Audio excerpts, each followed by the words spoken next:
It is fight night. The Zone, Devin Haney versus Yuriorkis Gamboa, going down tonight. Lightweight division for the WBC world title. What's good, everyone? Thanks for tuning in. You know what's good. We are back at it. World Combat Sports in the building. And let me throw the thumbnail up there. There you have it. Haney Gamboa on deck for all the marbles, so to speak. Hey, the fight card is in the description of the YouTube channel. Appreciate everybody for stopping through. We will definitely be going play by play as far as the fight card goes. And just give me a minute to pull this up, but this is the Zone night, man. To be honest, I didn't think I would be the one covering the Zone card, but I decided to surrender a little bit and start covering the Zone, fights. A premonition probably told me, say, damn, Canelo Alvarez is about to leave, so it's going to get interesting. You know what I'm saying? So go ahead and cover it. Everybody that's in the chat, man, hit that like button once you join. You know what it is. Hit the like button. It is Haney versus Gamboa tonight. This is what the people who's been waiting on. The heavy Devin Haney supporters, they have been waiting on this. I'm definitely going to pull up the box rec of both fighters, give you a glimpse at what we're working with. You know what I'm saying?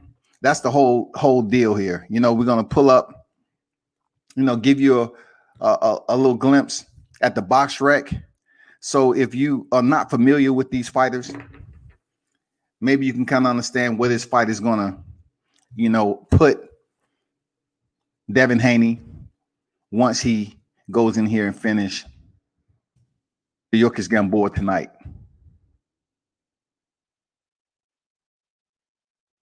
Shout out to everyone that's in the building supporting World Combat Sports.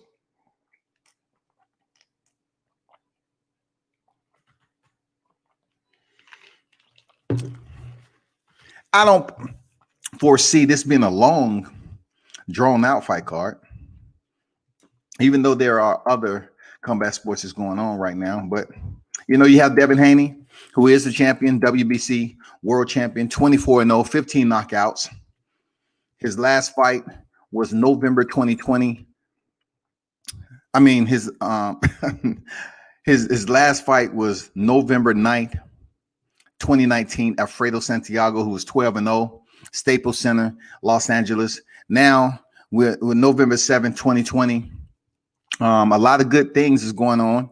The presidential election, and then you have Devin Haney defending his title again. So, he's going in there against a gold standard Olympian who has had his ups and downs, ebbs and flows in his boxing career. He's been down several times, but yet he still holds a little bit of stock to his game, enough to the point where he can come off a knockout loss to Gervonta Davis and be selected to step in there with Devin Haney. That means you still have a little bit of stock in your boxing game, people. It's still enough for people to tune in and say, okay, Gamboa, okay. All right, cool. Going in against Haney, all right. So you give him that much respect, man. You give him that much respect. You appreciate it, and you keep it moving.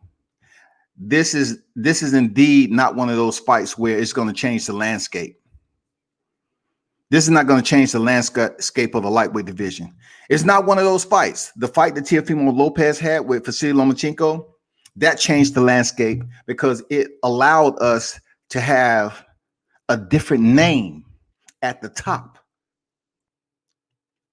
of the lightweight division. Vasily Lomachenko was at one point in time the unified champion, and the only belt he did not have was the IBF. So once he was able to win, get the nod to to fight for unification with Teofimo Lopez. Before that, he vacated the WBC and he became the franchise belt. Did nothing with it. And then, you know, he fought Teofimo Lopez, lost.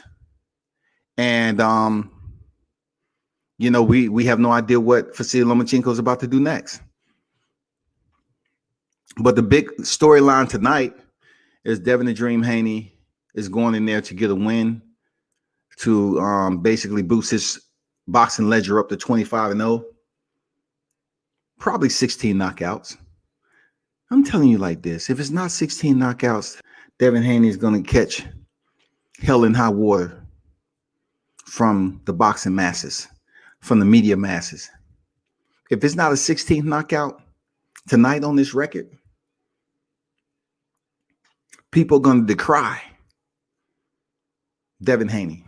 They're going to start coming up with, oh, his shoulder probably not the same. He's been out the ring for this long. I just told you. Last time he fought was last November. So he's been out the ring close to a year, just like freaking Gamboa.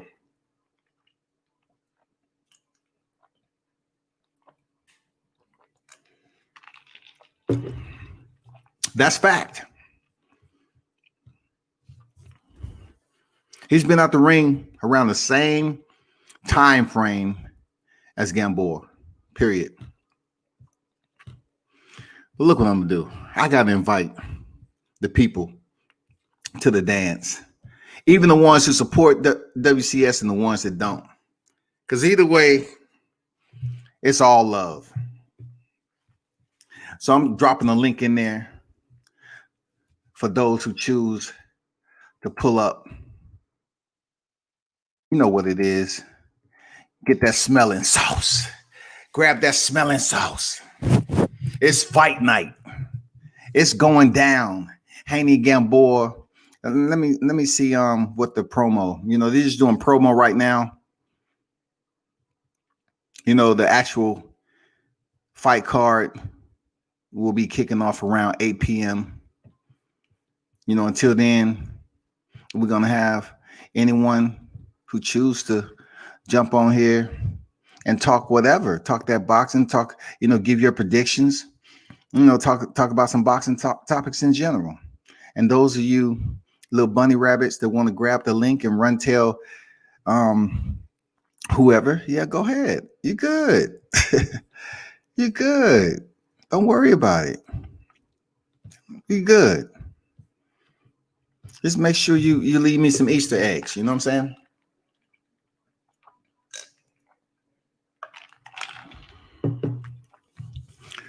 So I want to take a look. I want to show you all and give you a look at what we're working with right now with Devin Haney and Gamboa.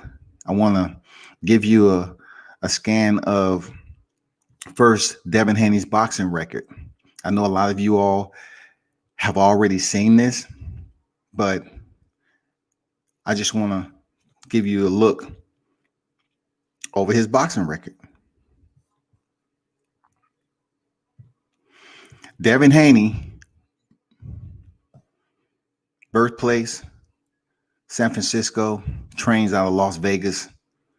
Top tier contender in the sport of boxing. He's about to turn 22 years old, the 17th of this month. He has a height 5'8", which, you know, a lot of people consider that to be tall for this weight division, but it's okay, you know. You know, it's okay.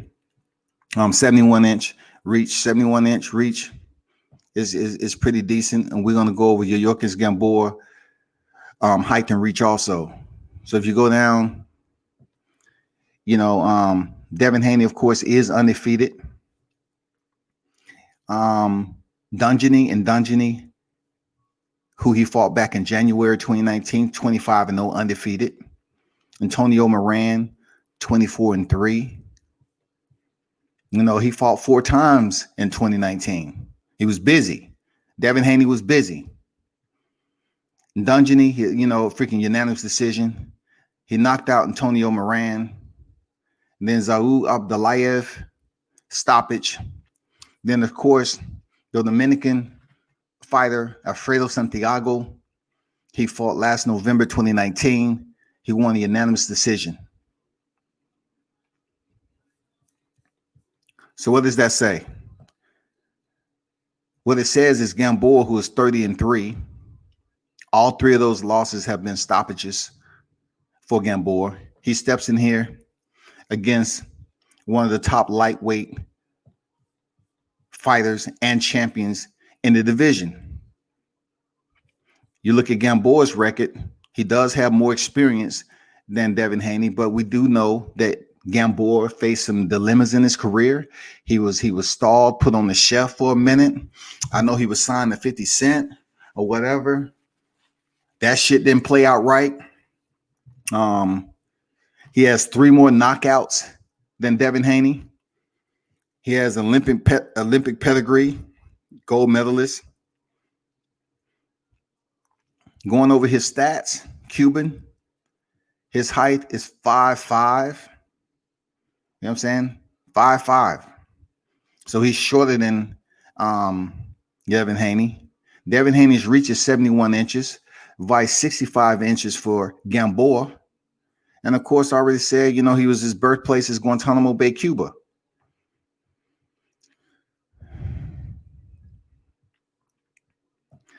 So like I said before, the fight that everybody talks about is Terrence Crawford. You know what I'm saying? Back in June of 2014, Terrence Crawford was undefeated. Gamboa was undefeated. And they stepped in the ring. So if you go over here and take a peek, it was a lightweight contest at 12 rounds, y'all.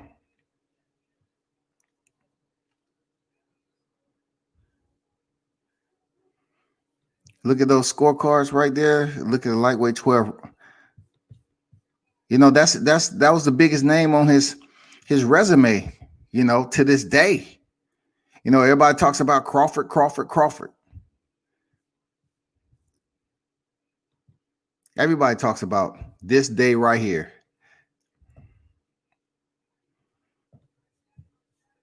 He was coming off an extensive layoff where, you know, we can kind of put that in perspective for what it was, but people have their own like theories and scenarios about that fight. Crawford ended up getting it done in 9 rounds. In 9 rounds with Gamboa. A lot of people link that up and they refuse to give Crawford the credit that he deserved for going in there stopping the Gamboa. If you look right here, it was just about a year, people. Just slightly outside of a year. Darley Perez was his last opponent in June of 2013, and he came back in June of 2014, but June 28th, and he fought Terrence Crawford. So hopefully the boxing community take a look at this and say, well, he's coming off damn near a year out the ring with Devin Haney. So if by chance you all are looking for an excuse or looking for anything that's dealing with comparisons with Terrence Crawford fighting Gamboa and Devin Haney, you should look at how long they was out the ring. It's close to 11 months for Gamboa, being he fought December of 2019. So he's coming back to fight Devin Haney. But it's really no difference than when he fought Terrence Crawford. Even Devin Haney is coming off close to a year out of the ring.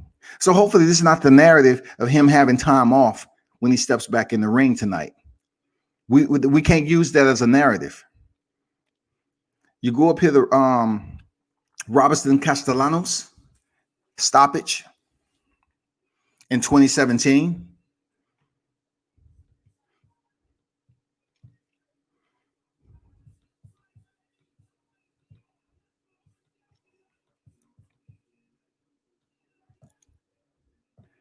And then you have Gervonta Davis at the State Farm Arena.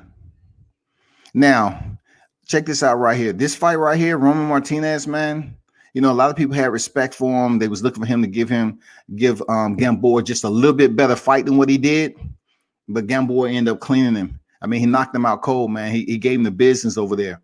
And this was the fight that was on the undercard of Gervonta Davis.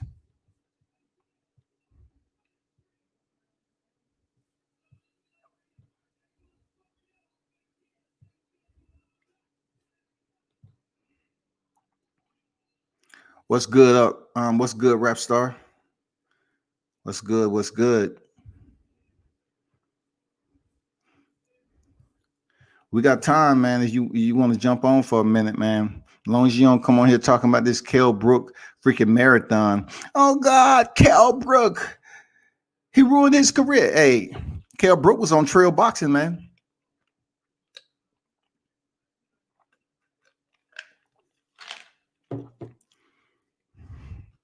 Kell Brook was on trail boxing.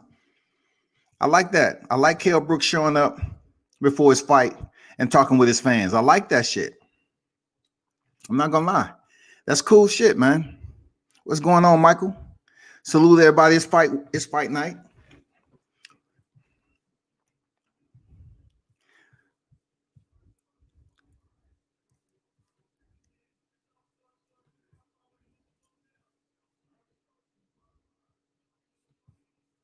Hold on for a second.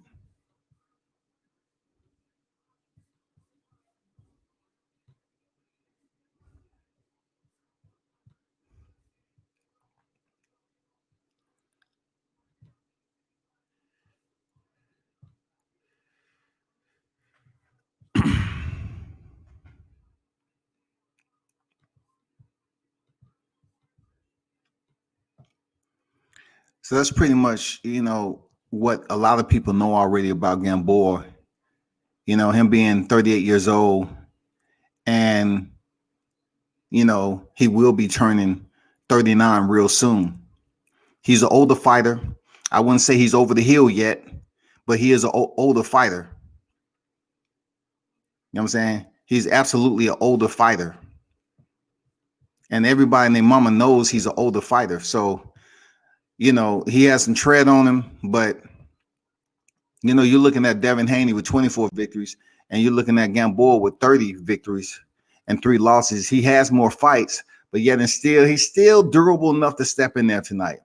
He went into the 12th round with Gervonta Davis, and he just couldn't get to the final bell, but he still made it. So to this day, when it comes down to it, for a long time, Terrence Crawford was the biggest name on his resume. All right. I say Terrence Crawford is still the biggest name on his resume. Second would be Gervonta Davis. Because Gervonta Davis is trying to do, he's in the process of doing big things. You got to give him his credit for that. You definitely got to give him his credit, especially after coming off this win at 130. But then you look at Crawford, top pound for pound. Gervonta is not top pound for pound right now. So Crawford still is the biggest name on his resume. Even after Devin Haney goes in here and defeats Gamboa, Terrence Crawford will still be the biggest name. Why? Because he was undisputed and he's 3-division champion. Nowhere around it. No ifs, ands, or buts about it. You know what I'm saying? No ifs, ands, or buts about it. He's the bigger name.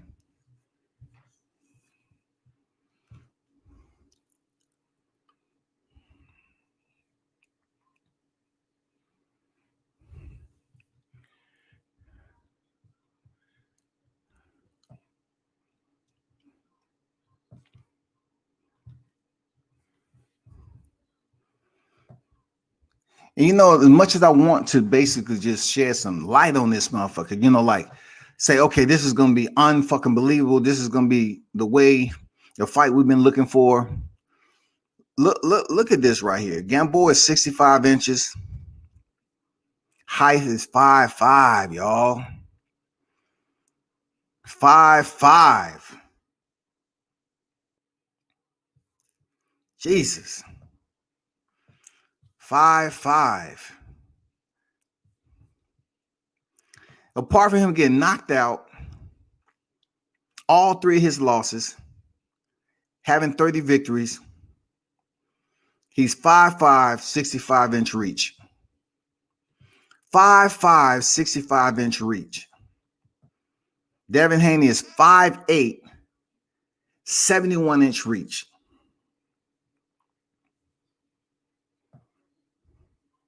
$39 versus 22. 39 versus 22. It's a lot that's going on right here, y'all. Seriously, it's a lot that's going on that y'all have to pay attention to. It's a lot. What's going on, Rapstar? Yeah, I'm just gonna cook it for a quick minute, then I'm gonna come off. I don't know why you always talking about you about to cook for a quick minute on here, man. You know what I'm saying? The stove already hot, Rapstar. The stove already hot. Yeah, but it's not that hot, bro. You're being too nice. I'm just gonna let you know you're being too nice. This whole boxing show tonight is for Devin Haney to just go in there and smoke Gamboa. Yeah, correct. And the whole thing is we got to just get excited that we just haven't seen Devin Haney fight for a while now. So I'm gonna be honest with you. I know everybody's trying to say, "Oh, it's gonna be a great fight." Ain't gonna be a great fight. Devin Haney going in there for one-sided showdown, bro. This is a one-sided showdown, and if it's anything else, then we don't know shit about boxing. I come with that straight smoke, bro. Rapstar came out with the motherfucking dynamite tonight. He said, "Shit, this motherfucker is nothing but a Devin Haney show, and no one's expecting Gamboa to win. No one. No one. If I ask any Cuban to put $10 against my 100, he running away." So people are not giving Gamboa a 10% chance, bro. And let me tell you, I had some smoke yesterday on the smoke show. I told them that you got to give Gamboa a puncher's chance because just out of the love of boxing, you know, everybody said they don't even give him a puncher's chance. Damn. Even I can give him a puncher's chance to take some rounds, you know, because I seen him fight against Gervonta. He had a tough, you know, he had a nice, solid, respectable chin strap. So I got to give him a puncher's chance. I got to give him his durability. You know, Devin Haney, at the end of the day, is supposed to go in here and beat a guy who's been stopped 3 times out of his losses and been on the canvas like what, 13 or 14 times? About 14 times. Yeah, about 14 times. That's a lot. G-Man in the building. What's good? He says Haney by 7. Do you give him that long there, Rapstar? You give him that long? What? Well, I'm just gonna let you know. I put $50 on 7 round and $100 on between 7 to 9. Okay. All right. So I'm just gonna tell you this, man. We know upsets happen in boxing. We do know that does happen. Okay, it does. We only watch boxing sometimes because 1 out of 50 people. I mean, I don't know what the stats are, but I say 1 out of 30 fights, you see some big upsets. We don't know what the stats are, and we do see upsets every year, don't we? Every year we'll see a couple of upsets. Not many, but we do see some, don't we? Yeah. Well, if you guys fucking think it's going to be upset tonight, switch your fucking TV off.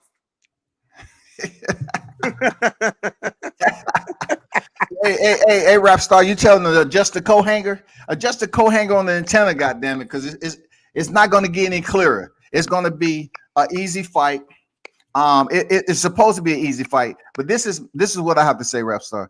You know, when it comes down to Devin Haney, a lot of people boosting him up as a knockout artist. I do commend him on his boxing skills and his repertoire on being around some very legendary names and raising him up in the sport. But he is not a knockout artist.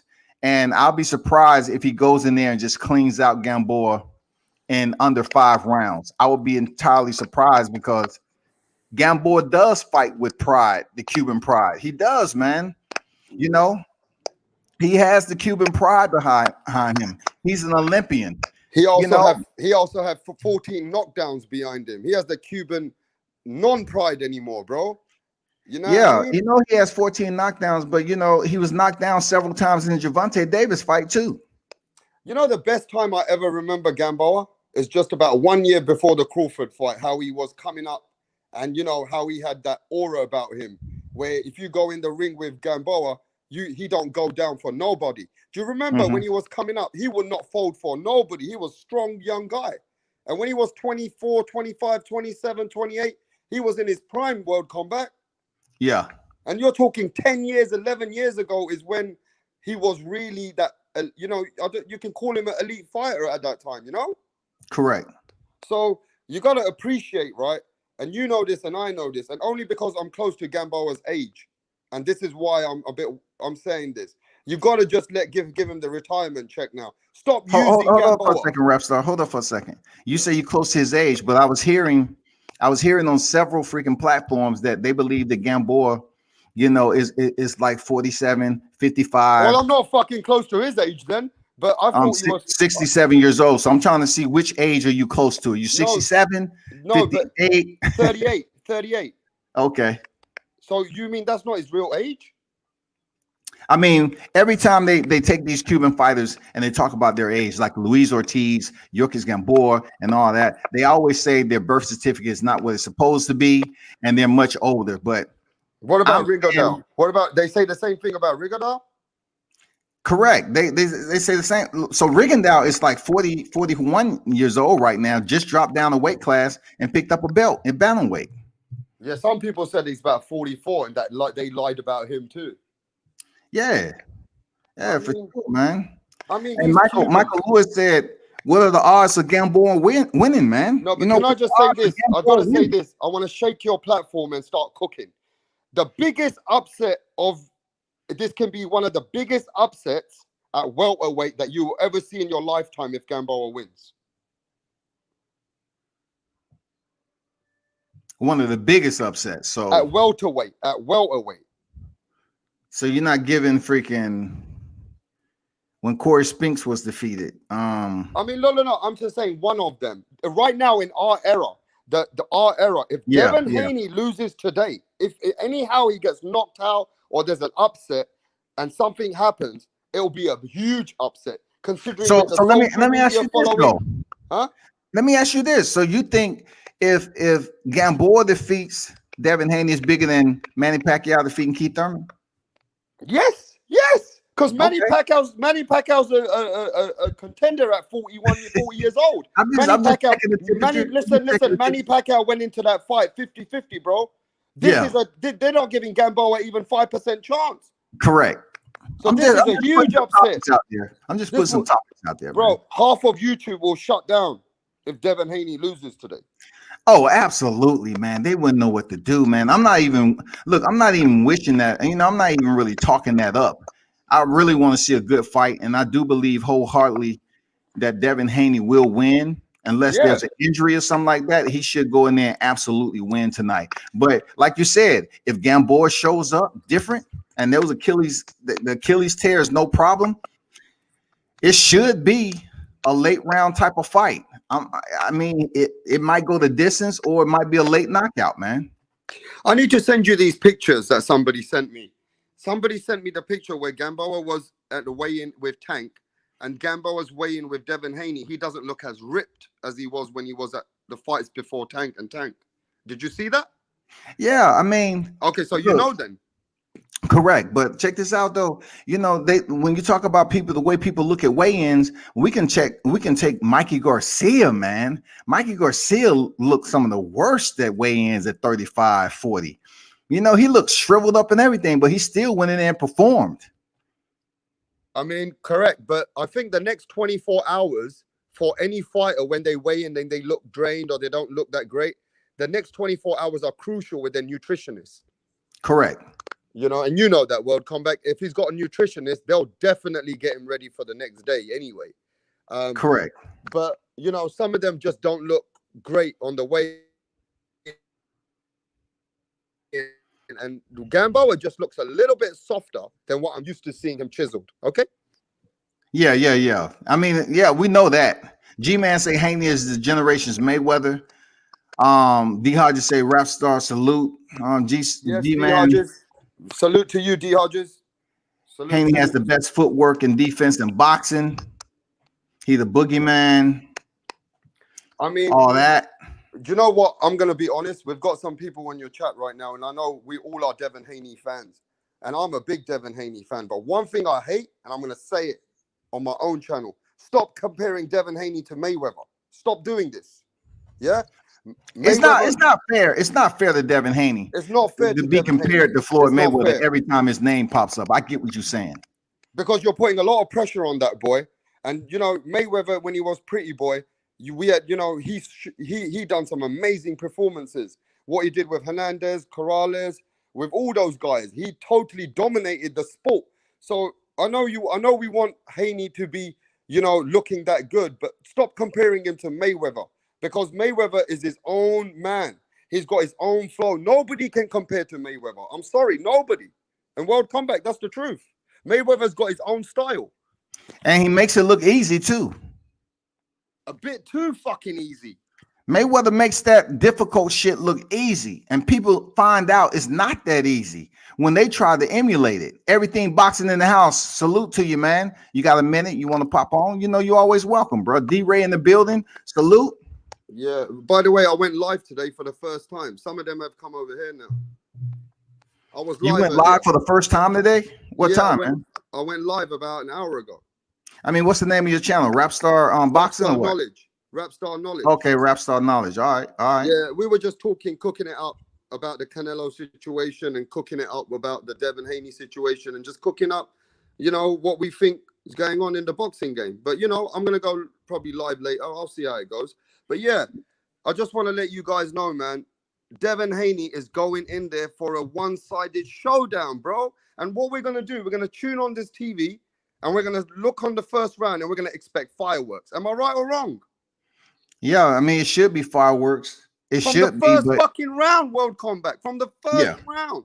Because, look, Devin Haney's not going in there. He's going in there to set the pace.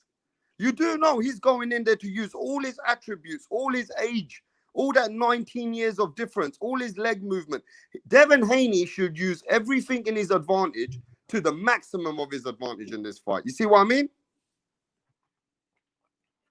I feel you, big dog. I mean, I'm not going against anything you're saying. Like, he has no option but to show out the night. He has to go in there and set the pace. It's his night. He's headlining. Absolutely go in there and dominate. But, you know, I hear certain things on different platforms. He might go rounds. I don't know why he would want to go rounds with Gamboa just to prove that Gamboa is not who we think he is. Yeah. He's been down. He's been down. So if Devin Haney goes in here and stop him, we expected that, man. We have expected him to go down. But let me ask you something. Even some of the people in your chat, D Hodges makes a very good point sometimes. Gamboa does have a puncher's chance for the first few rounds. You got to give him that. As a fighter, you got to say that Gamboa has a first couple rounds. He might give everything he's got to try and get a punch as a Cuban warrior that he was. He knows it's the end of his days. Right? Like I said earlier, man, he has the Cuban, you know, the Cuban boxers on his back. He's fighting for Cuba. You know what I'm saying? I cannot sit up here and boost and big up freaking Gamboa coming off. But does he have a puncher's chance? I mean, a puncher's chance to do what? Gain some momentum during the round or knock Devin Haney out? Which one? What I'm asking you, as a fighter, everything he's got to offer as a man, as a 38-year-old man going out at the end of the game, does he have a puncher's chance for the first few rounds just to see if he can pull a punch off? Do you think he's got that chance? Absolutely. It's boxing. Absolutely. Thank you. But other people, I've been on many platforms, they're not giving him a puncher's chance at all. I mean, because they said he got no chance at all. I mean, that's just a shame of how people jump the sides and just want to step on, you know, certain boxes and call them cigarette butts, bums, tomato cans and stuff like that. But Gamboa, man, you know, we just seen Gervonta go in there and close out a 4-division world champion at a lighter weight class. Yeah, he went into the 12th round with Gamboa. I was there. Gamboa took some hellified punches to be a guy who drops all the freaking time. He took some hellified punches, man.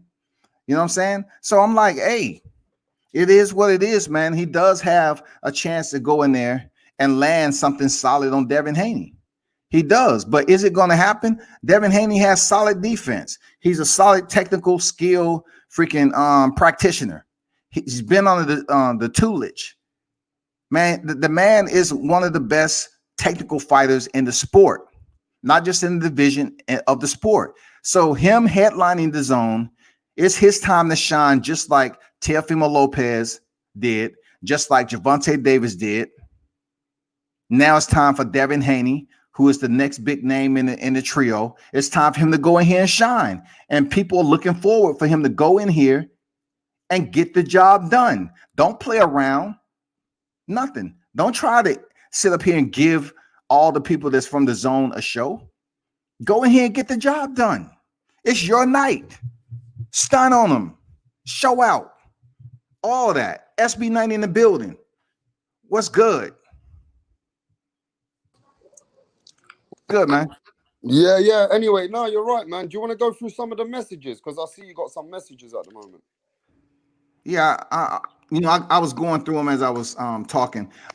G-Man say Hrgovic is the hardest hitting hitter in the heavyweight. He needs to step up his competition for that to even become a talking point.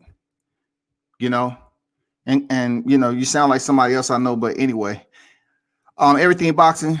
Y'all be sure to subscribe to Everything Boxing. He said in traffic right now. Subscribe, Rap Star. SB90, WCS, salute. Salute to you there, SB90. Haney got to stop Gamboa in 6. I said the same thing. I believe Haney has to do it in half the fashion that Gervonta Davis did it in, Rap Star. Yeah, but also you're not realizing that this year everybody's expecting the same. So what are you guys going to fucking do in the 7th, 8th round? Are you going to get upset because it's in the 7th, 8th round? Well, I wouldn't be upset because, like, once again, I said that we expect him to go in here and win. How he wins is a different story. But Devin Haney has to prove that he can get the knockout, with an opponent like this, and he can one-up Gervonta Davis. He's not a knockout, man. But he's not. But Devin Haney's style is not a knockout stylist kind of guy. Correct. But hold up. He just came off a decision with Alfredo Santiago, right? Right? Yeah. He just came off a decision with Alfredo Santiago. He had a unanimous decision win over Alfredo Santiago, who's 12-0, who was less experienced. So you really got to take that in consideration, man. My problem is this. Since I've seen the YouTube boxing world, 80% of it is so fucking toxic that if Devin Haney doesn't perform to their ability, then I just don't want these fans to start turning on him because it wasn't up to their par. They don't understand what boxing is. If Devin Haney goes in there and operates on him and doesn't even let him win a round, it shows you Devin Haney's technical abilities. I still will respect Devin Haney's technical abilities. You know what I mean? Hey, man, I hear what you're saying, bro. I hear what you're saying. Shout out to Denise Wars, Boxer Queen in the building. What's good with you? I understand what you're saying, man. You have a lot of people that's pushing the wave. I look at it like this, man. I have nothing but positive words for boosting the fighter up, getting him more exposure and everything else, because people live off this social media shit. They boost people up off social media. You know what I'm saying? That's the way they look at it. So when the disappointment comes is when we see a Teofimo Lopez and Vasily Lomachenko, because everybody was on the freaking Vasily's freaking jock strap, holding on tight with 2 hands, and he came up short and people lost a lot of money. This is not going to be the case with Devin Haney. I don't see him losing, period, in this fight. Period. Even though Gamboa has the puncher's chance, like you said, it's no way that I give Devin Haney just a slight nudge of losing this fight. It ain't no way. It's no way. Yeah, but that's what they said about Buster Douglas against Mike Tyson. Bro, okay, but look at this, though. Look at this, though. Both of these fighters are not distracted like Mike Tyson. Mike Tyson was distracted. He didn't even train for that Buster Douglas fight. They told him it'd be an easy one. Look at And Andy for a moment, Joshua and Andy Ruiz. Nobody and look, ever. for a I moment, could have been a millionaire if I betted $5,000 on fucking Andy absolutely. Ruiz. I could have made a lot of money. I could have made $80,000-$90,000 that day. Hey, that's the both of us. But who would have known Andy Ruiz would have did what he did? But Buster Douglas also, if you would have betted on that fight, you would have been sitting comfy right now. No, I understand what you mean. What about Jeff Horn against fucking Manny Pacquiao? Nobody expected that Jeff Horn to beat Manny Pacquiao. You know what I'm saying? I mean, you know, only if you live down under and you live in Australia, you were fucking thinking. well, you know how nobody how the else. Aussies goes, bro. You know how the Aussies goes, man. They was like They robbed it. Aussie. They was giving Jeff Horn that Aussie love, man. Yeah, I mean, we just needed a few Filipinos in Manny Pacquiao's corner. That's all we needed. But what I'm saying is, bro, there's always been upsets. Every year there's upsets. Just last year, we had one of the biggest upsets in history of boxing. So let's not forget, yeah, that let's just at least keep the momentum alive for the fans and the casual fans to let them think that Gamboa's got a puncher's chance. Because if you don't give Gamboa no respect like the rest of the people, then what's the point of Devin Haney fighting him? Correct. I mean, you know, Devin Haney was what? Looking for an opponent. All along with this just Gary Russell deal, I you know, in the back of my mind, I say, man, that fight's not happening. They're going to keep the November 7th date. And it's no way, because if you heard Gary Russell say he wasn't fighting on November 7th. So when it stalled out and, you know, they was talking about a Christmas date, I knew the fight wasn't going to happen. So Gamboa being the one that was the numero uno selectee, they picked Gamboa. You know, he had a long enough fight camp to be ready for this freaking headliner. And well, he's gonna be more flat-footed world comeback after that. Hey, he still has a bigger name to step in here with somebody with the likes of Gamboa, because he's coming off with a common opponent, a common future opponent potentially in Gervonta Davis, man. So basically, Gamboa's the gateway now. They've made him into the gateway guy. Like, yeah, he's the journeyman. He's the gateway. Beating Gamboa, as long as you can beat him in good style, in good fashion, they'll put him in with young boys. You know what I mean? Yeah, he only has about 2 more door stops though. You know what I'm saying? The dash, you know, the dash is gone. What they call it, the DoorDash. The DoorDash is about to be over. Rap star with Gamboa. He's about done. Look, I sell cars for a living, and you know what a limbo car is? A car which has been damaged and repaired, and then keep going and damaged and repaired again. This car is on the last fucking. I don't even think it goes into the gears properly, bro. Well, it does go into gear because he made the weigh-ins, bro. You know what I'm saying? Yeah, I mean, he made the weigh-ins, but does the car move? Is the car still moving at the right speed? Does all the calipers work? I mean, you know, for me, this car's finished, bro. I mean, it's the end of the road. I mean, it looks pretty from the outside, but we know what the internal mechanics is here. I get you, man. I totally understand where you're coming from with it. And, you know, we shouldn't be worried about the calibers because he need to be all gas, no brake against Devin Haney. He don't need the calibers tonight, bro. He need the tires. You know, he need the gas. He need the fuel injection. He need everything else besides the freaking calipers, the brake calipers or anything. He need to be all gas tonight, man.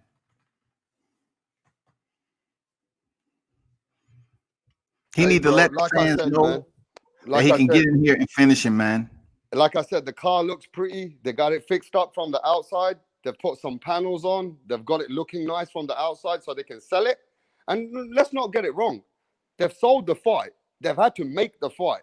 But the car is totally devastated from inside. The other car has just come out the showroom. Everything's beautiful and it works perfectly.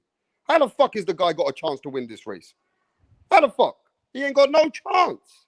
But you know, you've been around. No, all he can do is smash the car in the beginning, try and headbutt Devin Haney, do some dirty tactics in there, and try and hope that he smashed the car. But I gotta tell you, man, everybody I'm speaking to, they don't want to give him a puncher's chance. At least you're being respectful and giving Gamboa a puncher's chance. I'm just giving a puncher's chance because of respect for the sport, because he is an Olympian and he is coming off the 12th round. He went into the 12th round with freaking Gervonta Davis, man. You got to give the man something. You can't just freaking treat him like he's you can't treat him like he's an old freaking junkyard car right now. You know, you can't put him out the pasture just yet in this fight. You know, I mean, he's still here. I mean, he takes a lot more punches than a lot of fighters. And, you know, I've got to tell you, he takes those punches flush and he still keeps getting up sometimes. You've got to give Gamboa that. You can't put him to total sleep. You know what I mean? Like, if you think you're going to sleep him like Gervonta Tank Davis did to Santa Cruz, then even Tank Davis couldn't sleep Gamboa like that, you know? But again, World Combat, he's coming in. I just want to be fair. He's coming in a bit damaged as well, though, even after the Tank fight. How he's not coming in better shape than what he came in with the Tank fight. Oh no. I mean, let's be honest. Aesthetically, it doesn't look that way. D-Ray in the building. Andrew, what's good? What's good? You want to get to some messages? What's good, D Hodges? D Hodges in the place. I am just saying, Cook and where you at, D Hodges? And World Combat. You could say that I've been saying it since H Money Show when the first fight announced. I always gave Gamboa a puncher's chance. I'm not just changing it up now. You know, I'm not just changing it up now. It's like, you know, I was saying it before. Yeah, I've seen people screaming at D Hodges when D Hodges is always being honest about it. That was my dad. Hey, D Hodges, what's all that noise behind you? D Hodges, where you at right now, man? You on the Underground Railroad? What's going on, bro? Yeah. He having multiple conversations, World Combat. Anyway, I'm back, man. D Hodges, dog. Come on, man. So, what you doing? D Hodges is trying to say that he giving him a puncher's chance. But let me tell you something. I've seen D Hodges taking a lot of shit from a lot of channels. Whenever he goes on there and says that, oh, I give Gamboa a chance, D Hodges, they swear at D Hodges and they shouting at him. And D Hodges, I mean, he's a real one. He always says, I give a boxer a puncher's chance. But, you know, but where are you going with the puncher's chance, though? Is it a puncher's chance to stay in the fight to the later rounds, or the puncher's chance to freaking cause, you know, Devin Haney to be in some type of controversy? A puncher's chance. Yes, we're yes. talking about. If we're talking about a puncher's chance to put Devin Haney in trouble, I don't see it, man. I just don't. But a puncher's chance to go some rounds, yeah. But a puncher's chance to have him up against the ropes, you know, taking some punishment, I don't see it, man. So the only puncher's chance you give Gamboa is for him to take more punishment to be able to stay there. Correct. You know, just put away some rounds. You know, show his chin strap. You know, his durability, resilience. Show how tough he is. That type of damn puncher's chance. You know, to land some shots. Besides that, that's it. I mean, so you don't give Gamboa in the first 3 rounds. You don't even give him a chance if he can get in the pocket and try and give a shot to the body or to the head. You don't think he can pull a shot off? That's a puncher's chance. The shot to the body of the head. Okay, that's a puncher's chance. Yeah. And that's what people are not even giving him that chance. I hope. But I'm saying a puncher's chance as far as a knockout. No, I'm not doing that. A puncher's chance of freaking taking control of the fight like Vasily Lomachenko did in the 8th through 11th round. No, I'm not giving him that. But, okay, do you not even give him a chance to win any rounds in this fight? Yeah, I definitely, you know, see him winning some rounds, but I look at it this way. Will it be more so Gamboa winning the rounds or Devin Haney allowing him to win the rounds? That's my question.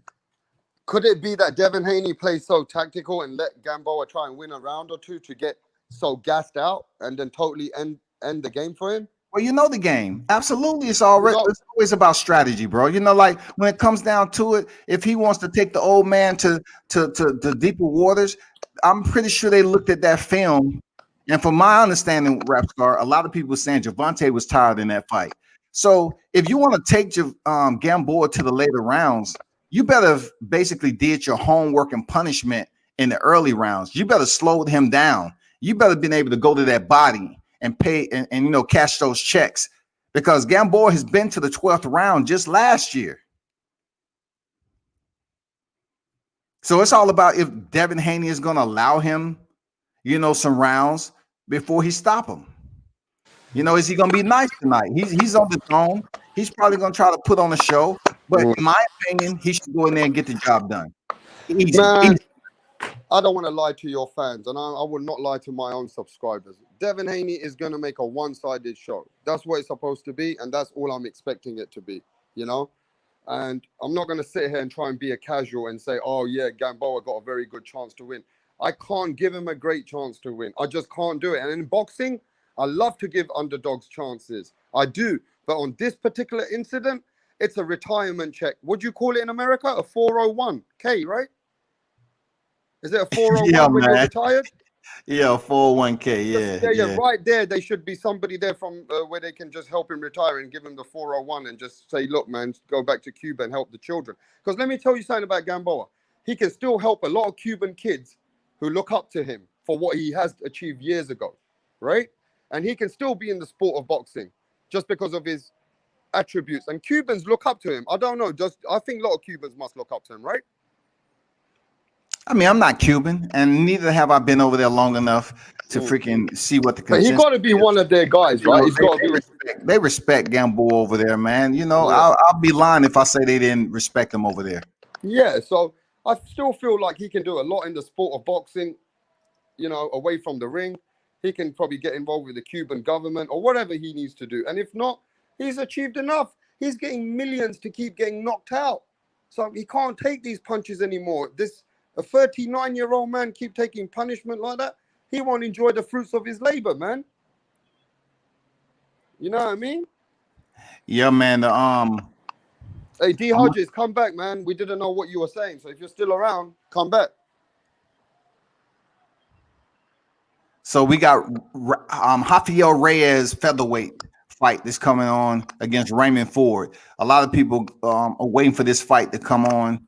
Raymond Ford, Rafael Reyes. This is gonna be a pretty good fight, man. Rafael Reyes, reckoning the first 15 pro fights, 14-1.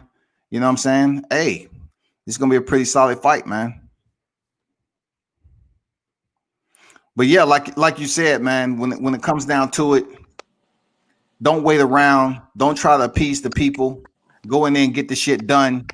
And go to the showers, go home, and then, of course, Rap Star, get your call out, get your motherfucking call out. Teofimo Lopez, call him out like you're supposed to, and then take it to the house. I don't think he's just gonna call Teofimo out. I think he's gonna go in there. He's gonna call all of them out. He got to. Why call all of them out when all of the fights are not even freaking accessible? They're not even. Yeah, but that's what Teofimo did. Teofimo, he called everyone out when he won. Yeah, I mean, hey, he can do that because he's on top and he's making all the calls. That's different. Yeah. Teofimo's making all the calls now. He's a unified champion, so he can do what the fuck he wants. You know what I'm saying? When you got all the belts and the only one left out there is Devin Haney, you can do what the hell you want. How you doing? Angel Gonzalez in the building, man. Sato, what's good? He says Haney, KO 5th. Gamboa, King Mitch in the building. What's good? Hey, let me tell you something. Gamboa's resume is nicer than most. Man, come on, D-Ray. D-Ray, come on now. Gamboa's resume is nicer than most. Come on now. Hey, I just hope all these fans, and all these Devin Haney fans who want him to win before 6 rounds don't get disappointed that the fight goes into later rounds. Because we understand boxing sometimes. Maybe, you know what, Devin Haney might try and work him out where he wants him to get totally gassed out and give you a superb knockout. But, I don't know about these casual fans and some of the other fans. Are they haters if it doesn't go their way? I mean, everybody's saying it's going to be before 6. Nobody's Mystic Mag. Nobody's a magician. We don't know it's going to be before 6. It could be 9th round. It could be 8th round. Are you going to diss him, man? You're going to hate on him because it was on a 10th round knockout?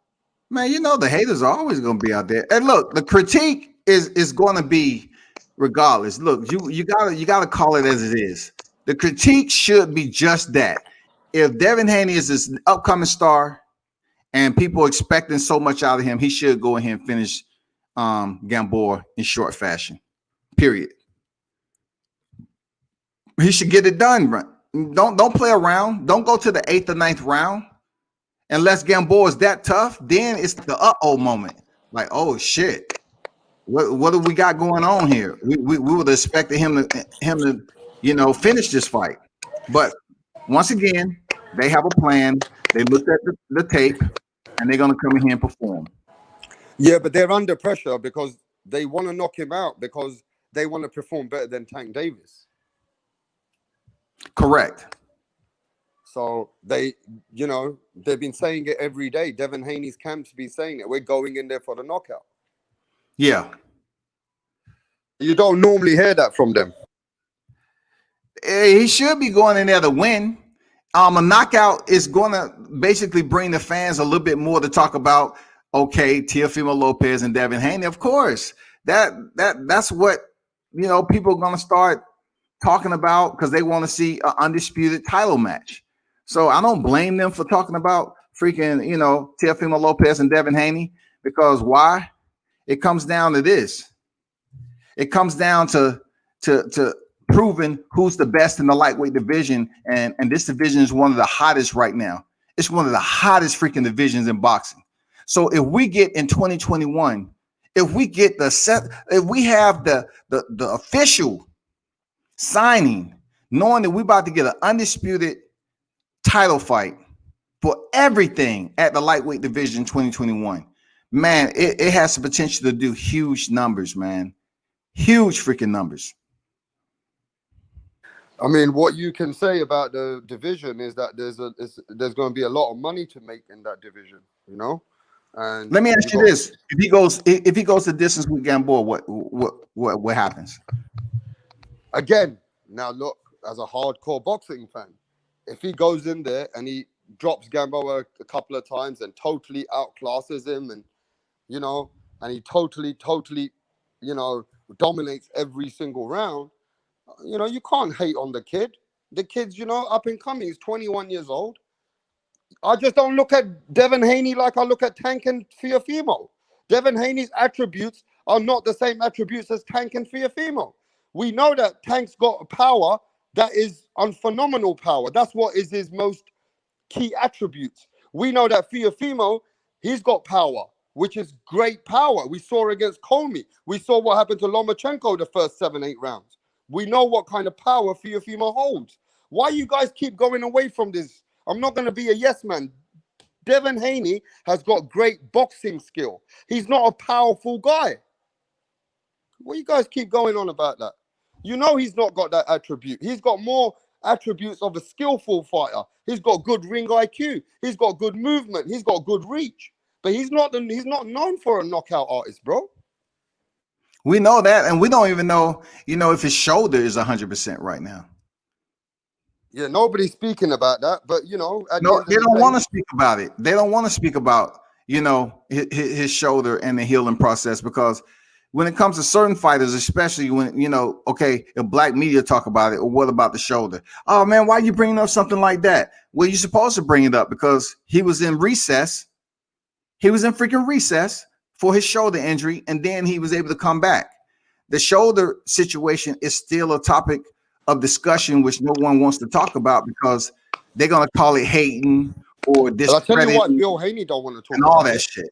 Bill Haney has been on many shows, and I've seen him more than 4 or 5 shows myself, and you've seen him. You've spoke to him.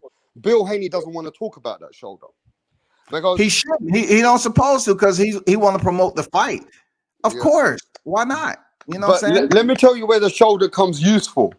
If he goes in unanimous decision, then they can pull that one out, innit? They can say the shoulder wasn't. A lot of people are gonna call it, and they're gonna say, okay, well, we already knew he had a hurt shoulder, and then they're gonna start, to basically downplay the Teofimo fight.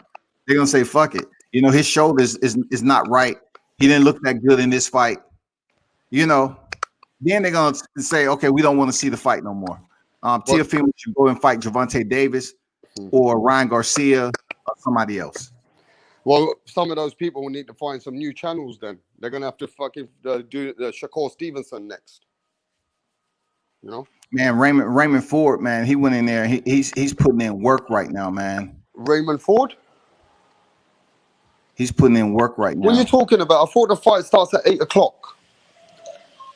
It is, man. It's 8:15 over here, man. The fights are already on. I thought it was 7:15 over there. Wait, let me Bro, the put my- fights are on, man. Give me a sec. Give What me are a you sec. talking about? The fights are on right there.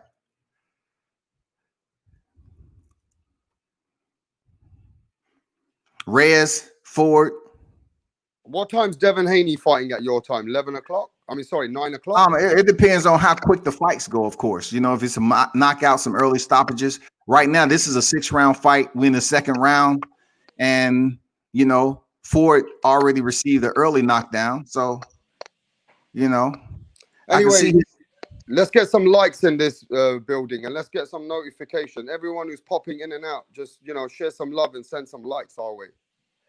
always, man. You know, I'll tell you, if they really messing with you, you know, hit the like button, man. You know, hit the like button.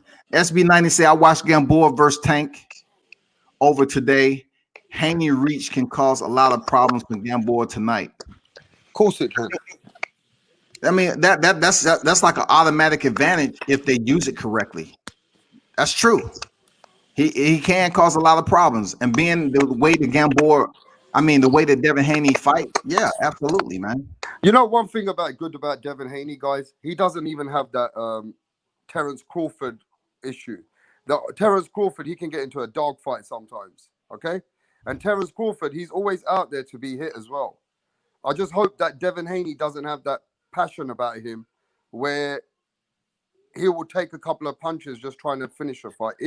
He doesn't come across that way. He doesn't even have that style. I don't think he's going to give us the Gervonta Davis display.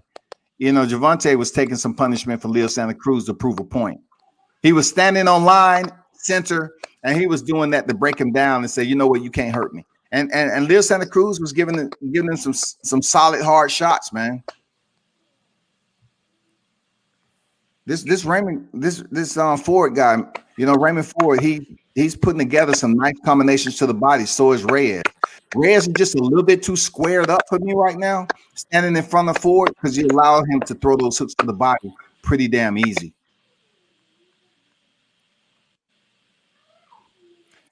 Ford kind of reminds me of you know, a young Devin Haney with his style a little bit.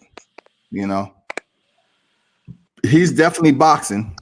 You know, Devin Haney's fighters have been on the undercard. He's got his own promotional fighters on there, isn't he, today? Earlier.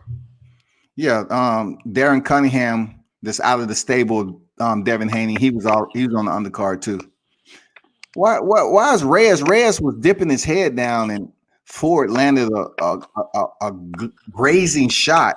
Oh, And Reyes just gave him a right, and Ford just giving him some good shots, man. Ford looks like the stronger fighter. Yeah, he dipped his head down, and Ford grazed him, and he want to turn to the ref and argue, but you know, he's putting in some boxing. Ford putting in some boxing. You know, he's boxing tonight. He's showing that he can box. He doesn't seem like he has that much power just yet, but you know, he's putting together some nice, solid combinations, man. Yeah. I'm always looking for the corners nowadays to see what they're doing with their fighters. Only because some people, when they watch fights, they don't actually look at the corner strategics. I do like to hear what the corner is saying all the time, World Combat. Correct. Yeah. And when this, you know, you're talking about fighting in the bubble, you can actually hear the corners talk a little bit. Oh, yeah. I mean, for sure. And sometimes, you know, I don't know. I know you know this really well because I know you're pretty hardcore like me. Corners won't say anything for the TV to hear. They use coded words. Correct. They also Absolutely. They'll use words, right, where the public's just so confused. What the fuck are they saying? Yep. And have you look at the actions, right? They say it in such discretive manner to show their fighter because they don't want the other camp to see what they're saying at all. Mm-hmm. It looked like it was another knockdown, but the ref didn't call it a knockdown. They called it a slip or whatever, pushing his head down. So we're in the third round, 2 minutes and 30 seconds remaining.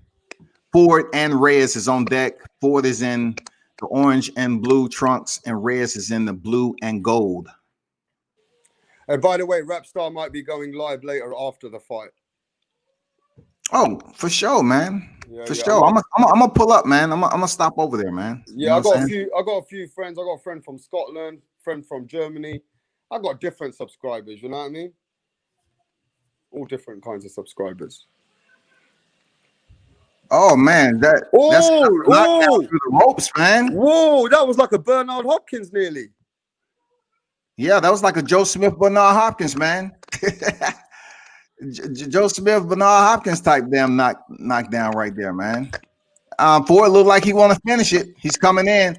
Reyes is in Oh, trouble. oh, oh! Multiple shots, multiple shots. Right, left, Reyes trying right, to hang left, right, on. left. Ref's got to stop this, bro. He's gonna Ref stop this. stopped the He fight, stopped man, it. after He like stopped 12 to it. 13 He shots. Ref He stopped the fight. stopped it. Stopped it. Stoppage. And let me tell all your fans this, by the way. If you see Devin Haney throwing punches like that and connecting, the ref can stop the fight with Gamboa too. Yeah, man. Of course. like that. That's RTD right there, man. You know what I'm saying? RTD freaking TKO, whatever you want. I mean, that's a TKO, really. You know? Yeah, so I just want the subscribers or the people to know. Don't expect Devin Haney to knock Gamboa out. Just expect him to get stopped like that. Like over, punching, getting the shots in, making flurries. Gamboa looks hurt, and that's how you're going to get stopped probably. You know what I mean? Raymond Ford with the victory. Third round stoppage in dominating fashion. Referee stopped the fight. Congrats to the dang victory. Raymond Ford moves on, keep on pushing in his career, greening up that left side of his ledger with another victory, man. Who does Raymond Ford? Is he under Devin Haney's promotions? I'm not sure, to be honest with you. I'm not sure. Okay. I just know I have him in the details of this on my YouTube. So I'm not sure, man. We can look him up though. It's easy. How many wins has he got now? We can look up. No, because I believe we're going to see Raymond Ford soon again, for sure. So I need to start looking at where he's at now,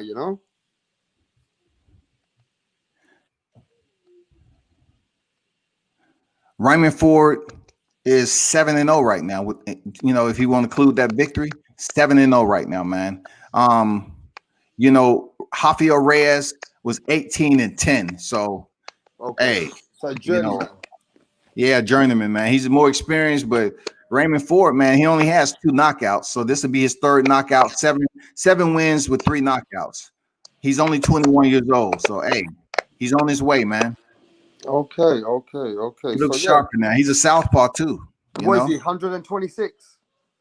Yeah, he's a featherweight, man. Okay, because he looks like that. His alias is Savage, man. Just for FYI, his alias is Savage. Well, he certainly came in a savage right now. I saw some savage moments. Yeah, I saw some savage moments, but it's not Gervonta Davis savage, but he had a savage ending, a closer. His closer was savage. Well, respect to the brother, man. Let me check out Rafael Reyes. I want to see how many times he's been stopped. Can you ever look? Did he go against? Did this journeyman ever fight anyone good? Can you ever look at that? I'm about to check that out. So, out of 10 defeats, he's been stopped 6 times. He's on a 5-fight losing streak, heading in here with Raymond Ford. He sounds like Gamboa's best friend. Well, Gamboa, if you look at it, he's on a 1-fight. He's on a 1-fight losing streak heading into here. That's Gervonta Davis, man. No, I just say where Gamboa's been knocked down so many times, beaten by Jason Sosa, beaten by the other guy before that. So I'm just making a little joke. That's all. Check this out. Out of the 5 losses leading up to this fight, 3 of them were stoppages.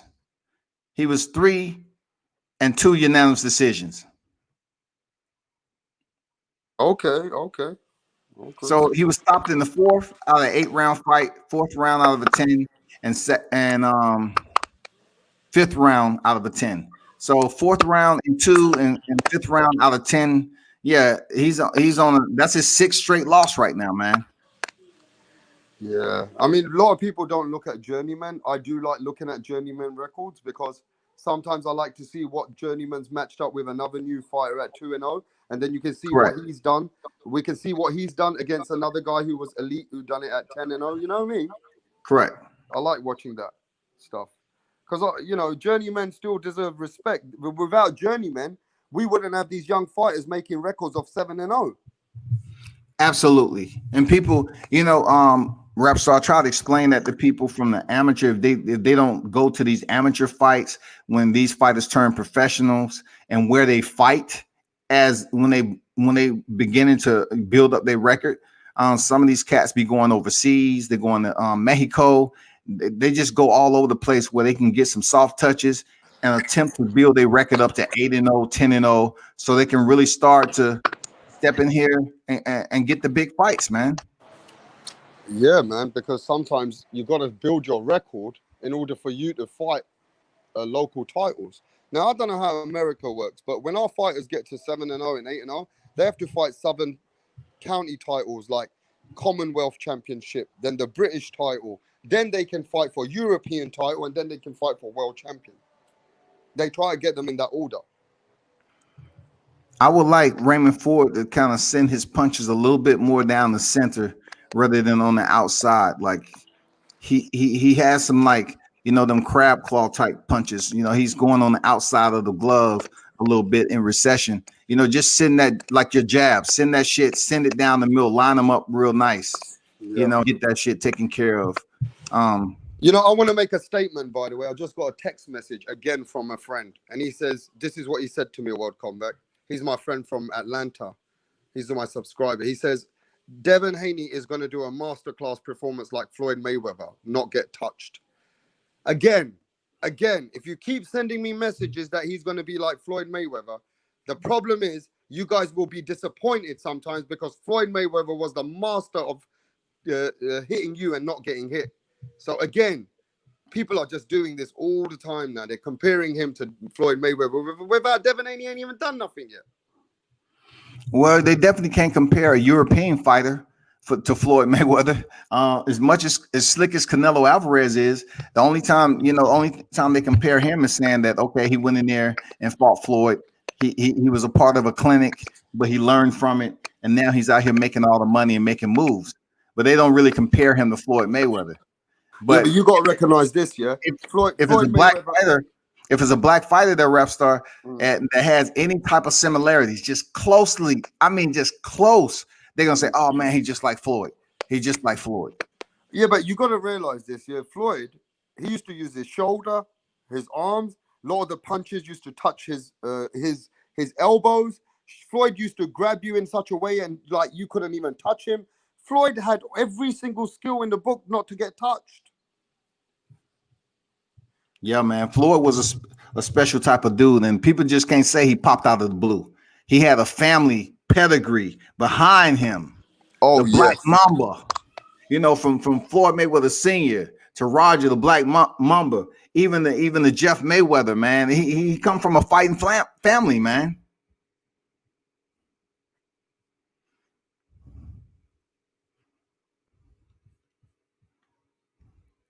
You know what Floyd Mayweather said when he was young? He said, I took a bit from my uncle Roger, I took a bit from my dad, and I took a bit from Sugar Ray Leonard. And he goes, like, he used to take a bit from everyone, when he was young.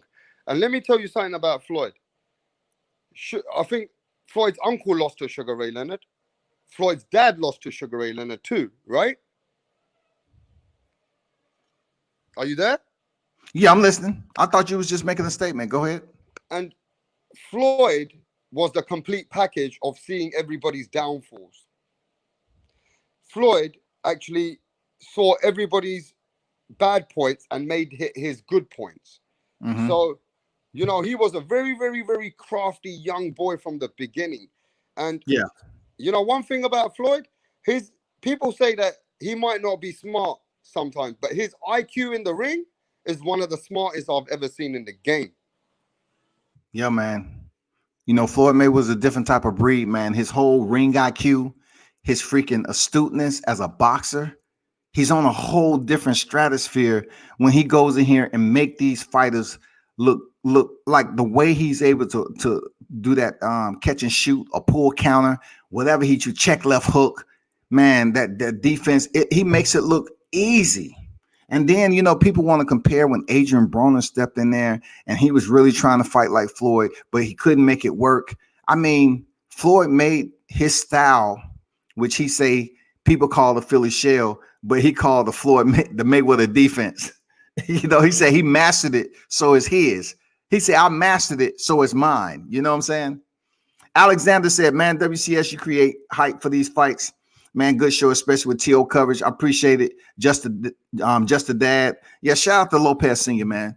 You know, appreciate you stopping through there, Alexander, always. You know what I'm saying? Mitch say straight left. Leo touched Tank right eye. Yeah, I mean, Leo touched Tank, period. Yeah, but you guys need to know this. That was Tank's game plan. Tank was ready to take 3 shots and go in there and get Leo tired. Tank was putting his face up. He wasn't hesitating with none of them shots, bro. Yeah, man, he wasn't. I was watching so close. I was maybe 6 feet. Yeah. I was 6 feet, 7 feet. And I was looking. I just wanted to see the expression of Leo Santa Cruz. I just wanted to watch Tank's movement. I really wanted to see, was there any type of breakage of the poker face? Did anybody, were they feeling the punches a little bit when what they was letting on? And the first one I seen that start to degrade a bit was Leo Santa Cruz. You know what I'm saying? That was the first one. But if you look at that fight, body shots, man. Did you watch the fight on TV? No, I was there, man. Yeah, but you haven't watched it on TV, have you? I mean, I haven't watched it on TV, but I've seen it as best as I possibly could. Of course. But Tank was totally focused. Even when he was getting punched, he was moving forward. Tank's eyes weren't even blinking. He knew what he was doing. Yeah. You know what I'm saying, right? Tank's game plan was similar to what they did. Absolutely, man. Thank you. I agree with that. You know, Tank was absolutely on a whole nother laser type attention, span that night. I mean, the fact that he made the weight and then Floyd was ringside, the whole vibe in that arena seemed different because, you had a partial gate, you had the reaction of the crowd, and it just everything was vibing, man. I'm talking about everything was vibing for the return of the crowd with a partial gate, plus Tank coming back down to a division where he was formerly a world champion to go in there against a 4-division champ with Leo Santa Cruz people. Look, after Leo Santa Cruz was freaking stopped, it was a fight. I didn't record it, but it was a big fight over there in the stands, on the floor. A fight broke out, so they had to get out of security, go over there. But I didn't record that. I was busy trying to see what was going on with Tank.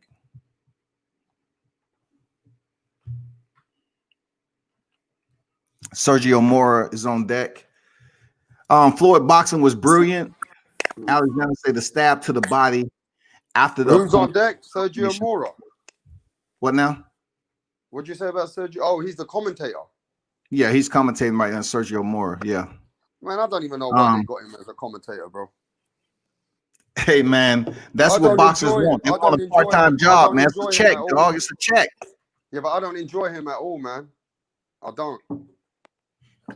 He's biased. He is biased. Man, I don't like his commentating, bro. But, at the end of the day, respect to, I think Vernon Forrest beat him before he died, right? Yeah. Yeah, Vernon Forrest beat him before he died, man. He took the title from him, bro. The next fight is already on deck, man. This card is going pretty fast there, Rapstar. It's only 8:30 on over here. The card is going pretty quick, man. The card is going pretty damn fast so far. Seriously. So we're already at Mojica and Maddie that's on deck, man. Welterweights. This is contending at the 147-pound division. This is the fourth fight. What the fuck is he wearing, bro? What's he wearing, bro? He's wearing like a Superman outfit, man, especially for Rapstar. He said, Rapstar, this is for you. This is for you, man. Stand up. He look a bit like a kid with that, man. I mean, he's going to be a superhero. He's 22. He still got to have some superheroism into him. You know what I'm saying? He needs some superhero type, shit in his life, man, at 22. No, I've never seen nobody come in as Superman or Captain America or Iron Man, So you think it's a little bit more flamboyant than Prince Hamed? Oh, Prince Ahmed was one of the ring entrants. He was the man. Yeah, he was one of the He best was at the it, one who man. would come on flying carpets and bring P Diddy to the Yeah, P Diddy would sing the songs for him. yeah. That was serious. I mean, Prince that was proper. Nassim, man, he was one of the best, man. Hey, it's a kid that I just finished recording. His name is Prince Nassim too, man. You know, he mirrors his style off Prince Nassim. He kind of looks like Prince Nassim, and he's a little kid right now, amateur. But you know, I did an interview with him at the sparring at the Golden Gloves up there in Cincinnati, man. So you know, start checking out some of my work I put on my YouTube. That Rap Star. Yeah, and once I get my channel more up and running, I obviously will have a lot of people looking at your stuff too. I'll share some of it. But hey, listen to this. Nobody can be like the Prince. So many people try to be like the Prince, but nobody can be like him because Prince was an original. It was made for him for what he was doing at the time. You know what I mean? It was unique. Yeah, it was very unique, man, and we have to give a salute to the Prince too, also for his athleticism. I kind of compare his athleticism as like the top, 3% in life of people who do things that doesn't. Whoa, that's some big respect, man. That's a You know what I huge mean? amount of He credit. was able to do some things that just cannot happen.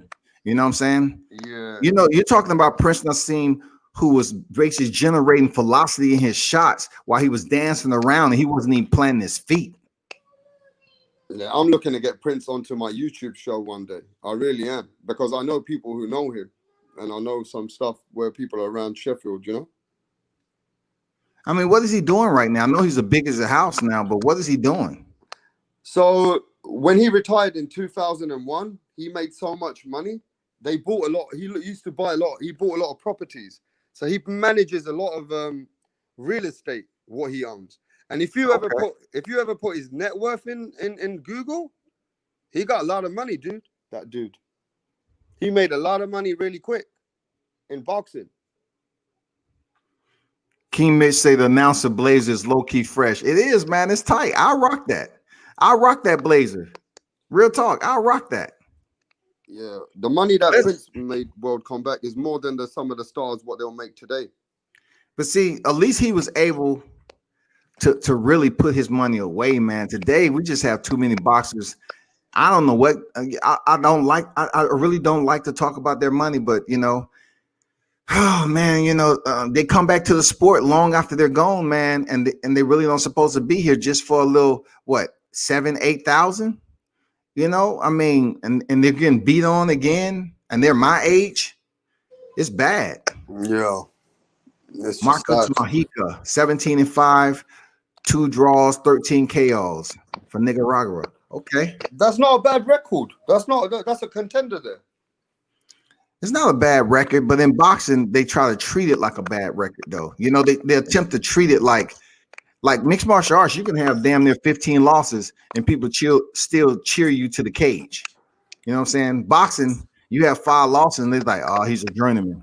That's the only sad part of boxing. Hey, look at the Pernell Whitaker shake, Reshat Mahdi, he's 7-0, 5 knockouts. He was doing the Pernell Whitaker shimmy right there. Shout out to Sweet Pea, man. Yeah, shout out to Sweet Pea, man. We're never gonna forget him, bro.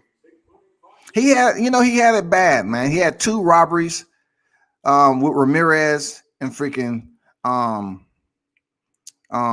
Chavez. I mean, and then he got hit by a car, man. I'm like, damn. Yeah, man. Some of the greatest people go in front of our eyes. Just never know. You just never know. Hey, this guy's tall, dude. Superman's fucking tall. Yeah, he got some height on him. Yeah, a lot of these young cats, man, they're on a different prenatal care, dog. Some of these cats on a different prenatal. You know what I'm saying? Yeah, I'm going to be honest with you. You can be a boxer, yeah? And you could see a blueprint written for you, what it takes to make serious money. But a lot of these boxers, they haven't got the all-round package. They're scared, some of them. Let me tell you why, before this fight carries on. Why don't fighters come out when Prince showed you what it takes to make money and come down in a showdown? The entrances. Floyd Mayweather showed you what these entrances mean, what it does for your career. Why do most of these fighters not come out like crazy ways, Because They should show the world that we are the best of the best.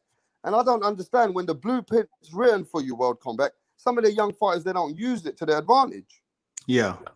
Like Devin Haney, I want to see him come in with a rapper. I want to see him coming in with beautiful women behind him, coming in with a great music. Maybe do a couple of little dances if you can. You will capture the whole world. Yeah, only some. Oh, What? It's gone down already. What the heck? Dang, knocked down already? What the fuck? And he only has 5 losses, though. I'm not sure what's going on, but, you know, knocked down in the first round. Hey, Superman for real, bro. He got some dog in him, though. Superman looked like he got something going on here. Yeah, he got some dog in it, man. Matty, he's up there with some dog. He's really standing in the pocket right now, landing some hard hooks to the body. He's trying to close the show. Ooh, body shots. This dude is dogging it. You know, he's undefeated. He's showing he got grit, man. He's showing he's got some dogmatic tenaciousness in him. Look, he's standing in the pocket, man, flat-footed, sitting down on his punches. Yeah. He's not afraid of anything that Mojica's gonna return right now. Nice, keeping the stick out there. He slowed down now. He don't want to punch himself out. Get back behind the jab.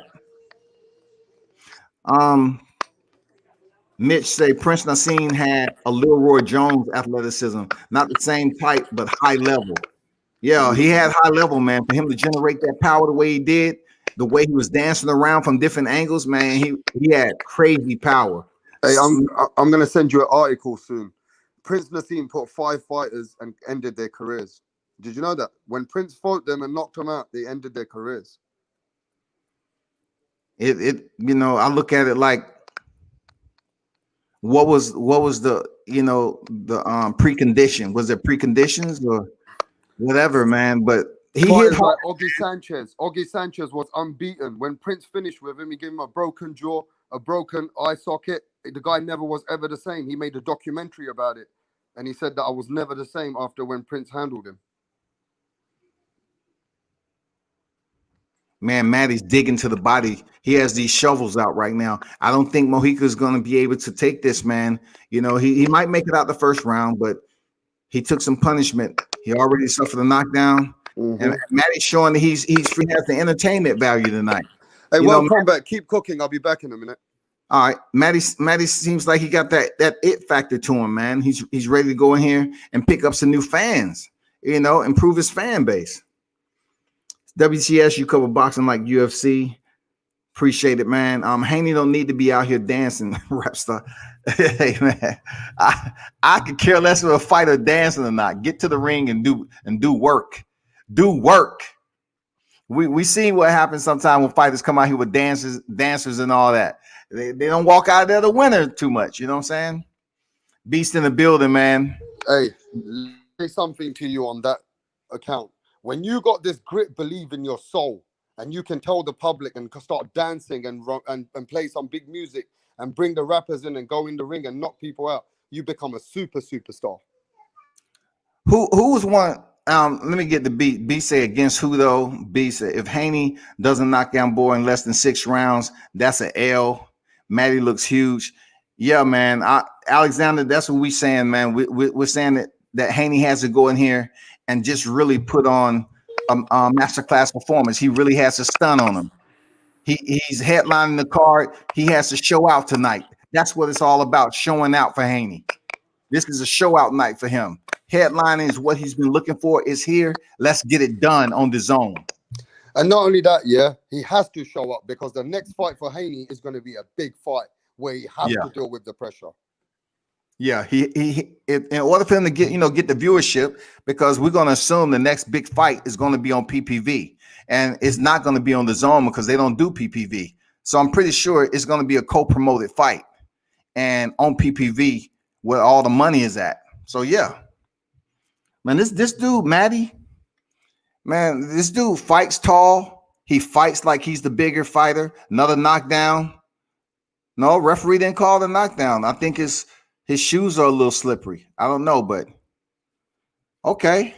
All right, Mojica said, let's go. Let's go. Mojica's about that business. Oh, hard shovel left hook, double shovel left hook up top, man. Uppercut, rather, uppercut. Both of the fighters are exchanging uppercuts. And you know what? Maddie got the best of that exchange. He drops him with an uppercut. And man, Mojica is shaking his head. That isn't good. That isn't good. The fight may be over. Over, done. Maddie gets a stoppage in round 2. Minute, 20 remaining on the clock. This man gets another win, keeps his undefeated record. Let's go. One more fight down. We get closer to the main event. You know what it is, people. Hit the like button in the building.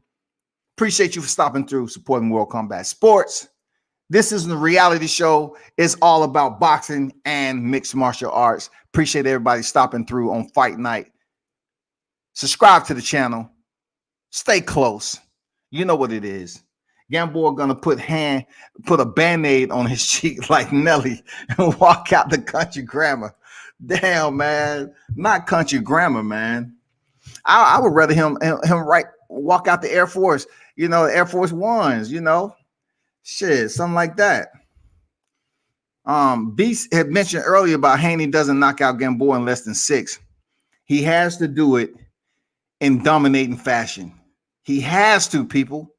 Haney has to get this job done expeditiously. Man. But I need to stop you there. If I think Haney can still go up to 9 rounds, so please don't hate on him. I do believe you're all thinking that's just my opinion. He needs to do it in half the fashion, Gervonta, man. Yeah, but all the hype, all this back and forth to my, Haney's, he's the best lightweight. He got all this power. Okay, to show that you different and separate yourself from Teofimo Lopez and Gervonta Davis, he needs to go in here and freaking get the job done. I'm not saying he's banished from the sport if he doesn't do it in 6. I'm not saying that. I'm saying that the criticism of him being a rising star in the sport and all the hype that is behind him in the lightweight division, when he faces Gamboa, who's already been stopped in 12 rounds, in the 12th round last fight, they're expecting Devin Haney to go in there and demolish this dude. All of Devin Haney's fans are saying the same thing. They want him to stop him by 4 rounds, but I believe it can go past 6 rounds. You say it can go past? Yeah, I think it can go past because I've never seen Devin Haney. He always works you out. He always gives a few rounds and works and starts to adapt and it's like the data. Devin Haney likes to load the data. You know what I mean? Yeah, most fighters download the data, but I don't think we ever said it couldn't go past 6. I'm saying if I said the C word, it can't or couldn't. I'm meaning like in order for his name to be abreast with Gervonta Davis's and his competition in the lightweight division, it would be good for him to finish this and go and take it to the house. Finish it the earliest possible and take it to the house. And I appreciate that, but I'm just saying if you see Devin Haney put a beating on Gamboa after the 8th or 9th round, I don't want all the fans to start hating on Haney and saying, "Oh, he ain't the real deal. He's not." Nah, he's a real deal, dog. Come on, man. But I'm talking about the casual fans. The casual fans. You know how the casual the temporaries, as I call them. I call them the temporaries, man. Temporaries is worse than casuals. They don't even follow the sport on a full-time basis. The casual, they may tune in a lot more, but yet they don't even try to basically learn about the sport. They just drop in. Oh shit, they hating on Haney? Okay, cool. Let me drop my comment. Haney ain't this. You know what I'm saying? Temporaries, man. Temporaries. I think Gamboa will win. Alexander said, I'm actually more interested to see if Haney would show he's a complete fighter more than a stoppage. Well, we're looking at the technique always. We check the technique like Rakim said. Don't sweat the technique. That's what we want to see. Don't sweat the technique.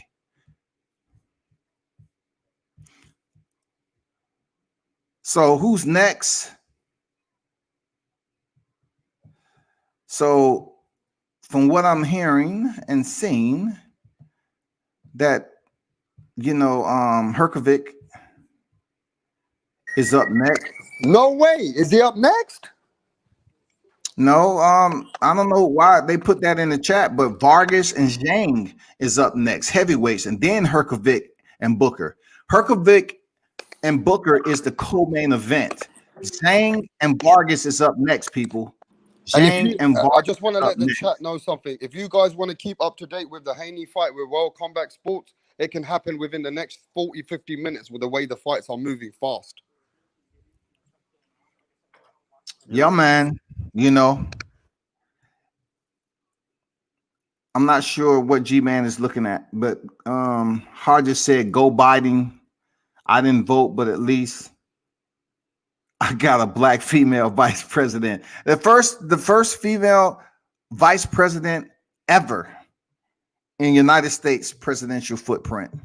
Hey, The she's half first Indian, bro. She's female not all black. VP. She's half Indian. They're gonna say she's black. Come on, man. We don't break it down like that. It's just like me having a black father and a white mother. You don't go to school and say, "Well, who you hanging with?" Well, Yeah, I'm but not hanging. she the same as my dad. Where she's from India, my dad was from the same. Yeah, but I'm saying over here in the U.S., bro, they're not gonna say if somebody identify her, she's not gonna say no, I'm not black, like Tiger Okay. Woods. They're not Okay. gonna be the Tiger Woods, and she say no, I'm not black, I'm not Indian either. You know, I'm biracial. I mean, it can get that way, but the one that stands out to me was Tiger Woods. You know what I'm saying? Period.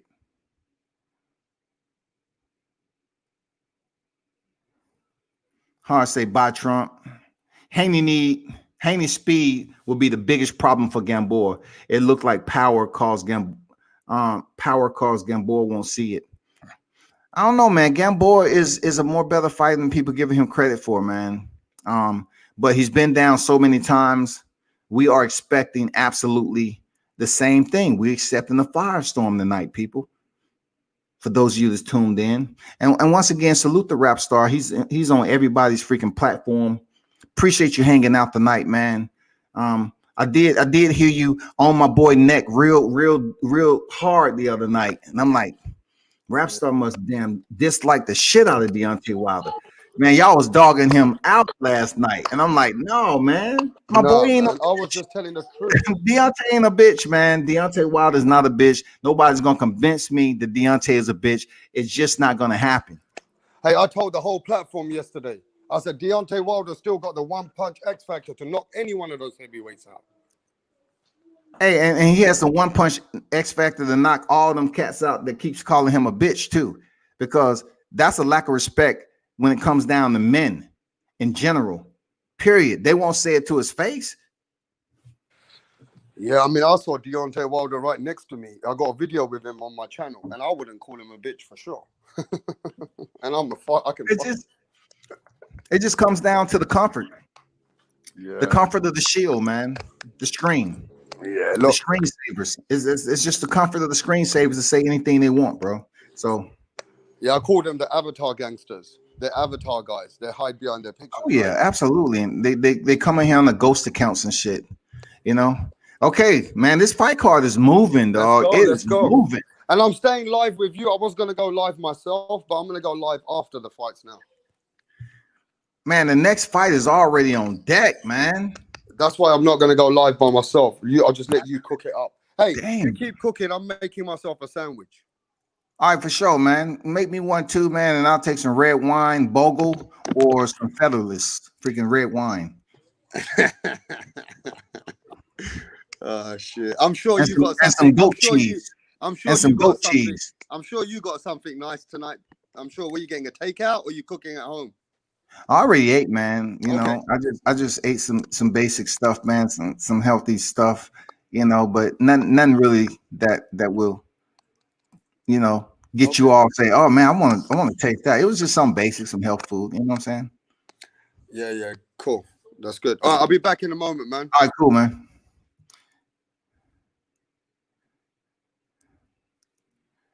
These guys look ready. They look ready.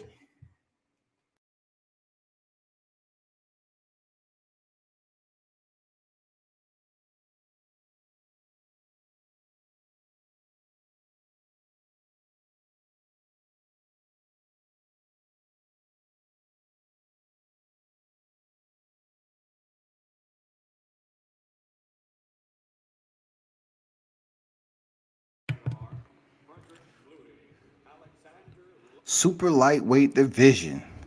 Damn. Let's go. What a name for a referee. God damn.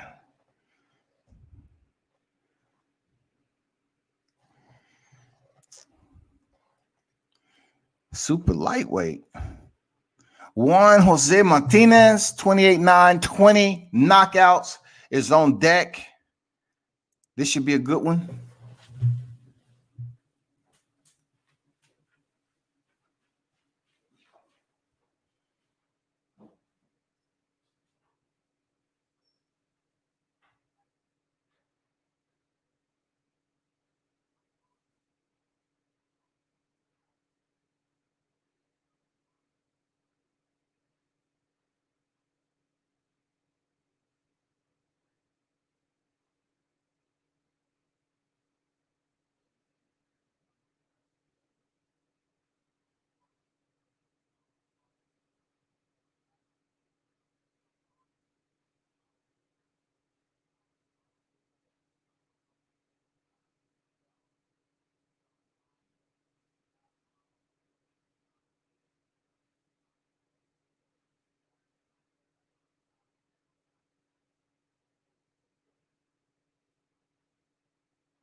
Man, they haven't started yet. Come on.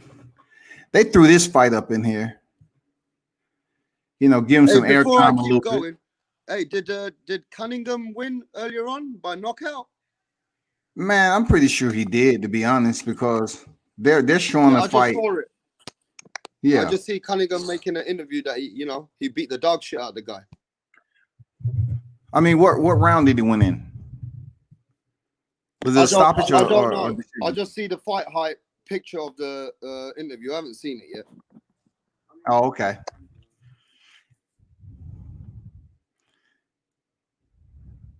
Martinez is in black and gray. This is a pretty high-paced fight so far, man. This is a pretty high-paced fight right now. I think they just inserted this into the equation because the fights are going pretty quick. So they put these. Man, this is a knockdown already. So this has to be a replay. I mean, is this live? I mean, damn, this dude is down already. Martinez is down already. It could be the fight from earlier. Yeah, it has to be the fight from earlier. They waved off Martinez already. Done. Take it to the showers. Over. Pooch. Done. So they're probably just warming up the next group of fighters in the back, man. Yeah, this is pretty easy. King in the house, man. What's good, man? Salute, family. Salute to you. And Mitch say Martinez looking flabby. Yeah, you have to have some of those fighters on the card because we're not in a sport where you got a lineup of killers. If that was the case, everybody would have losses. We just can't do it. You cannot have a lineup of killers in any combat sports. They're just not produced that way. We have to get in the lab and start producing these fighters if we want a damn sport full of killers. So it's not going to happen. No reception. I want to jump on. Trump stress eating 12 burgers, watching Celebrity Apprentice re-rise. Oh man, y'all going in on this throwing match. This is the intermission. Yeah, this is definitely the intermission, man. I was just about to say, where did these cats come from? You know what I'm saying? Where did these cats come from, man? Appreciate everybody for pulling up to the chat, man. Boxing and MMA, World Combat Sports, you know, bringing it to you the only way I know how.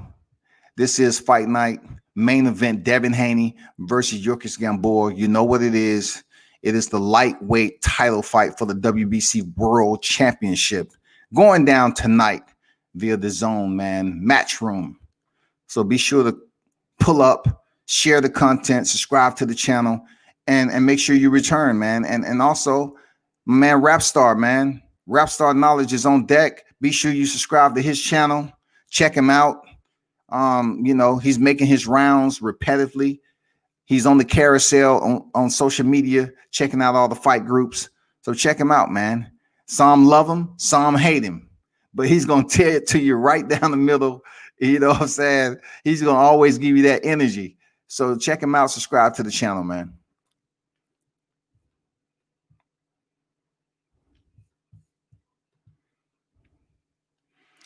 So what we looking at right now? What we looking at? Well, we're still on intermission. Okay. Got you. Come on, man. They had to slow the card down because it was going too fast. It was going too fast, man. Sweet P beat the Fowler Chavez just like Major Taylor did. Yes, man. Yes. And unfortunately, man, it was one of the worst robberies, man. You know, Sweet P was robbed twice, man. From Luis Ramirez and goddamn Julio Cesar Chavez Sr. He was just, I mean, it was just bad. And then the Magic Taylor situation. I just look at Steele stopping that fight when he did, and then saying that he wouldn't change a thing. It's hard to say, man. I'm just like, damn, did you have awareness of how much time was left on the clock? Did you have any type of awareness as a referee? You know what I'm saying? I mean, damn, you stopped the man. You ruined the man's life, really. Stopping that fight, it ruined Magic Taylor's life. So anyway, we're not here to talk about that. This is freaking the DAZN fight card. We're waiting for them to bring out the next fighters, of course. They're in intermission.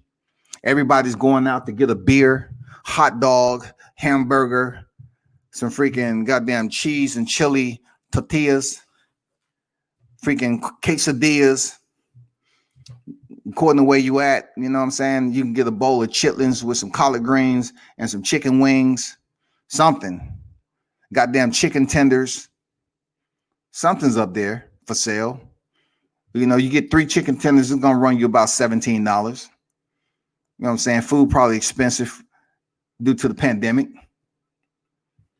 But you know what it is. So a lot of while we're in the intermission, let's talk about some of the fights that's coming up. We got Naoya Inoue. It's going to be facing Jason Maloney. You know, Jason Maloney. He had every good intention of going in there defeating Inoue. He just couldn't get it done. Inoue ended up stopping him. That was a big time for Jason Maloney to step up and get a title. That was the opportune time. And Inoue closed out the show. I mean, he was coming off a tough fight against Nonito Donaire, but he showed that he's the man at bantamweight right now. Unified champion. He closed out Maloney. Now they're talking about him and probably John Casimiro. That's going to be a good fight. In the interim, on the right side of that, WBC, you have Nordine Bali, who's set to fight Nonito Donaire. So stay tuned for that. Of course, my man Emmanuel Navarrete, he just picked up a belt. So salute to him. I'm not sure who he's going to face next. Don't know who Gary Russell's going to face next. He should be on the move soon. Then the 130-pound division, junior lightweight. Very exciting division. You have Miguel Berchelt, who came down with COVID-19, supposed to step in there with Oscar Valdez. That fight is postponed between them, but Oscar Valdez said he still wants the fight date. He wants to check. So Shakur Stevenson, who's hanging out at the junior lightweight division, he said, I'll step in there and fight Valdez if he wants to sign off on it. Give me the opportunity.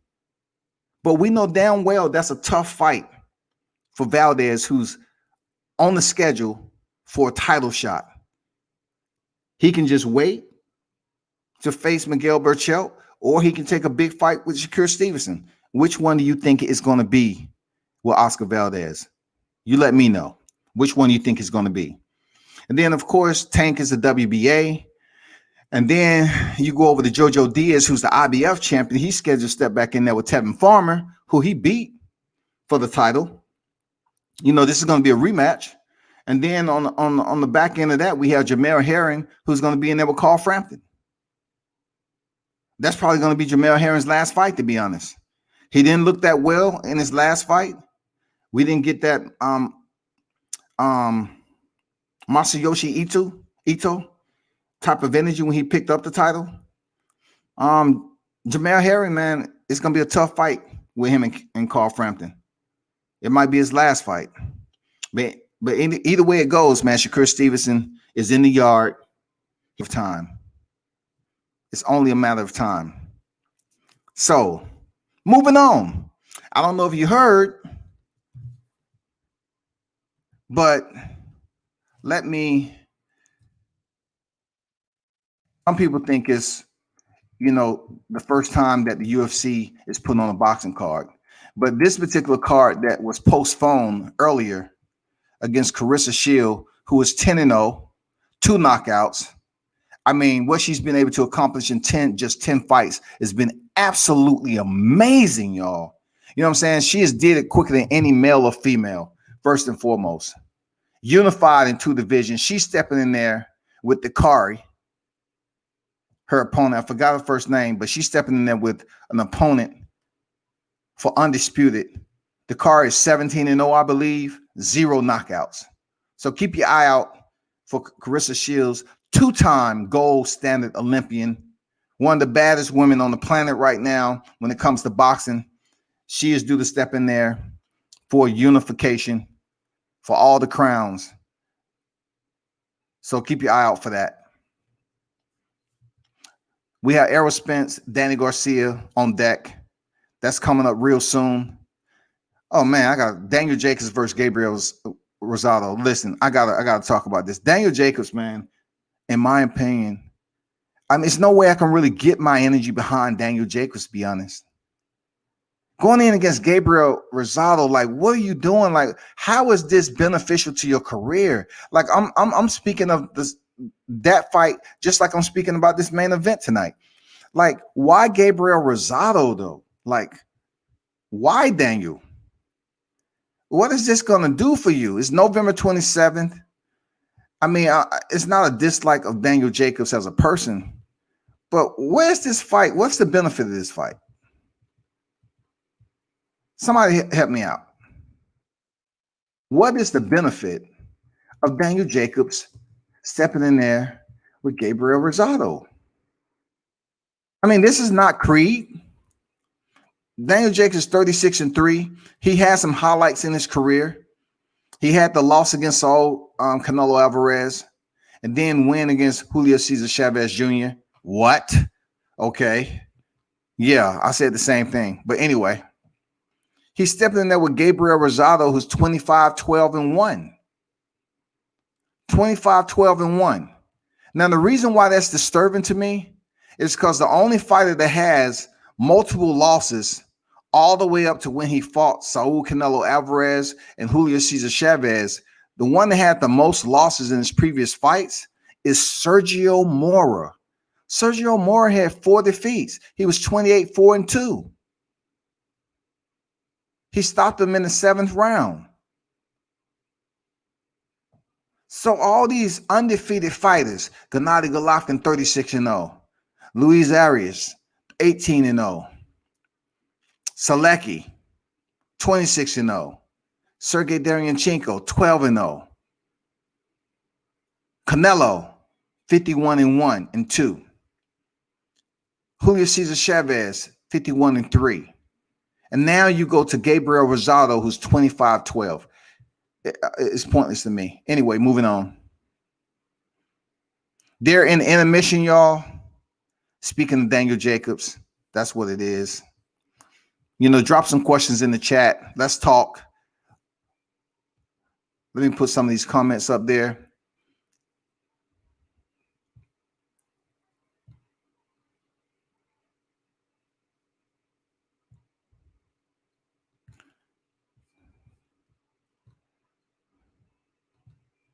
Let me see what they're talking about over here with the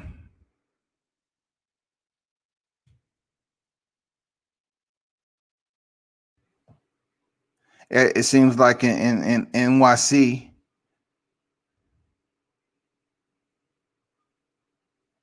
they have people in the streets celebrating the Joe Biden win. I know there's been a lot of talk about certain groups and individuals, taking a little bit of more aggressive action because of their disappointment in the victory of Joe Biden, but it is what it is. You know what I'm saying? Coming off Barack Obama for 2 4-year terms, and then people wanted, to switch it up by all means necessary. So they end up electing someone with no prior political experience. And we actually been a part of this ride. We have actually been a part of the group for the last 4 years. It has been a downpour of presidential freaking expectations that we have been disappointed. We've been absolutely disappointed. I know some people are for it. I'm not here. I really don't get into politics, but it's been a hard year. So now that the election has happened, we have someone else that's taken over. It's been confirmed. It doesn't matter if he's not going to concede. It doesn't freaking matter. It is what it is. We're going to have a new president, 2021, and let's see what he's able to offer. And also, shout out to Kamala Harris. She will be the first female VP ever. When it comes down to it, we actually thought Hillary Clinton would be somewhere around that seat. If not president, she would be a VP, but it never happened. Now we have Kamala Harris. A lot of people consider her a much cleaner politician, but when it comes to these politicians, they do have skeletons just falling out of everywhere, man. So they was able to get it done. That's the people. I don't know if you looked at Von Jones. He was very emotional, but he was more so talking about people still have belief in character of a person. Character. What is your character like? And that affected him big time. He was emotional that Joe Biden was able to get elected and people saw character. But of course, Joe Biden has some freaking skeletons too, man. Seriously. I did that post earlier. And man, people was just leaving comments. Man, I'm not even gonna get into it.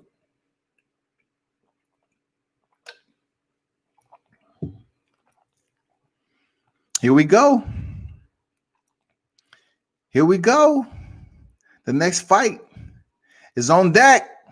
Here we go.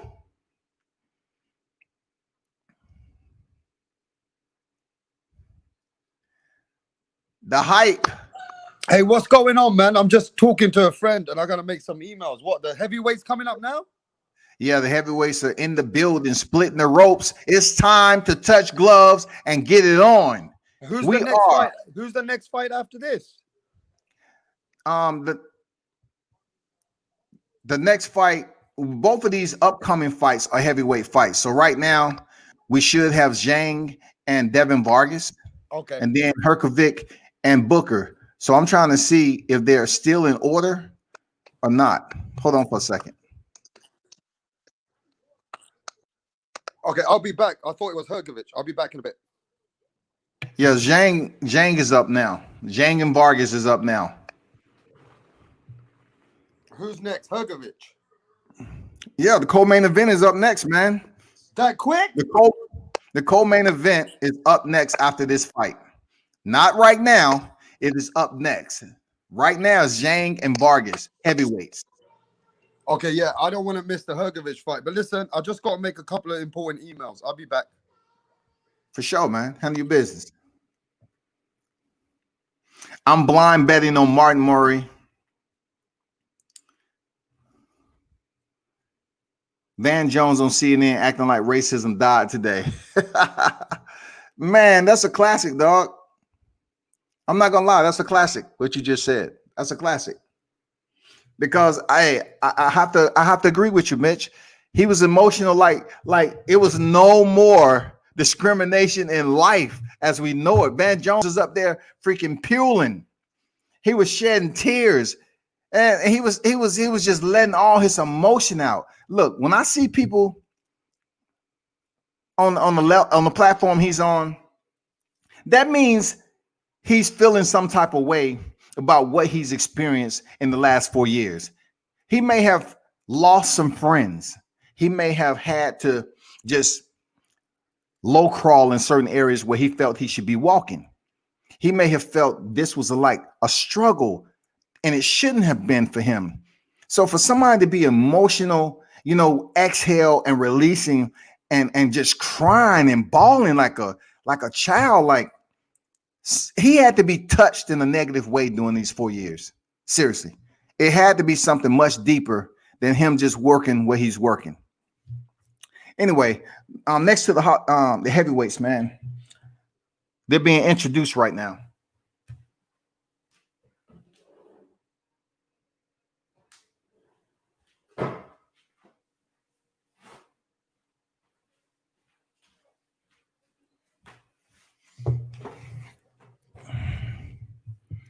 Zhang, these are the big boys, man. These are the big boys. They come for freaking affliction and domination. That's the only alternative right there, to dominate. Yeah, man. Van Jones was extremely emotional. After he left, in front of the cameras, he's probably was a bit dehydrated. For those of you that's tuning in, man, we have Zhang and Vargas on deck. The heavyweights are on deck. This is the last fight before the co-main event. The co-main event will be up next after this fight. And then, of course, we have the main event. Round 1 underway. Once again, hit the like button if you're in the building. And salute to everyone who's pulled up to WCS. It's always a pleasure. Thanks for tuning in. Share the content. We are absolutely closer to what we tuned in to the co-main event and main event. Of course, heavyweights are on deck. Zhang is pressuring. Light jab up top. Vargas is moving around. Pretty decent for, heavyweight. This is a 10-round fight. Vargas, steps in with the right hand. Zhang has, in my opinion, the better poise right now, and he's lining up Vargas. Vargas is parking in the corner already. Some dirty boxing on the inside by Vargas with the choppy right hooks up top. Zhang digs to the body with that left hook. He comes back with another right hook. Uppercut by Vargas on the inside. Very sneaky. The fighters tie up. Referee breaks him. Reset. I like the fighting style, man. Zhang is a southpaw.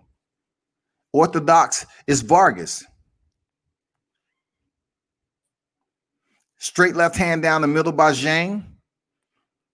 Okay, Vargas, he did get hit in the back of the head just then, but he was trying to duck under. 1-2 punch to the midsection. I don't know what's going on with Vargas turning his back to his opposition.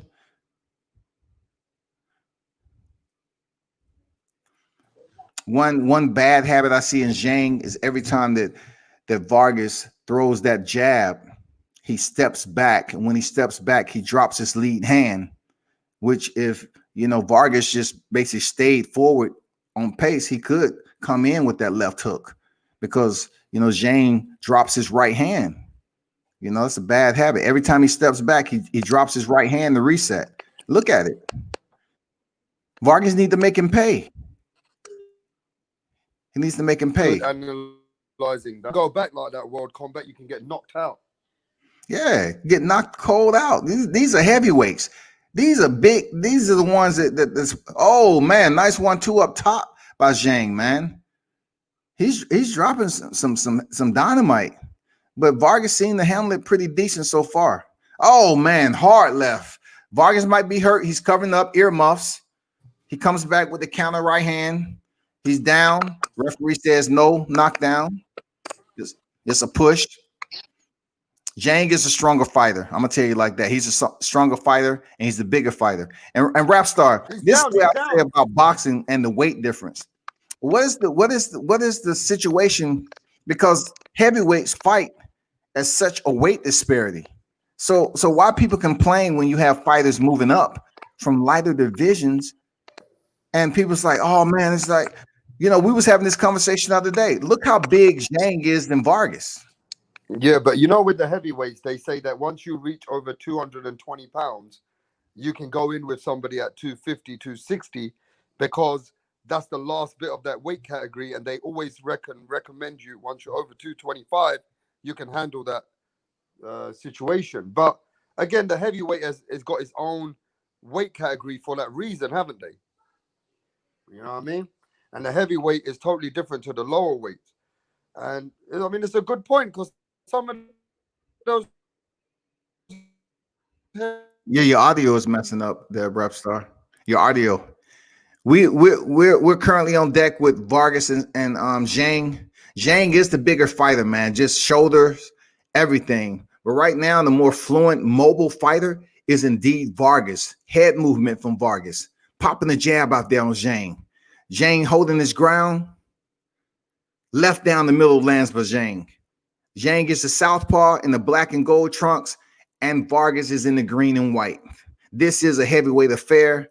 So far, Zhang's been having good success. Step in with the lead jab and coming over the top with the right is Zhang. He has some power on his punches, man. I'm telling you. Zhang has some pretty decent power on his shots.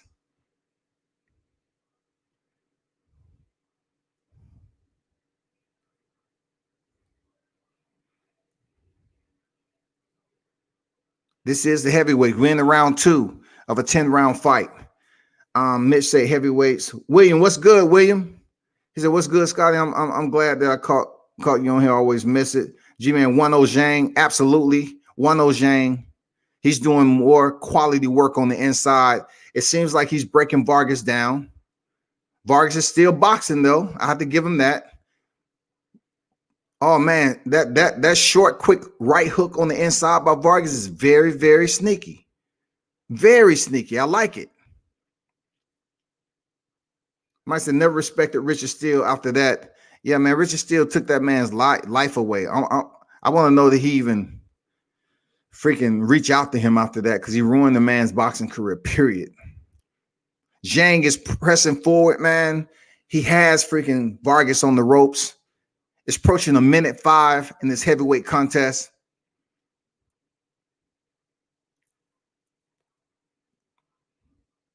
Okay, nice combinations on the inside coming in by Vargas.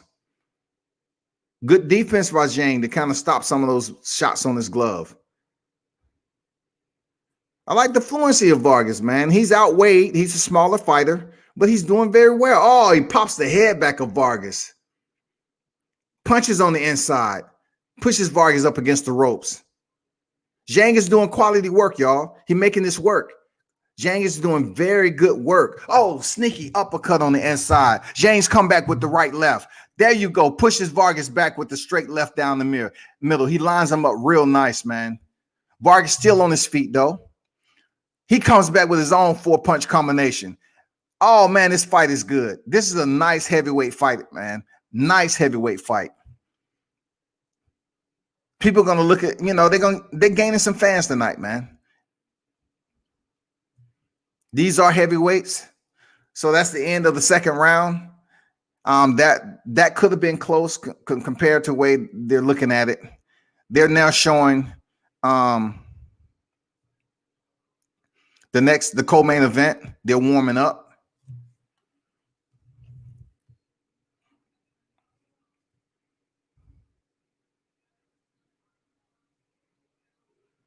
Very solid heavyweight fight that's on deck right now. We're on the eve of the third round of a 10-round fight. We have Zhang versus Vargas. We are absolutely in the building. The zone on deck. Devin, Haney, Yuriorkis, Gamboa. You know that's the fight we want to see. You know that's the fight we want to see. But we want to see this co-main event too.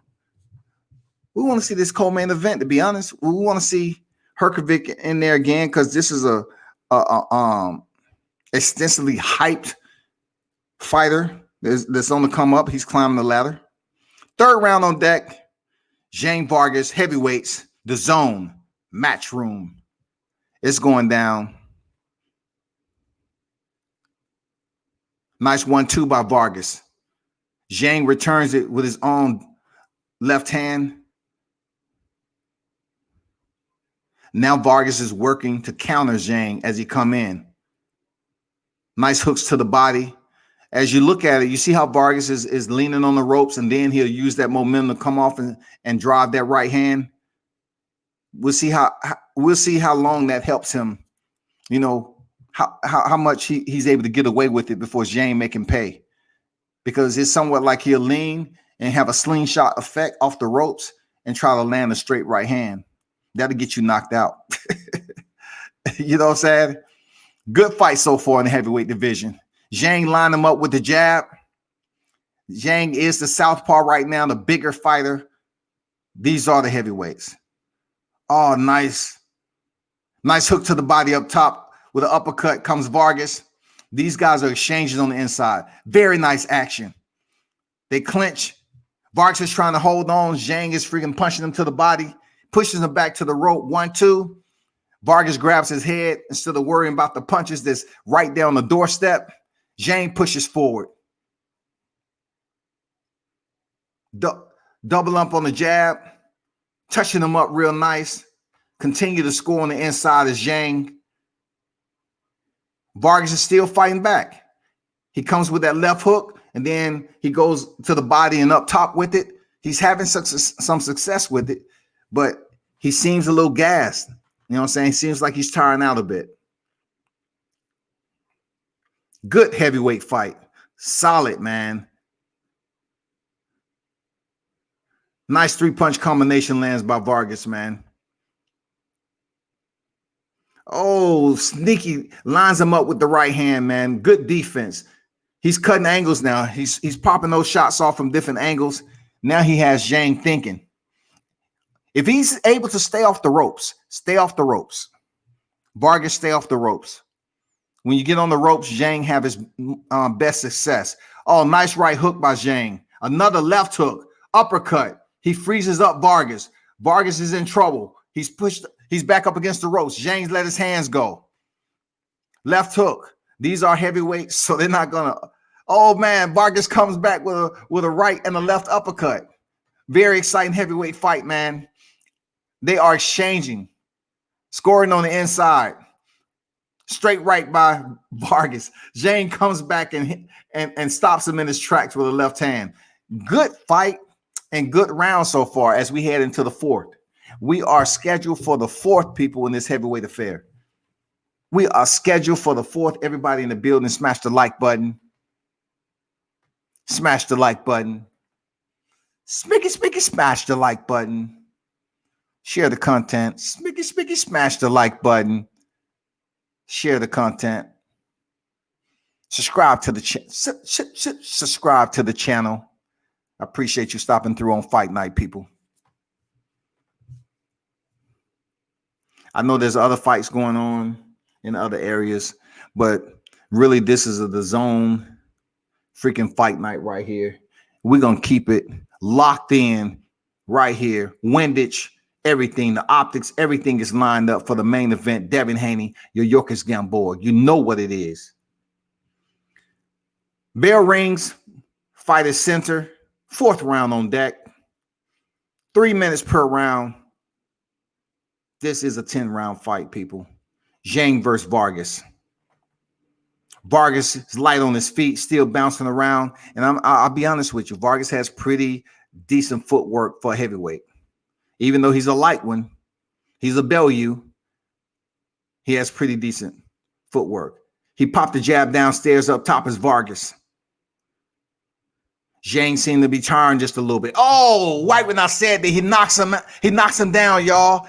He baited him in with a right left. He knocks him down. Vargas is belly down on the canvas. What a sneaky straight right left by freaking Zhang. The southpaw, right left, Fight is over. Fight is over. Fight is absolutely over. Sneaky set the trap for Vargas. He set the trap and closed down on him. It is done. It is done. 1-2, and it's over. Very nice setup. Very, very nice. I like that. He allowed Vargas to get into his rhythm and act like he was a little bit tired, and he exploded. And he lined him up perfectly. Knockout stoppage. Zhang gets some victory. When a fighter was belly down like that, he was hurting. He's trying to make it seem like he has a knee injury or something, but I'm waiting on the replay. That was quick. Zhang has some pretty good power, man. He has some pretty good power. I'm not going to lie to you. Let's pop this replay in. Let's go. Pop the replay.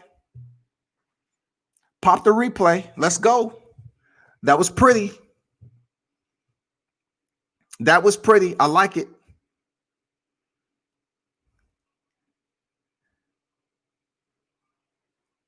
Boom. Counter. Oh, man. Counter right left. It was so quick. A counter right left. Pretty. It was a counter right left. A counter right hook straight left. Pretty. He had Vargas thinking that he was a little bit tired. Look at him. He has earmuffs on. Boom. Right hook straight left. Oh my God. Vargas like, damn, dude. I can't lie. You got me. And Vargas a little, you know, he was moving pretty good, man. He had pretty decent footwork, but give it up to Zhang. Fight fans just tuned in. Zhang gets the victory. And I have to let you know that the co-main event is on deck. The co-main event, if you look down into the details right here on YouTube, we just finished with Zhang Vargas heavyweights. Now we have Filip, Hrgovic, and Rydell Booker up next. Co-main event on the Haney versus Gamboa fight card. And then, of course, on the main event, we have Devin Haney versus Yuriorkis Gamboa for the WBC lightweight world title. That's what we're looking at right now. That's what we're looking at, people. Pass the word. Appreciate everybody for tuning in. Drop your comments. Yeah, he was making it seem like his knee, but I think it's possibly the shock went down from his head down to his knees and goddamn caused him to feel a little different, because that was a perfect counter. Right, left. That counter right hook, straight left. Pretty finish. I'm not gonna lie to you, it was pretty finish. We already knew who was the bigger fighter. You know, Vargas did what he could. He had pretty decent movement. But look at the explosiveness in that right counter. Straight left down the pipe. Laser sharp. Line them up. Good night. Bye-bye. Take it to the house. Gone. Gone. Zhang landed 48 to 31 of Vargas, 148 thrown to 136 of Vargas, 32%, 23% of Vargas. That's final punch stat numbers.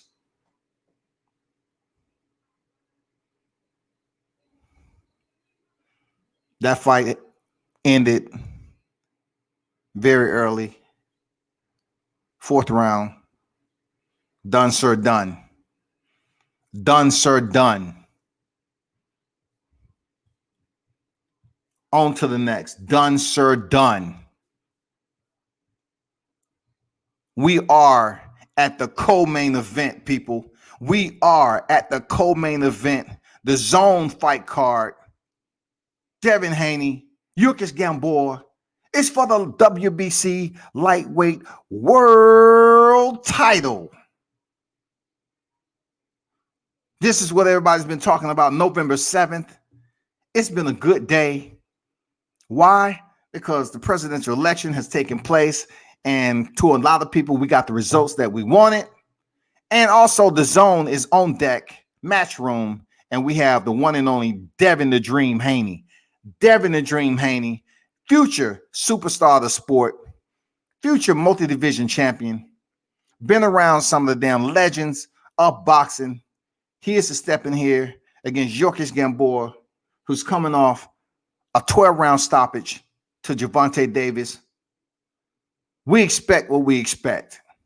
That's what we want. We expect what we expect from Devin Haney to go in here and put on the show. That's what we want.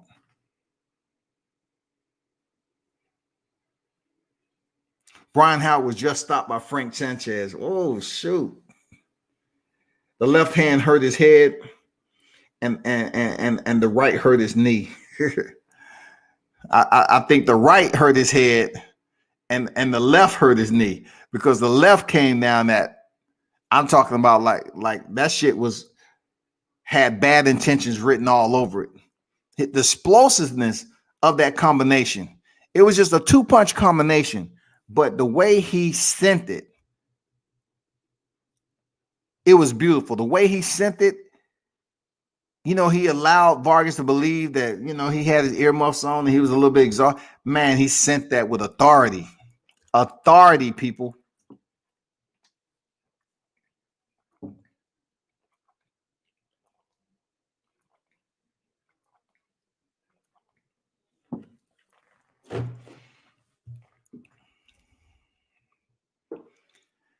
Co-main event is on deck. We're just waiting. They're just going through the lightweight rankings right now. Teofimo Lopez, Gervonta Davis, Vasily Lomachenko, and Devin Haney, they have 4th. That's Chris Mannix's lightweight rankings. Once again, that is Chris Mannix's lightweight rankings. He has Devin Haney number 4. Now, when I gave my rankings in the lightweight division, I put Devin Haney number 3. People got all freaking hemorrhoidal. You know what I'm saying? That's not even a word. Hemorrhoidal. We're talking about hanging, agitated, irritated, blood red. They became hemorrhoidal. They were so agitated. Yeah, I put Devin Haney 3rd. And that's what I said. Devin Haney is 3rd best lightweight in the division. It seems like everybody else agrees. I'm not talking about Chris Mannix. I'm talking about, look at ESPN rankings. I had Teofimo 1st, Gervonta Davis 2nd, and then Devin Haney 3rd. I don't care who you are. I'm just saying that is my setting right now. Gervonta is a 2-division champion, 4-time world champion. Come on, man. Come on. Think about that. And then it goes without saying, Teofimo Lopez being a unified champion is what it is. Definitely, when Devin Haney wins this fight, he's going to call out Teofimo or whoever he chooses. He's, I'll be surprised if he don't call out Teo. That's going to be a good fight, period. Rare counter combinations by heavyweight, both to the head. Yeah, man, it was very explosive, very quick, and his countering speed is just amazing. His timing was amazing. He set the trap real nice to Vargas to get comfortable, to come in at that speed, and he just blasted him. So, we got a tip-off hat for him to get it done. So we have Hrgovic on deck next against Booker. Hrgovic against Booker. Hrgovic versus Booker is up next. They're headed to the ring, people. This is the co-main event. The fighters are on their way to the ring.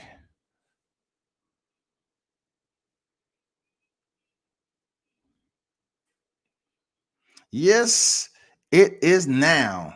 And this is going on with pretty good time. I like what I'm saying. This is pretty good time.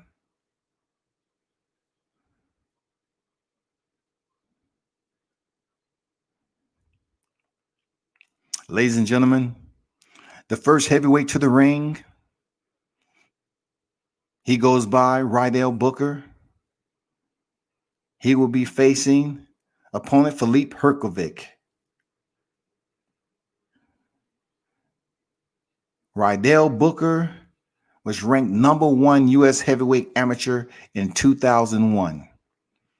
Now, a story about Rydell Booker is that he had amateur promise, but with a lot of sports and a lot, especially in boxing, according to where you came from, he ended up doing some time. He ended up doing 10 years in prison. It's just a little backstory about Rydell Booker. Now he's on stage. He's being able to basically step into the limelight again against one of the top rising heavyweights in the game, Filip Hrgovic. So, hey, we have so many stories about guys who had promise in the amateurs, and then they end up getting into trouble and doing time.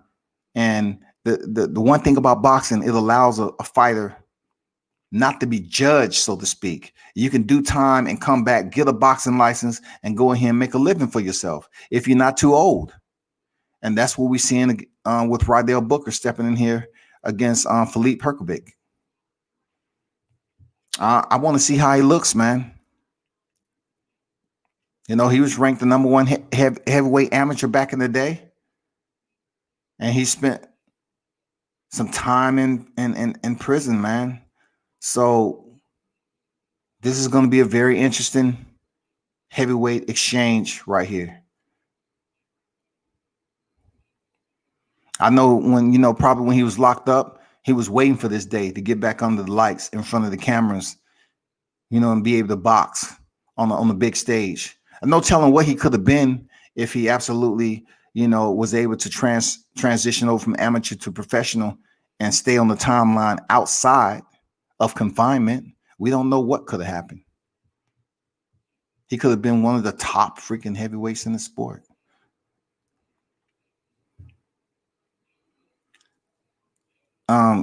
Mitch said, question come back. Who's better, Gamboa or Leo? I would have to say Leo Santa Cruz. I would be a fool not to say Leo Santa Cruz because he lost to Frampton and then he avenged it in the rematch. And then he just got knocked out by Gervonta Davis. All right. Leo Santa Cruz, his first knockout loss was freaking to Gervonta Davis. But for Gamboa, all 3 of his losses have been knockouts. That's fact. All 3 of his losses have been knockouts. But in between that, he's been on the canvas like 14 times. That is a lot.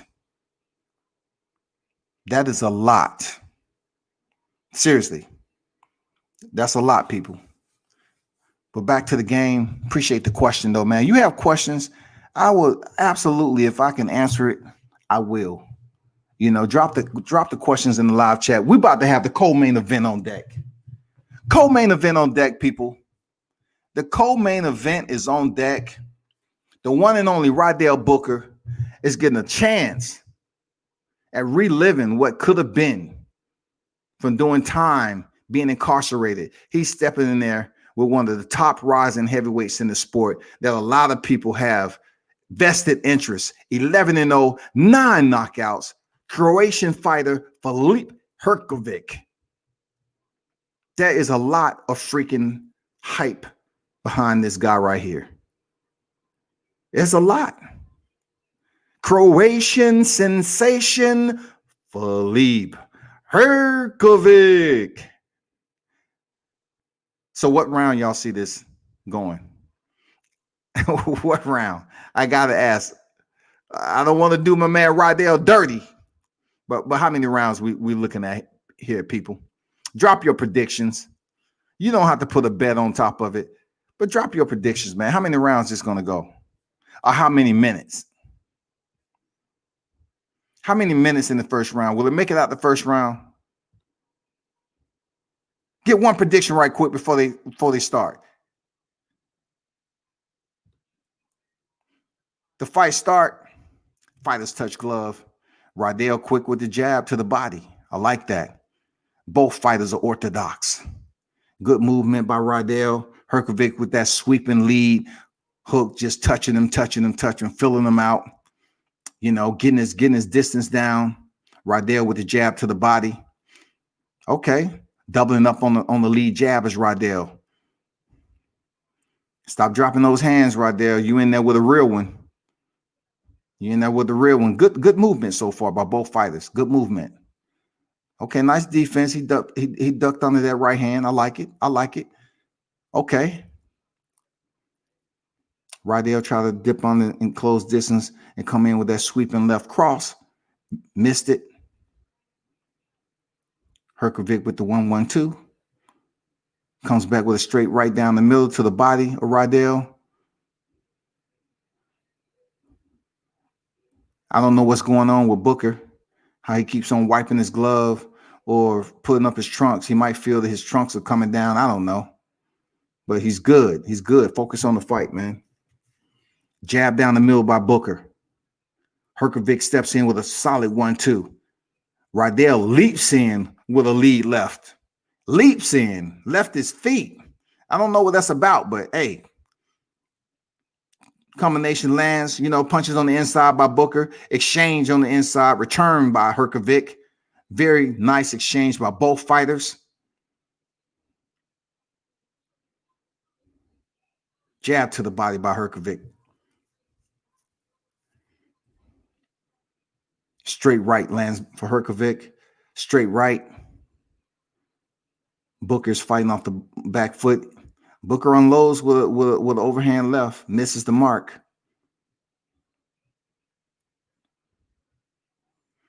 Hard 1-2 combination by Hrgovic.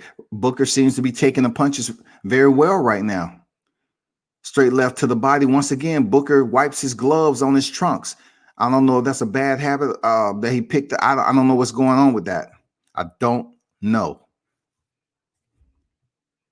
But when you have both hands down by your waist, wiping your gloves on your trunks, I don't know what's up with that. But Hrgovic is being active. He's landing some solid punches on Booker already. He's looking very, very in control of this fight. Booker complains about a shot to the back of the head. Right hand lands for Hrgovic. This is heating up. Hrgovic is in total control. Comes in with a 3-punch combination. Lines him up again with a 2-punch combination. That left hand seemed a little low. He's connecting easily on Booker. Booker, he's making a miss. Booker is just a little bit late on his timing with the counter left hand. That closes out the first round, people. First round goes to the one and only Hrgovic. Easy round. Now, what you're seeing is Booker's timing is absolutely off. And this is early in the fight. So right now, it's not going to get any better for Booker. But his timing is off, big time. Been seeing a lot of hype around Hrgovic. Well, what y'all think about that first round? Is the hype real, or do y'all need some more, convincing? What y'all think about Hrgovic right now?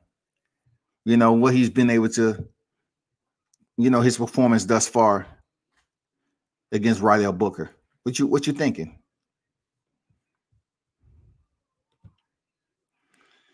Second round on deck. I don't know what's going on with Booker and his shorts, but he should have asked somebody to just pull him up when he was in the corner or something. He's focused on that lead left. He's going to the well with that, Booker. He's just going to the well. And I don't think you're going to land it on Hrgovic. Okay, stick to the 1-2. Nice. He landed 1-2 on Hrgovic, and it was returned. Hrgovic straight with the jab like that. Straight with the jab like that. Comes over with the right hand. Lines him up real nice. Touches him up with the lead jab. Okay, now Booker lands that left hand he's been trying to get off.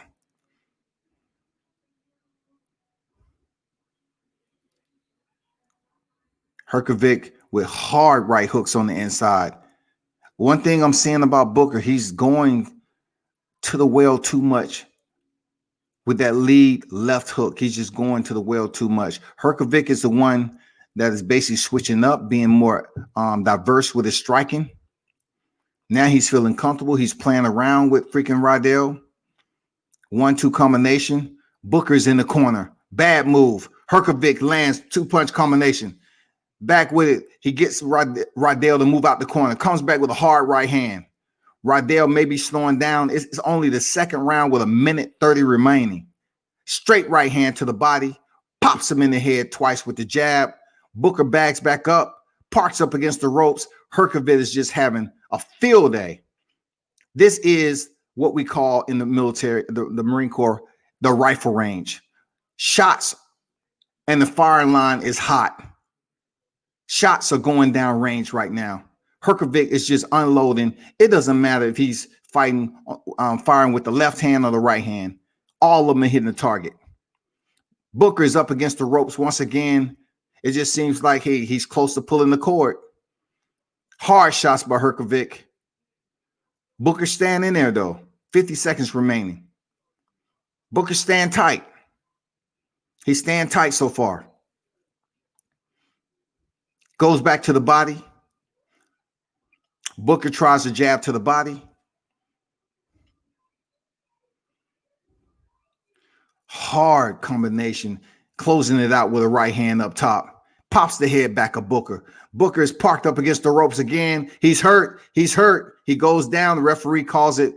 All Hrgovic had to do is just let go, and Booker would have dropped to the canvas. The referee calls it a push. Booker is feeling these punches. He's about to go, people. Second round, 9 seconds left. Hrgovic pushing up against the ropes. Booker has his hands up. Hrgovic closes in. Down goes Booker. Down goes Booker. First knockdown of the fight. Down goes Booker. Is the referee calling the knockdown? Yes, he is. He's giving the count. Booker is indeed in trouble. The final seconds and the round ends. Booker is in trouble. He's bending over. It seemed like his back might be tight. I don't know what the heck is going on, but that round was easily Hrgovic. What do y'all think about Hrgovic's performance so far? I think he's fighting pretty damn good for a heavyweight with his combinations. I think he's doing pretty damn good. It's 2-0. Easy. 2-0 easy. It is 2-0, people. Hrgovic is having an easy go with Rydell Booker. I'm not saying he's just washing him. I'm just saying that, you know, if Booker is going to back up against the ropes, park, well, guess what? Who's going to come driving through the door? Freaking Hrgovic. And believe me, he got his bright lights. He has his bright lights on too. He's driving straight through. He's seeing everything. Third round on deck, people. Third round on deck. He lines Booker up, goes to the body. Booker is up against the ropes early in the round. Not good, people. Hrgovic steps in. Hard shots. Hard shots. He's posting with the left, swinging with the right. 1-2 combination to the body. Booker is still standing. Hard right up top. Booker tries with the right hand. His go-to punch misses again. Hrgovic is still landing some solid punches. Booker is still standing, showing heart. Hrgovic steps in with another hard right hand.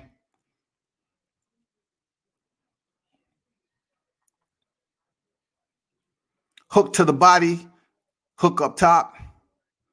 Booker stumbles a bit. Hrgovic is just having an easy go. Ready on the left, ready on the right. The firing line is ready.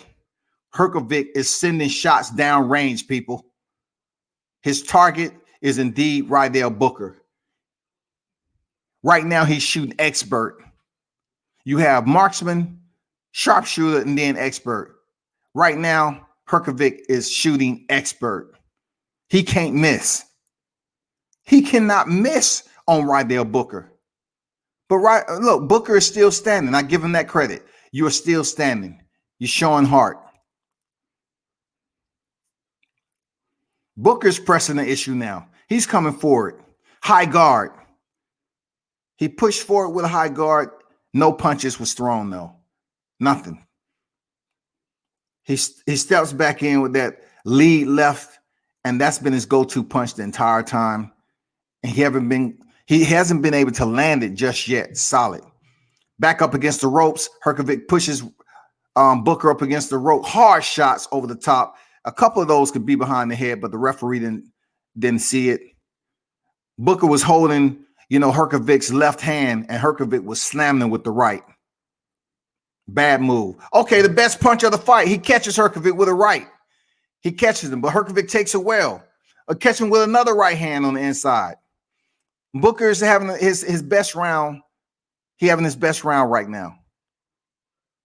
Step in uppercut by Hrgovic.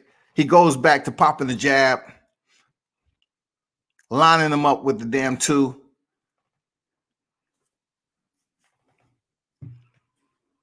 Booker is showing heart, tremendous heart with the punishment he's taking.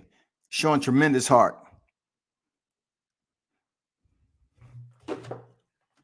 He already been down in the second. He's up against the ropes again.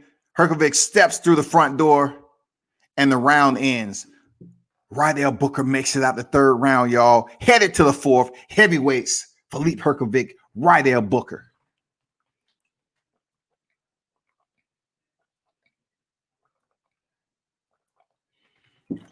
It's showing Devin Haney back in the dressing room, warming up.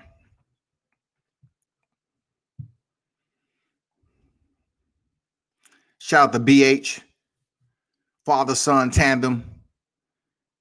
Been with his son since the beginning, since the inception of his career. And this sport is not easy, especially when it comes to a family. You know what I'm saying? Shout out to Lolo Harris, father and son Charles Harris. Shout out to all the father-son tandems out there that's getting it in this boxing game.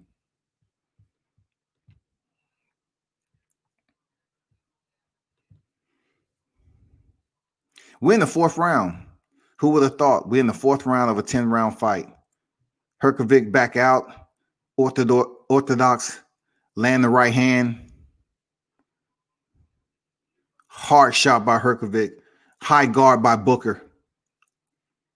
1-2 off the head of Booker. He takes another one. Booker just took a deep gasp. The round has just started. He just took a deep gas exhale. Let's see, can Booker get a second win, man? It is all Filip Hrgovic. How are you all seeing this fight? Those of you that's looking at with Hrgovic. How do you see his style? What are you grading him right now? He's absolutely winning the fight. But what do you think about his style comparable to the top 5 heavyweights in the game? Booker is trying with that leaping lead left hook, and it's just one of the only tools he has in his repertoire right now. Hrgovic knows it. He's downloaded, and it's been ineffective up to this point. Ineffective, y'all. He closes it in, fighter clinches. Hrgovic pushes him off. Goes back to the jab. Right, left, right. 3-punch combination lands. No response from Booker. He seems a little bit tired from the first round. He jumps in with that left again, lands it. That's his bread and butter. That leaping left hook is just his bread and butter, man. It's not 100% accurate, but he's staying the course with it. Hrgovic is back to the multiple, the three shot combinations, man. He can't miss. He can't miss, man. Shoo, man, he lands that uppercut on Booker. Booker's taking some punishment. He's breaking down. He's staying tough, though. He's breaking down. Hrgovic is having success. Goes to the body. Goes to the left side. Booker tries the leaping left hook again, misses. He's in a bad place up against the corner, a bad place.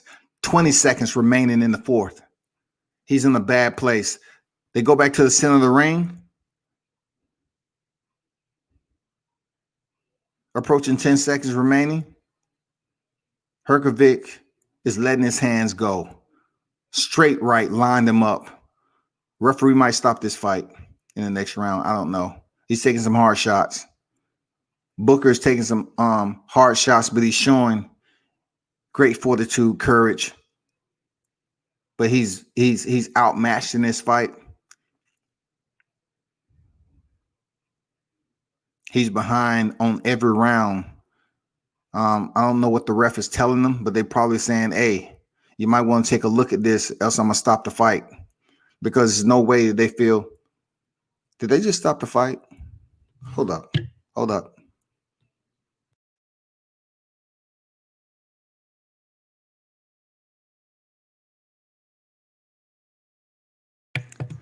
So the instruction is, just go in this round and be slick. I just don't want you to get hit. That's the instruction that he received. I just don't want you to get hit. In order for him not to get hit, he has to definitely stay off the ropes. He has to be more smart in his defense besides putting his high guard up. 5th round is on deck, people. 5th round is on deck. He goes back to work. Let's see if Booker follows his corner instruction. Don't get hit. I think the referee may potentially try to stop this fight, being it is a lopsided fight. Right hand by Booker. He tries the combination. But check this out. With Booker, he's throwing one punch at a time. You can't do that against Hrgovic. Hrgovic, if he's not tapping you twice with the jab, he's freaking throwing 3-4 punch combinations. Boom. See what I'm talking about? He's letting his hands go. The referee stops the fight, just like I said. Come on, people. Give me credit, man. Give me credit for understanding what I'm looking at, man. Come on now. I knew the referee was going to step in, man. I can see that. We know that. We know this. Too much punishment from a fighter like Hrgovic, man. Salute to Filip Hrgovic. You know what this win means? The main event is on deck. The main event is on deck, people. The main event is on deck. 5th round stoppage by Filip Hrgovic over Rydell Booker. Salute to Rydell Booker for putting in a valiant effort. He ended the fight on his feet. You know what I'm saying? Salute to him. He gave a valiant effort, man, for somebody who's been out the sport for quite some time. And also, after the fight, be sure to check out the interview I did in San Antonio from the documentary, Ringside documentary. I want you to check that out. I interviewed 2 of the main individuals that played, one set of the father-son that was in the documentary in 2019. Destin Butler and his father, I was able to get an interview with them, but it was a producer who followed them around for 9 years. And it was 2 boxing prospects. You know what I'm saying? The 2 boxing prospects, Kenneth Sims Jr. and Destin Butler Jr. Both of these guys was being basically documented as they was growing up from their amateurs up to the point where they was planning on turning professional. And both of them, Keith Sims Jr. and Destin Butler Jr., went different directions in their career in life. You know what I'm saying? You have to check the Ringside documentary out. Check it out, man. Like when it comes to boxing, it'll definitely make you shake your head and say, damn, this shit is still going on today. Situations like this is still going on today in boxing. Just look around at who's showing up on TV for getting in trouble and stuff like that. I mean, it's a lot that goes on when you're young. But I'm happy. Shout out to Destin Butler Jr. for the interview and his father. Shout out to Randa Streeter Twins, for being there, setting that up. Yeah, man. I will absolutely post a video after the fight. The good thing, people that's tuned in, it's Matchroom DAZN. The main event is on deck. Devin Haney is finally on deck. And you know what? We've been waiting patiently, and it's now here. We get to see him go in here and perform. We done talking about it.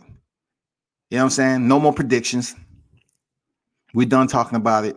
Let's see it. Let's see it. Let's go. Let's make it happen.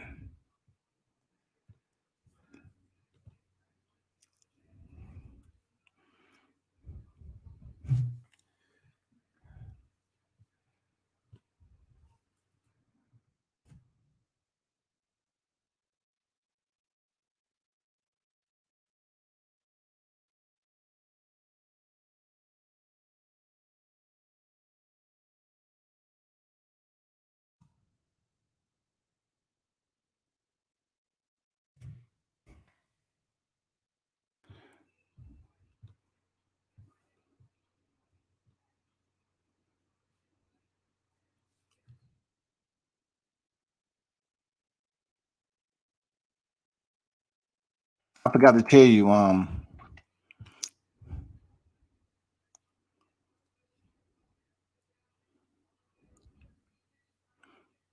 Destiny Butler, he's 9-0. He's undefeated. He's a welterweight boxer right now, undefeated, professional.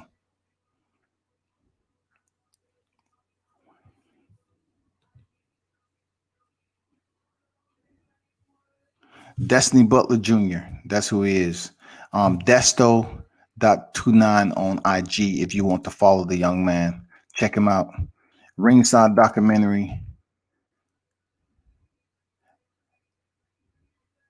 Destin Butler Jr.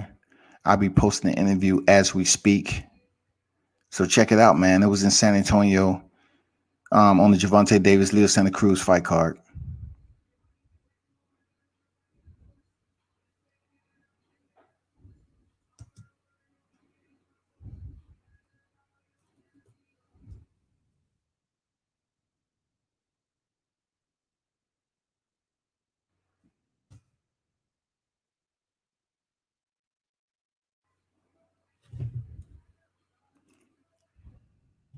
Be patient, people. You know what we have going on right now. We finally have main event that's on deck. Devin the Dream Haney is on deck.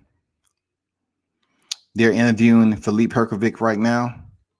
What do you rate his performance? You know, who do you want to see him fight next? Hrgovic, 5th round, TKO, let's go. Stoppage a bit early, but he had no chance to win. Mitch, I think the stoppage was grand, man. Else you might have been looking at somebody who turns into a different person, because Hrgovic was landing some solid shots, man, clean shots on Booker, and he wasn't responding. So the whole point in stopping the fight, you know, one rule they said is the fighter defending himself. He might have been defending himself to a point. His mannerisms might have had his hand up, but he was still being touched by some hard shots. And not only that, these are heavyweights. These are freaking heavyweights. Those shots was coming in heavy. They had some power to it, some sting. And, you know, Booker, I didn't see him, you know, pretty much changing the tide in that fight. I just seen it getting worse and worse, man. I seen Booker taking some punishment. It was only going to get worse from there. Not going to lie. It was going to get worse. It was going to get worse. Tough to rate him versus Booker.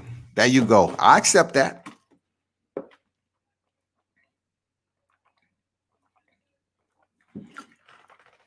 I can accept that. But, you know, when I say rate his performance against Booker. What do you rate his performance 1 through 10? Or 1 through 5, 5 being the highest? Or 1 through 3, 3 being the highest? You know what I'm saying? What do you rate his performance, man? Do you believe he did good enough for us to start, you know, raising the eyebrow? To step in there with some of the other heavyweights that's on the rise? That's all I want to know. Let me know what you think. Next fight on deck.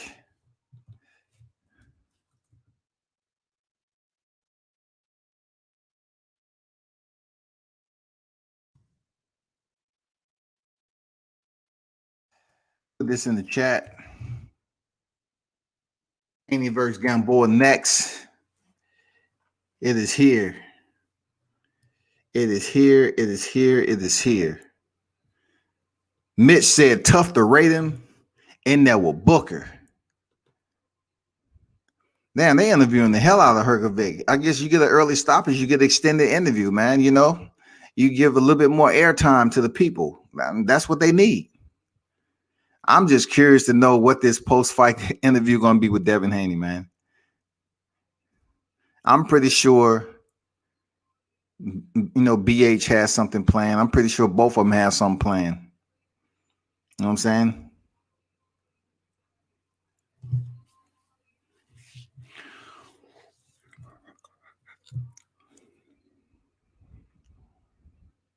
They're showing the fight card, and up next is the main event.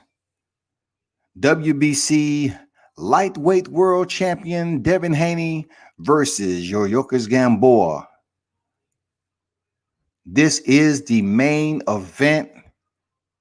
Mano y mano. Stay tuned. WCS. Matchroom DAZN. It's going down. Devin the Dream Haney with touch gloves with Yuriorkis Gamboa. They're giving a fight calendar November 14th, Katie Taylor against Myron Gutierrez. November 27th, Daniel Jacobs, Gabriel Rosado. Then December 4th, your boy Billy Joe Sanders and Martin Murray. Billy Joe Sanders is back against Martin Murray. For those of you BJS fans, he's back. Yeah, he should call out Michael Hunter, man. You know what I'm saying? He should call out one of those close heavyweights that's trying to make a name for themselves too. Yeah, why not? Call out Michael Hunter. I think him and Dominique Brazil would be a good fight too. Hrgovic and Dominique Brazil. That'd be a good fight. You know?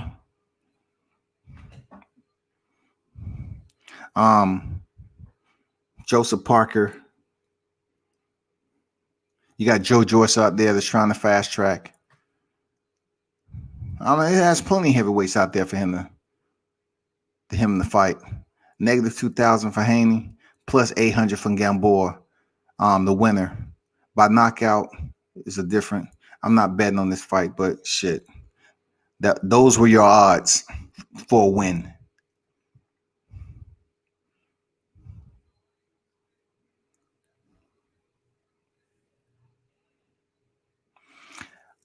Lewis say, "What's up with the Ortiz fight?" To be honest with you, I am not tuned in to the Luis Ortiz fight. To be honest, I am not tuned in to the Luis Ortiz fight.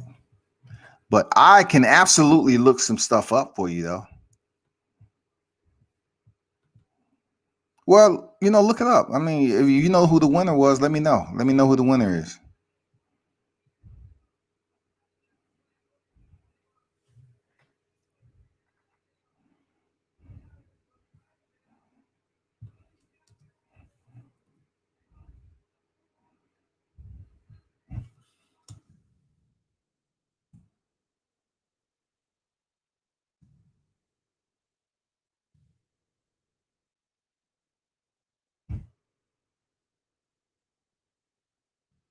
Y'all be sure to check out worldcombatsports.com.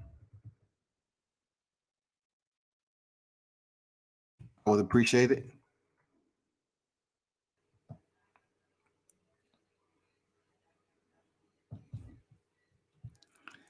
And I'm posting that interview right now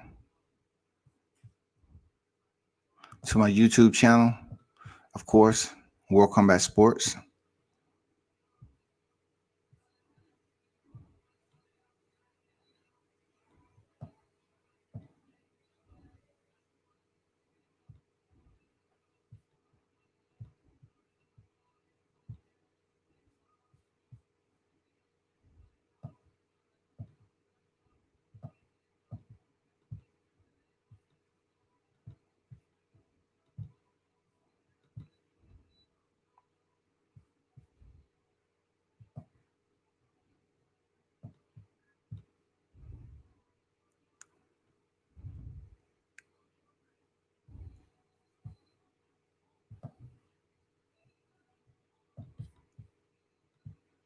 Let's see what they're talking about. They head to the ring yet? Nope, they're just still talking, people.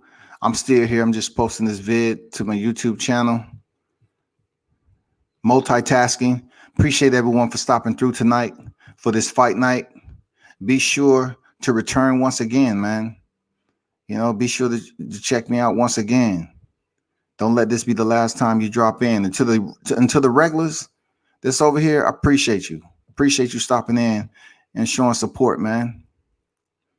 Appreciate you. It's all good.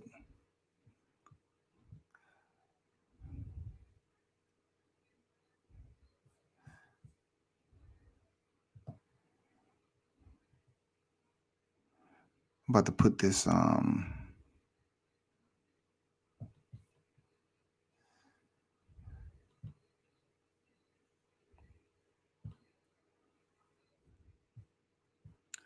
there you go. For those of you that want to check it out, it is posted. Let me clean this up a little bit.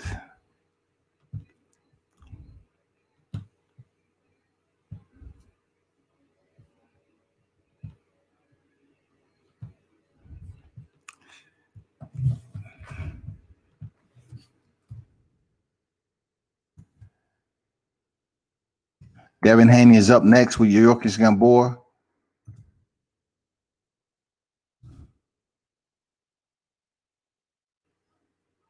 Hang tight.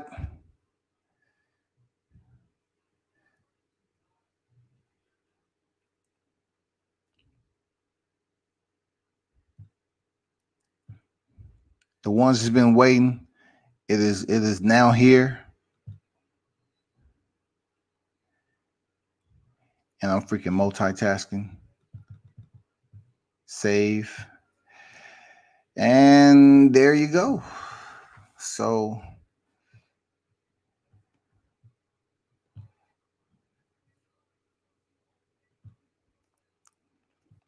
you know, pop the lid, man. Check out the video that I just posted. And once again, appreciate the ones who made it possible for that. You know what I'm saying? Okay, what we looking at over here, DAZN? What we looking at? They just giving the rundown of Gamboa. You know, it's 2019. You know, his last 5-6 fights. They just giving the rundown of his last 5 or 6 fights.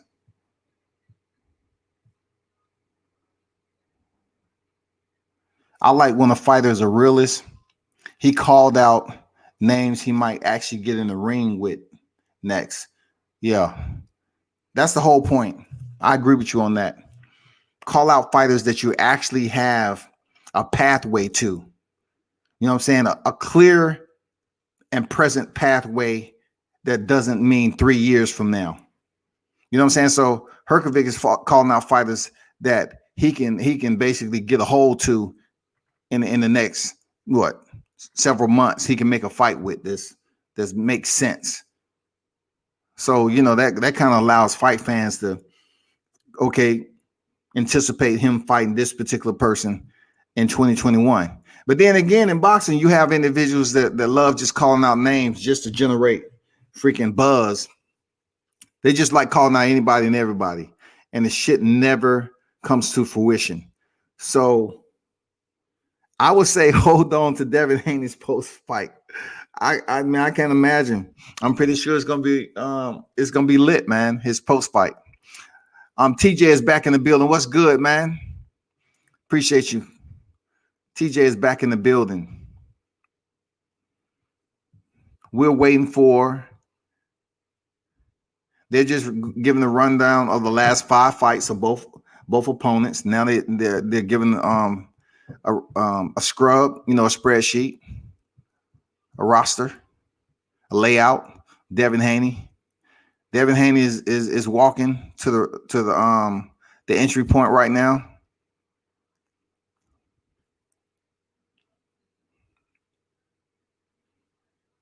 These fighters have to walk out to the ring by themselves, and they will meet their team. So Devin Haney is walking out. The Dream, you know, he's walking out to the entry point.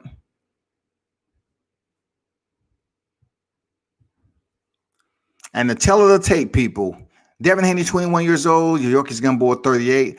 5'9" for Haney, 5'5" and a half for Gamboa. The weight is 135 with a reach of 72 inches for Haney and 65 inches goes to Gamboa. Devin Haney's 24-0, 15 knockouts, and Gamboa is 33 with 18 by way of knockout. People, this is a 12-round affair. Buckle up. It should be interesting. That was your tell of the tape for the main event. Devin Haney, Yuriorkis Gamboa going down right now as we speak. We're just waiting for the ring walk. Unified rules, no standing 8 count, no 3 knockdown rule, cannot be saved by the bell by any round. Only referee can stop the fight. Accident foul, go to the scorecards after the 4th round.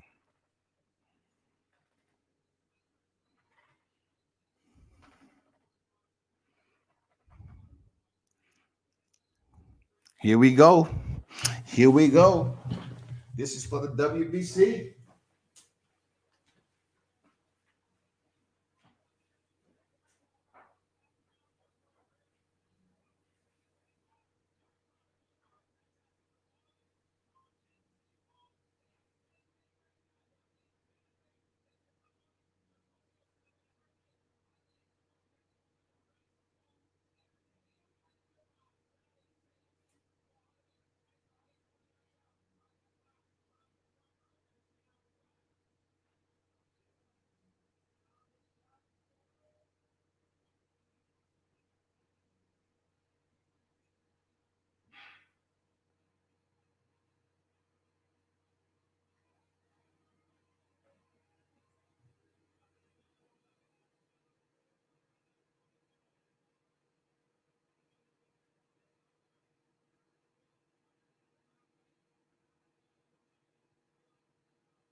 Gamboa finally makes it in the ring. Represent his Cuban countryman who stepped in the ring before him. Yuriorkis Gamboa is in the ring, people. Now we wait for the man of the hour, Devin Haney, alias The Dream. It is time for him to make his ring walk. Let's get it. The main event, 24-0. Let's go. Let's go. Let's get it.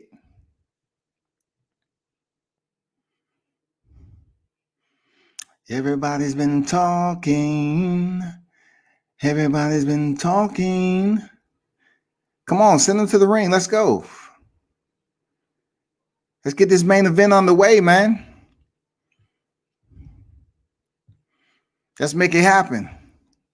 Hrgovic has the physical attributes to beat Usyk right now. Hell yeah. Especially after that performance with Chisora. Not sure about the stamina, footwork, and defense yet, though. He's big and hits hard. Every heavyweight, sometimes that's enough. I like his patience. He could have slugged his way to a KO easy. And that's sound freaking input right there, man. Good boxing analytics, man. Shouts to Booker, though. He may get another fight at good. Yeah, he getting another fight. Where's the St. Louis at LOL Murphy Lee? For real. Devin Haney taking his time walking out is the main event. The smoke. They're giving him the semi-UK intro. The semi-UK. See, the UK, they would have had pyrotechnics and everything. They would have had that shit smoking. Unbelievable. Devin Haney marches to the ring. He's ready. He's dressed in his battle garb. A little small trip there. Splits the rope. He's ready to get it in, defend his WBC lightweight championship of the world. The one and only Devin Haney is in the building. Devin Haney is on deck. Gamboa ready for a 12-round championship affair. Let's go. Let's get it.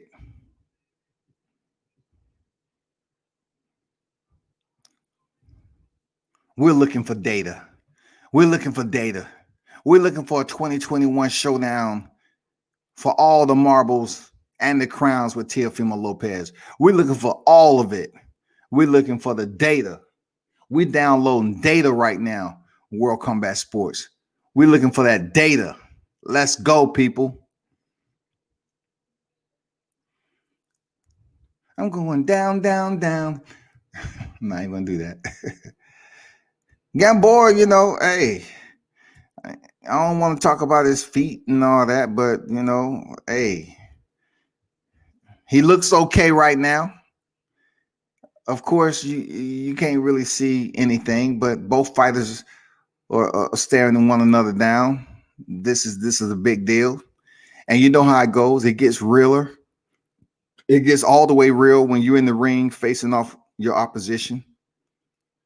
And the WBC is once again presenting another belt, which is straight off the assembly line. I swear to God, these WBC be handing out belts like the ice cream man. I swear, man, every other time they got a new flavor. This is the WBC with the Mexican sprinkles with extra cheese and jalapeno peppers. This WBC belt right here is made with goat cheese, chicken, beef, and, you know, red chili peppers. This other WBC is the post-pandemic with sprinkles. I mean, come on, man. You're gonna have like 15 different type of WBC belts out there in a minute. The WBC Asia, WBC Continental, Intercontinental, the WBC Oasis, the WBC Ambient with very little sunlight, the WBC Hawaiian, WBC Down South Dirty Dirty, the WBC West Coast Doggy Dog. I mean, damn, man. Gamboa looks ready, though. Gamboa looks ready. I gotta listen to this.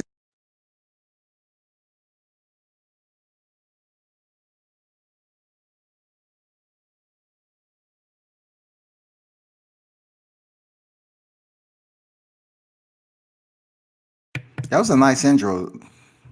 This ring announcer's on point. I'm not gonna lie. This ring announcer's on point. Let me listen to Devin Haney's, man.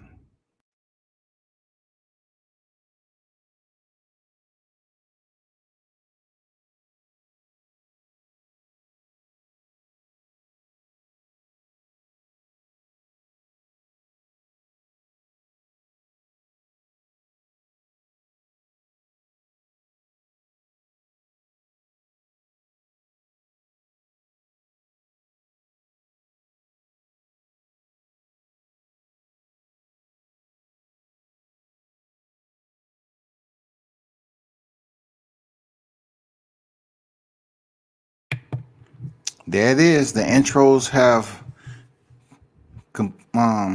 concluded. Fighters are getting instruction from the referee, and it's on and popping. Devin Haney is the bigger fighter in the ring. You can see that. Taller. Bill Haney gives him a hug before, steps out. And ladies and gentlemen, the main event is on deck, and the referee. Here we go. Here we go. Posturing by both fighters. Gamboa, you know, reaches out with the lead jab. Both of these fighters, orthodox. Both of these fighters are orthodox. Another jab by Gamboa. Haney just being patient, using his footwork. Haney with the jab on the inside. Straight jab up top for Haney. Bounces off the head of Gamboa. He got in easy on that. Gamboa returns to the body. Devin Haney has a long jab. You know, he's using that range very, very well, like a 50 cal. He hasn't even really pulled the trigger yet, but the length of it, he's using his reach very, very well. He's pressuring Gamboa. He's giving some leg feints.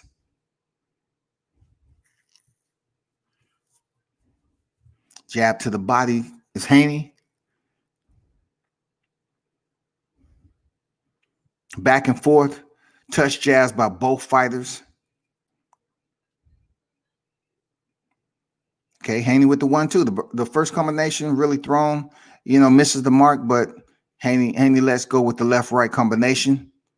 Jab to the body, up top by Haney.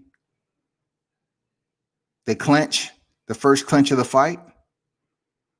No real damage or boxing on the inside. Haney goes back to the jab to the body. You can tell, you know, the anticipation is building up. Both fighters being patient out the gate. Haney presses the pace with the jab up top. He presses forward.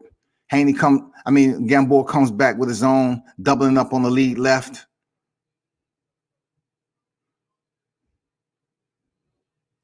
Haney comes in with the 1-2.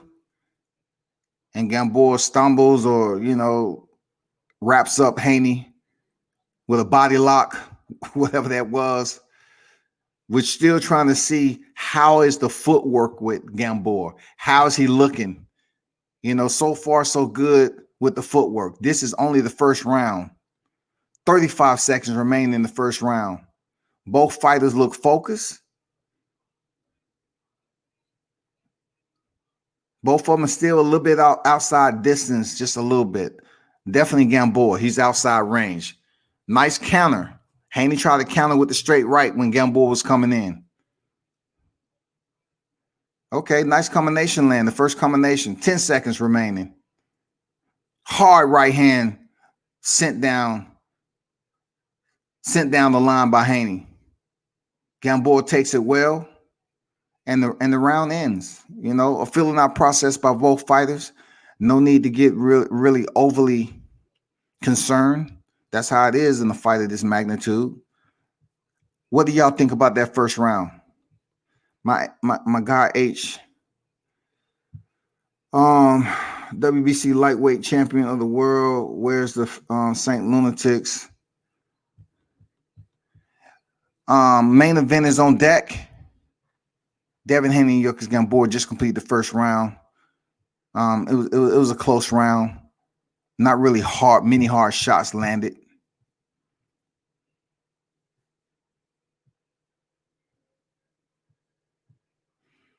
I don't know what's to go crazy about. Really, nothing really happened in the fight in the first round. What's to go crazy about?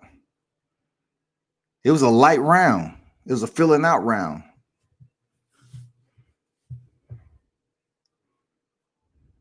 Second round on deck. Let's get it. Gamboa out the gate. Devin Haney looks sharp, man, on the counter. He steps in with the first left hook, with the step in left hook, man. The first one. Distance is there for Haney, man. The distance is there. He is landing on Gamboa very nicely, touching him up with the lead jab.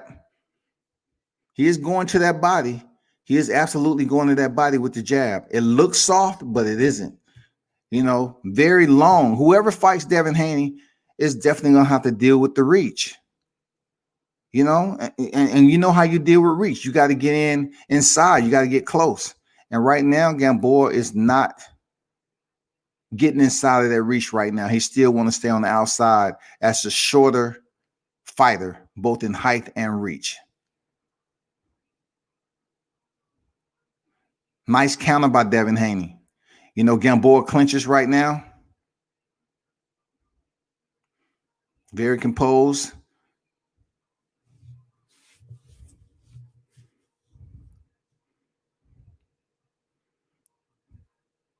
Gamboa steps in with the jab. Haney gets out the way.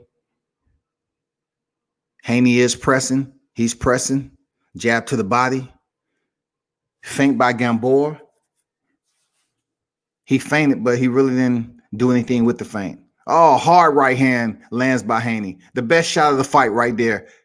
The best shot, minute 16, best shot of the fight. Second round, Haney lands that right hand. He lands that right hand. Gamboa took it though. Gamboa took the right hand. That was the best shot of the fight so far. Gamboa is stepping in with the jab, but he is outside range. You know what I'm saying? His corner probably told him, hey, jab,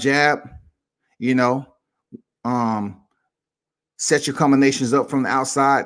Don't get into a firefight with this guy just yet.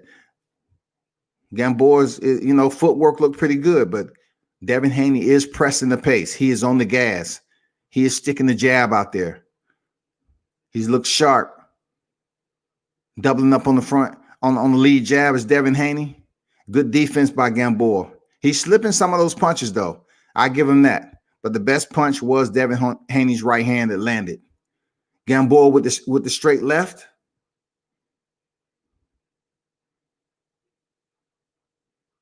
Ten seconds remaining in the second round. Will they make it out of the second round? It looks like it. It looks like Gamboa will make it out of the second round. Back and forth, light work from both fighters. Devin Haney step in with the lead left and misses, and Gamboa looks at him like, no. So whoever's hyping that up, it didn't even land, but good try. Good fight so far. Very good fight from Devin Haney. He's leading, in my opinion, he's leading 2-0. Devin Haney up 2-0 easily. TJ says 1-0 Haney. G-Man 1-0. Talking about his excitement for the fight. Yeah, I'm pretty sure. I'm pretty sure. But we head into the third round, people. Good fight so far.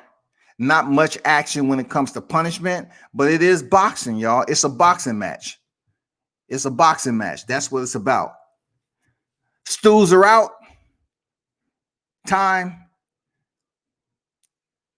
Seconds out, as they call it. Those of you that've been to boxing matches, seconds out. And let's get it. Third round is on deck, people. Let's see if, Gamboa gets in a little bit closer and take that risk against Devin Haney. Let's see if he, kind of close distance. Okay, Gamboa comes in with the right hand. Gamboa comes out in third. Oh, Devin Haney catches Gamboa coming in. Nice counter right hand. Solid. Now we're picking up. Now it's getting a little bit more physical. Devin Haney is showing his speed. He's showing his reaction. Very nice. Very nice. So far, Gamboa has taken his punches. Like I was telling y'all, Gamboa can take punches, but he's been on the canvas 14 times. This is they're strategizing there right now. Look at that right uppercut. Devin Haney is quick, man. He's quick. He's showing his speed, his defense. He's quick. Gamboa is standing there right now. A minute 50 remaining in the third round. Both fighters are processing, strategizing, and don't want to make any mistakes this early. The countering ability of Devin Haney is on display right now, especially when he's at distance. He lands the right hand on Gamboa. Gamboa steps back in with a straight left. Hard right hand by Haney. Goes down to the body. Goes to the body again. Gamboa ties up. Haney is having faster success this round. He's getting in closer. He's touching Gamboa to the body. He's putting in work. Gamboa sends a jab down to the body. Return by Haney. Them shoulder feints by Haney. He comes in with a 1-2 combination. He pushes Gamboa back.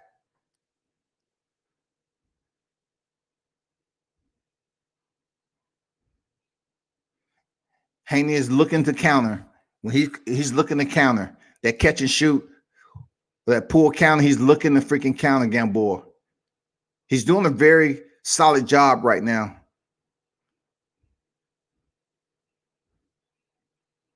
If the left ain't there, the right's coming. Serious. Good fight so far. 25 seconds remaining in the third round. Haney with the 1-2 combination lands. Gamboa takes it well. Good movement by both fighters. Good movement by both fighters. We haven't really had a serious exchange from both fighters at this time. We haven't had it. You know, they tie up. Gamboa punches his way out with a left hook, and the round ends. So we're headed to the fourth round. A nice back and forth exchange for both fighters. Gamboa is losing every round right now. It's 3-0 Haney, which, you know, that's what we expected. We absolutely expected Haney to come out and put on this display. What y'all think so far? What do y'all think? How do y'all see the fight so far? Yeah, great jabs by Haney. I think right now Gamboa is still outside of Haney's range, you know, to touch him to the body with that jab, because Haney is so quick. His speed is on display with Gamboa. So Gamboa hasn't really committed to getting on the inside of that reach and mixing it up. They pretty much, they want this to go a little bit further into the later rounds, because they know out the gate Haney is going to be blitzing them with that speed, man. Let's go. Fourth round on deck, people. Fourth round is absolutely on deck. Fourth round is on deck. Double jab lead coming in from Gamboa. He has the right hand up. He touches Haney with that left. Haney is staying committed to the body. The same thing Gervonta was doing. He was staying committed to the body. He tried that freaking counter left hook on Gamboa. I like his countering ability in Haney. I do. I like his countering ability. That counter left hook or that straight right. I like what I'm saying, man. But so far in the fourth round, no real damage done, no knockdowns. It's been a technical match right now between both fighters. We're getting the Gamboa that we thought, and we're getting the Haney that we thought. Haney is a technical boxer.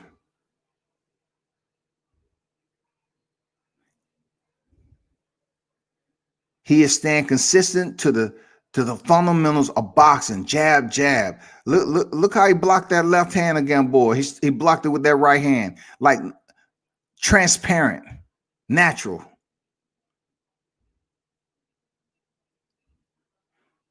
Here's Gamboa with the right hand. Approaching a minute 25. This is a Jab City.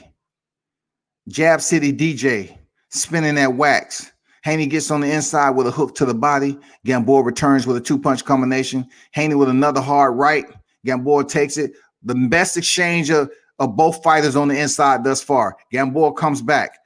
The best exchange so far. Both fighters exchanging on the inside. Gamboa wraps up Haney. Referee breaks him. We have a minute remaining. A minute remaining. The fight is heating up. Fourth round. Haney sends it right down the middle. Gamboa takes it, comes back, pushes Haney back. Both fighters still on their feet. No one hurt seriously. Back and forth exchanges from both fighters. You have to marvel at the beauty of Devin Haney boxing skills, his defense, the way he's able to counter, and also him sticking to the fundamentals.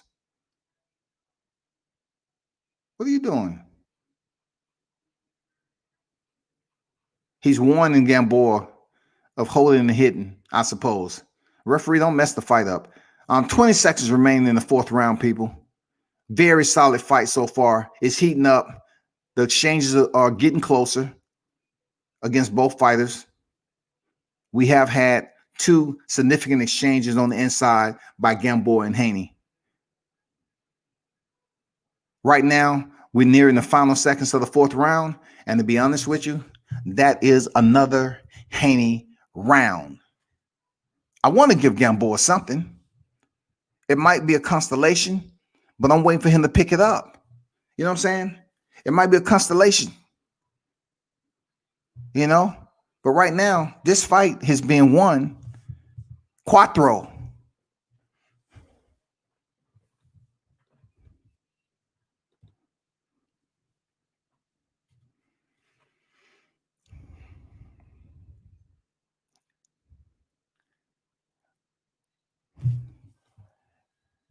It's 4-0. 4-0. Haney. He's doing what he's supposed to do in the fight. Solid, respectable, man, when it comes to the fight game of fighters who've been raised a certain way. You got to get Devin the Dream Haney, his boxing accolade. He looks sharp, his defense, his countering. Now we want to see if he's going to start to try to break down Gamboa and continue to get a little bit more physical. We haven't seen both fighters get physical yet. We haven't seen them really exchange on the inside. Jab by Gamboa. Haney checks him with that left hook. Gamboa steps in with 1-2 combination and pushes Haney back. Haney comes back with a 1-2 off the glove of Gamboa. Haney's opening up now with a 4-punch combination. Gamboa seems to take it well, had his guard up. Haney is slick on the counter, man. Haney is very, very slick on the counter left. Sends that right hand, makes Gamboa move. Miss with that overhand left.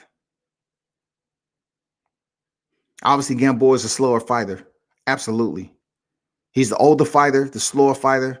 And Haney slipping his punches. That's what we expect. But good defense by Gamboa. Good defense by Gamboa. Good defense. Nice right hand by Gamboa. 1:35 remaining in the 5th round. 1:35 remaining in the 5th round. The fight is picking up. The physicality of the fight is picking up. Let's go. Jab by Haney. Up top. Gamboa's getting physical. He steps in with a right left. Fighters clinch.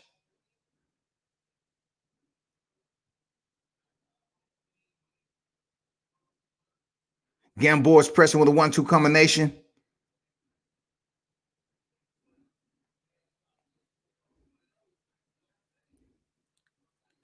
One-two to the body by Gamboa. Now he's a little bit closer. Another jab to the body, Gamboa. Both fighters are basically in the pocket. Face to face. Gamboa comes in.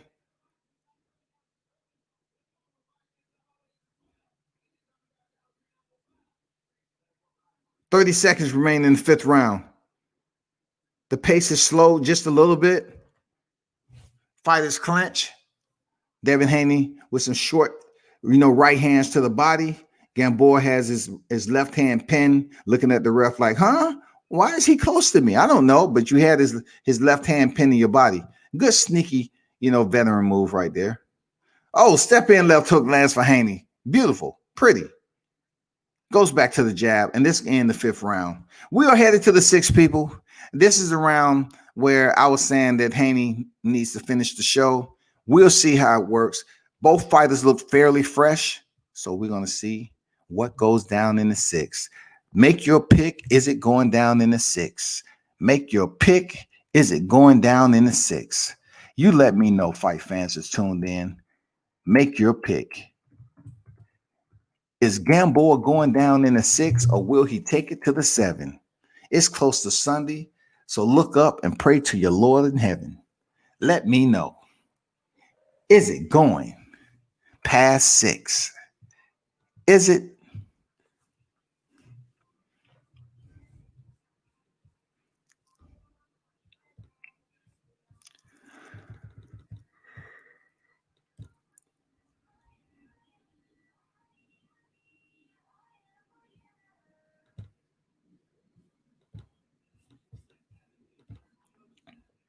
We back on the way. 6th round is on deck. We're at the halfway mark, people, of a 12-round affair in the lightweight WBC World Championship Showdown.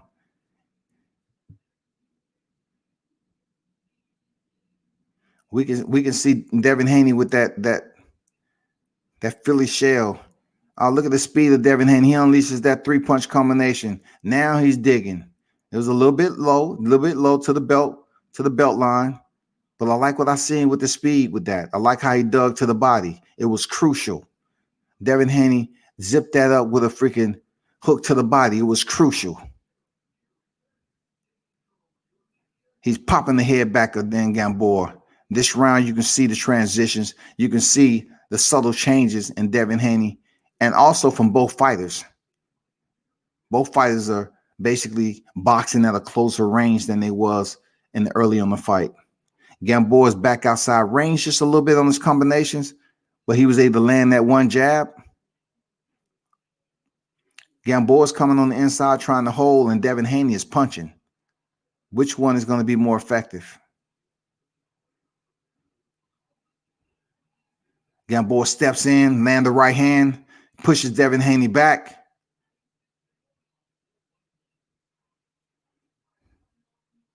Another right hand lands for Gamboa. These are body, though. You know, they're not in surplus. They need to be in high numbers. If you're going to do some damage to Devin Haney, he has to pump it up to high numbers. Devin Haney is landing combinations in bunches. He's landing barrages of punches at the same time. Haney caught him with a left hook. Gamboa took it well. Gamboa took it well. Approaching a minute in the 6th round.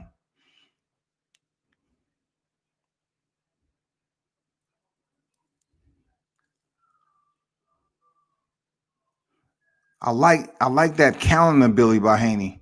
Man, he comes out of nowhere and with that lead left hook. With that counter left hook, rather. Gamboa is just walking in. It looks like he's walking in and his hand's nowhere close to his chin strap. Will that make a difference later on? We will see. 30 seconds remaining in the fight. I mean, in the round, in the 6th round. It's been a Devin Haney round. I think that emblem in the middle is a little slippery.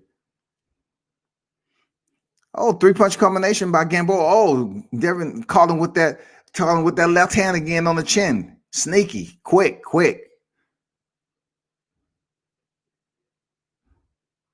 I wonder what's going on in Gamboa's mind right now with the punching power of Devin Haney. Do he respect it so far? Okay, he made it out the 6, people. He's made it out the 6.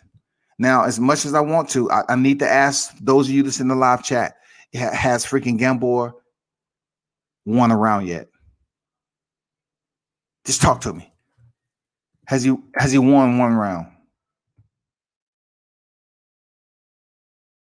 Talk to me, people. Talk to me. Drop the characters in there. Drop the answers in there. Has Gamboa won one round yet? That's all I want to know. He's given a decent account of himself. I got respect for what Gamboa's got going on right now. Devin Haney is showing how sharp, elusive, and skilled, astute he is to the boxing game. He's showing that shit. Devin Haney can box, man. But what my question is Gamboa, has he felt any power for him to respect Devin Haney? 7th round on deck out of 12 rounds. 5 more rounds to go. Let's go. Of course, jab by Haney. Again. Gamboa seems to be, the one that's stalking. What we looking like? Is Gamboa going to close distance just a little bit more so he can touch him up? Because you can't stay on the end of Haney range like this. Haney steps in with a straight right with bad malice to it. He misses. Referee breaks him up. And we fight on. 2 minutes and 10 seconds remaining in the 7th round. Not much action so far. Gamboa steps in. Haney on the bicycle. He steps in with a double straight laser-like jab. Now he's coming with that step-in left hook. He's trying to get with it. He's trying to use his power now periodically. Good footwork by Haney. Gamboa is flat foot. If that is an indication of anything, that might get him dropped because he is there to be hit. He is an idle target for Haney. Haney's having superb movement right now. Superb movement. That's what boxing is about. Good footwork, step in, left hook again. Fighters lock up. Punches on the inside by Haney. Gamboa, he's not doing too much of anything on the inside. You should be trying to score at any given moment there, Gamboa. 1:05 remaining. Once again, Haney steps in with the left hook. Gamboa takes it well.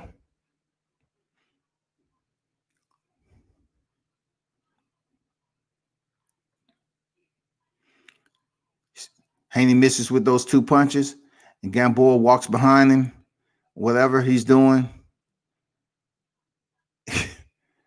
Stay focused to the fight, big dog. Stay focused like you're doing.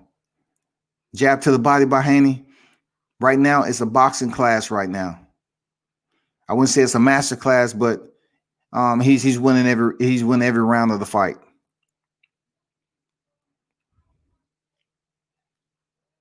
Look at that step in. Look at that counter right hook he tried to set Gamboa up with. That's pretty.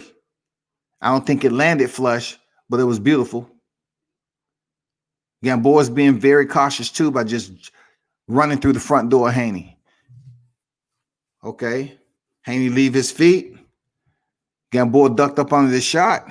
And the round ends, people. We are now approaching ocho. We are now facing round numero ocho. This is where a lot of people are saying that Yuriorkis Gamboa will be looking up at a different type of light show. The lights that are shining down on him inside the bubble. Why? Because potentially Devin Haney may land the big shot in the 8th round. 8th and 9th round are those precious diamonds that people was predicting that Yuriorkis Gamboa is stop.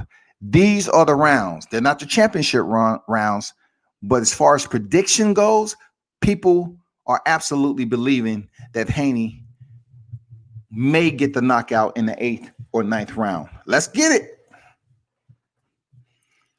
Fight starts. No touching of the gloves. We're in the 8th round, people. 4 more to go in a 12-round affair. Posturing from both fighters, jabs. Haney is going back to the body. You know, he's staying consistent with scoring with the jab. And that jab, man, it may be boring to some, but it's fundamentally astute. It's fundamentally accurate. Seriously. Okay, Gamboa steps in 1-2 combination. You know, both fighters get a little wild on their exchanges, but nothing seriously landed in between that exchange from both fighters. Nothing seriously landed. No real punishment here yet. No real punishment. Neither fighter has been hurt.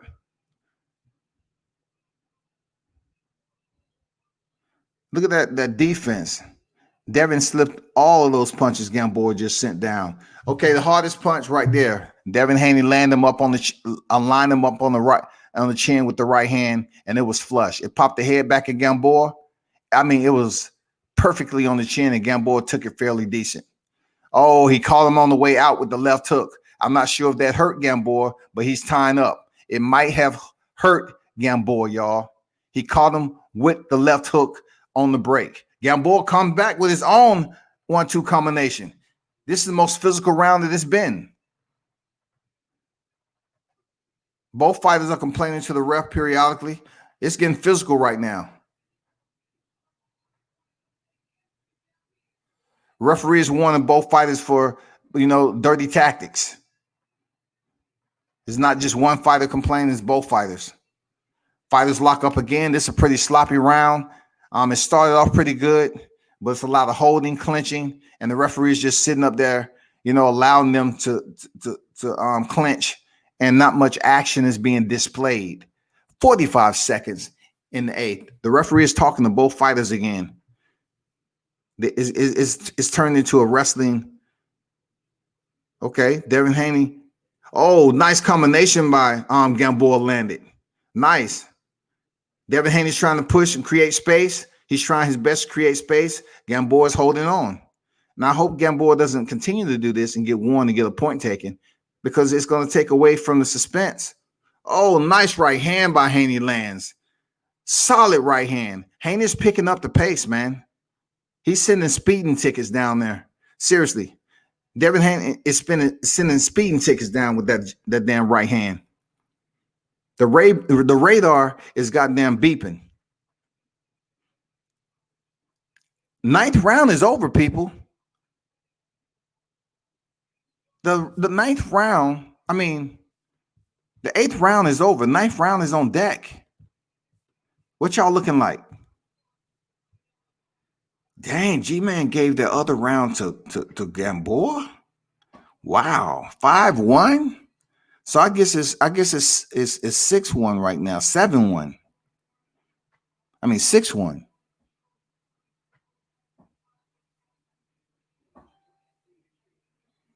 Dang. What y'all think of the fight, man? 14 people in the building.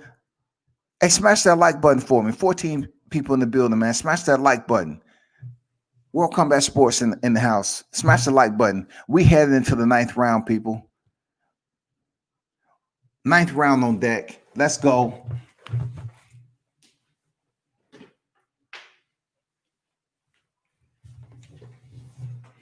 What we looking at? Both fighters center.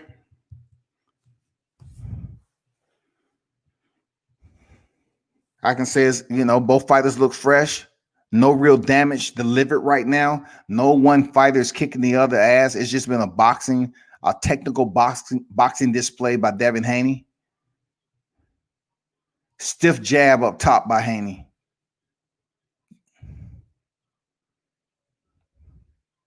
Haney steps in. That right hand was off the glove. He goes back to the body. Boxing one-on-one. Gamboa steps in and try to get physical with the combination. Haney digs to the body with that left hand. That's what Gamboa has to do. He has to get physical. He has to get in close and get physical with Haney, because if he stays on the outside, he's going to continue to lose these rounds easily. He has to get on the inside just like that and make it dirty. Both fighters land jabs.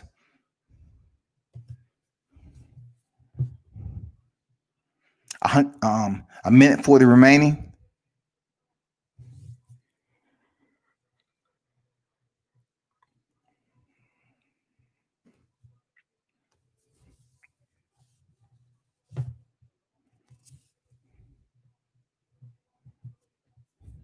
A minute 20 remaining in the 9th round, people. This has been more so the fighters have closed the distance between each other. It has become a lot more engaging body locks, clinching, and stuff like that in this 9th round. Not much combinational sets being delivered, more single punches. Gamboa is complaining to the ref again. He's complaining to the ref again for some reason. The fighters break, 45 seconds remaining in the 9th round. Gamboa with the 1-2 combination, steps back. Devin Haney follows, come in with a hard right. Another hard right. Gamboa is making Devin Haney miss. He is, he's doing what he have to do, man. He's showing his experience. He's showing his experience. Real talk. He's showing his experience. Devin Haney is still keeping Gamboa off. Gamboa wants to clinch and hold and fight on the inside. Devin Haney is trying to keep it as clean as possible. Hard right hand down the pipe by Haney. He sends it again.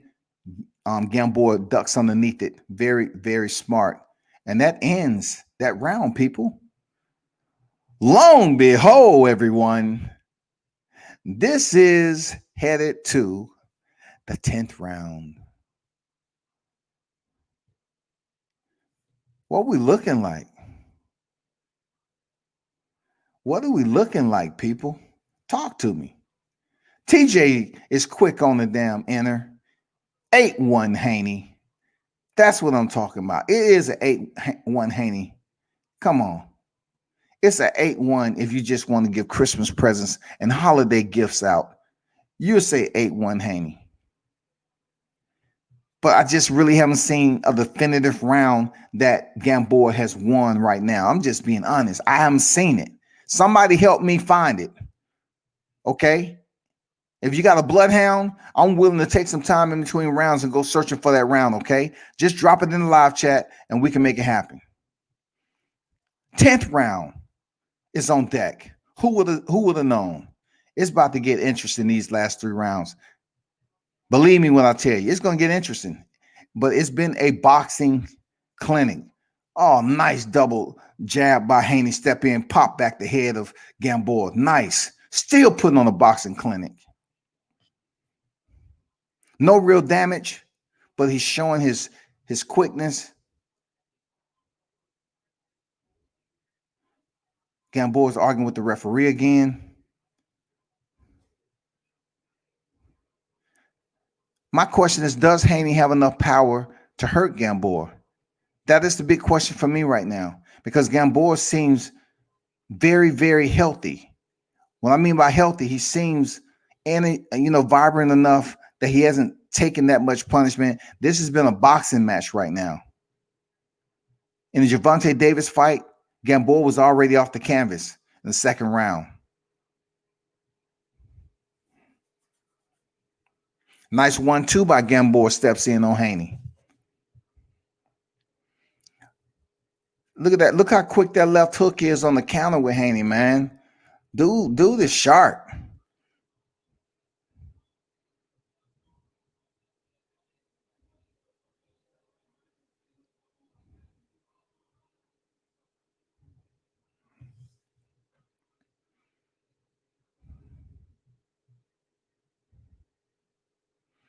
He comes up out of there and pop the head back of Gamboa. 1:10 remaining in the 10th round. Gamboa, look, Devin Haney presses forward, pops the head back of Gamboa.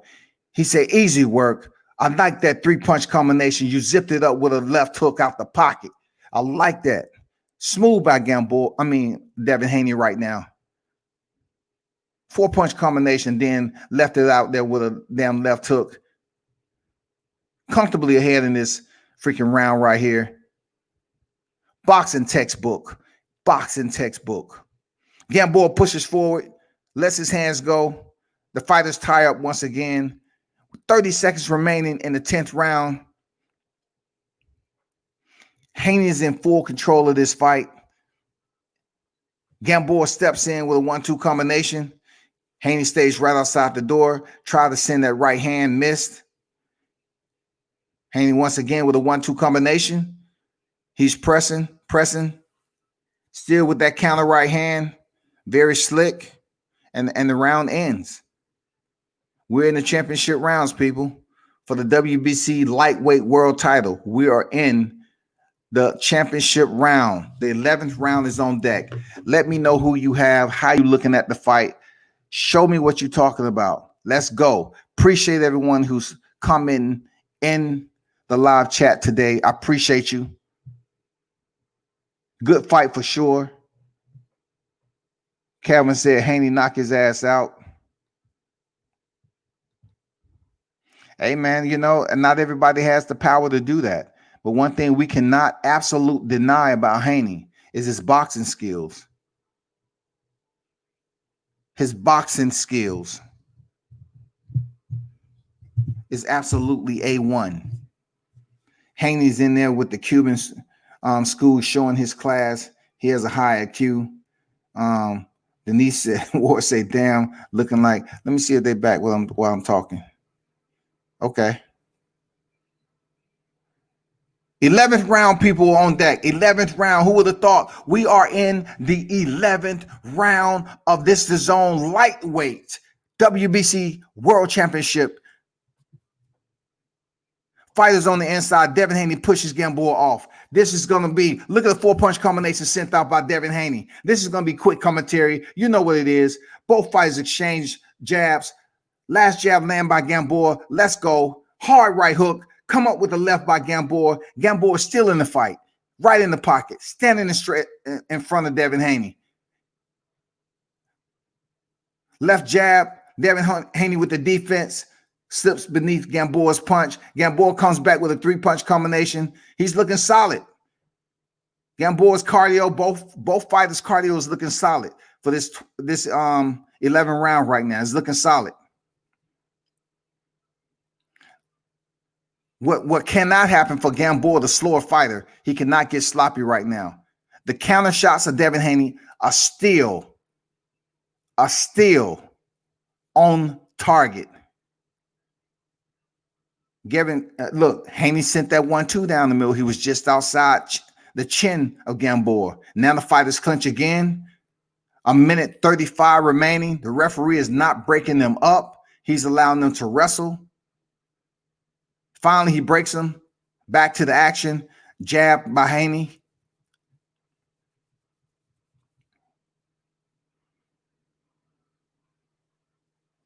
Feints. No action. Left hook by Haney. He tried the short right hook. It's getting a little physical. Haney putting the elbow out there. Gamboa is holding. Haney's trying to separate. It's about to be a point taken by Gamboa. Mark my words. Oh, yeah. Point taken. Done. It's a point taken. 1 point, 1 point. I knew that shit was coming because Gamboa is holding. That if that wasn't a gift, well, you just put the ribbon on that bitch because the fight is done. Now it's all about, hard right hand pops off the head is Gamboa. Is he still focused? I like how Devin Haney turned and blocked those shots from Gamboa. That 1-2 came. I like how he slipped those punches. Fundamentally sound. 35 seconds remaining. Gamboa, it's not like he's not getting on the inside right now. He's getting on the inside, making it dirty. I mean, I like what he's doing. He's making it dirty. I like what he's doing. But he has to keep his hands up because if the referee's allowing them to break by themselves, he cannot have his hands down. Gamboa on the inside with a 2-punch combination. Haney pushes him back, digs to the body. The fighters clinch again. Haney is trying to separate. Gamboa just received a point deduction, and he's still holding on. He's still fighting that Cuban style. Still fighting that Cuban style. The round is close to ending, y'all. The championship round is coming down to the bell of the 11th round. Final seconds. Ding, ding. We are headed into the 12th round. And you know what? That round right there was physical. That round was the most physical round of the fight. It wasn't per se them trying to fight out the combinations. It wasn't per se of some hard punches landed. It was, just Gamboa kind of getting a little bit more physical. Devin Haney had to get physical. A point deduction for Gamboa, which pretty much put this fight in an all of nothing knockout. Gamboa needs a knockout, people. Gamboa needs a knockout. And when I say knockout, he needs a freaking knockout. No ifs, ands, or buts, no options on the table. No, he needs to foreclose. No short sale. He needs to foreclose. Period. No ifs, ands, or buts about it. He needs to foreclose, goddammit. He needs to make this shit happen. This is the last and final round. Devin Haney, Yuriorkis Gamboa, WBC Lightweight World Championship. I don't know what that was about right there. Did his feet give out? I hope his foot ain't hurt right now. I don't know what that was. He fell backwards. Devin Haney goes back with the right uppercut, right hook. Gamboa steps back in. Hard left hand by Haney. He sends it again. He sends it again. He said, okay, you don't want to move out the way? I'm going to send that left hook again. Haney digging to the body. It's Black and Decker time. He got the damn, he clips the chin of Gamboa. The fights are exchanged. This is the best exchange of the fight. Mano a mano. Both fights are exchanging left and rights. Combinations are there. Gamboa's not backing down. He steps in. Gamboa is still in the fight. He's swinging arm punches. He's inside. He's making it a close, dirty, grimy fight. Chest to chest, both fighters. They exchange punches with 1:55 in there. Devin Haney lets go. 1-2 combination pushes Gamboa back. Gamboa still directly in front of Haney. He attempted to catch him with that left hook. Both fighters slowed the pace just a bit. Lock up. The referee breaks them up. Gamboa comes back in with a 1-2 combination. They clinch again. Gamboa is holding on. He releases with a hard 1-2 combination. Both fighters exchange. Devin Haney is sitting down on his punches. He's trying to go for the knockout. He goes to the body. Gamboa back in, chest to chest, holds Devin Haney, slows him down.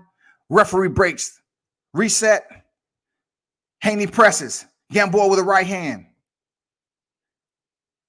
Gamboa sends that left uppercut, left hook to the body.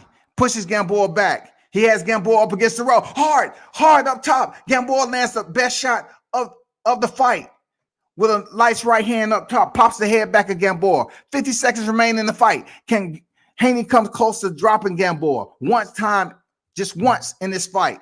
Does he have it in him? Gamboa has ate some solid shots. 35 seconds remaining. Fighters clinch again. Devin Haney is hidden. He's punching on the inside, which is legal. 20 seconds remaining. Will we see another violent exchange? We need another violent exchange. Haney tried it. He stepped in with a vicious left hook that barely missed Gamboa. Gamboa slipped that right hand. Gamboa is still attentive. Haney's going to have to try something different. Fighters exchange. Haney's sitting down on his punches. Both fighters exchange mano a mano on the inside. The fight has expired. Haney goes the distance in a one-sided lightweight championship affair. He is the reigning, defending WBC lightweight world champion. He is the one and only Devin the Dream Haney. On to the next. I'm going to cut this mic because I need to see what he's about to say in the post-fight. I want to see what he has to say. Oh, yeah. Gamboa's feeling shoot. I went the distance, big boy. I went the distance with the Dream Haney. So what do we learn about this fight? We learned that Devin Haney is an extremely sharp, technically sound boxer, which we know. Okay. We just learned more about what his ability is, how quick he is, his speed, his sharpness, his footwork, and how he gauges his distance. Also, we found out that Devin Haney doesn't have the same amount of power or doesn't have that A-level power for fighters to respect him in this dang weight class like Gervonta Davis or Teofimo Lopez. Now, I need to fire up my Twitter, expect some of his constituents in the lightweight division to take to Twitter.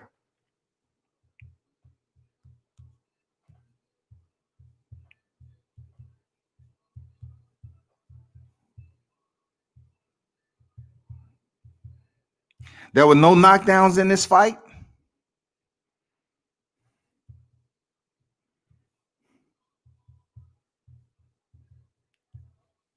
And of course, at no time was Gamboa hurt.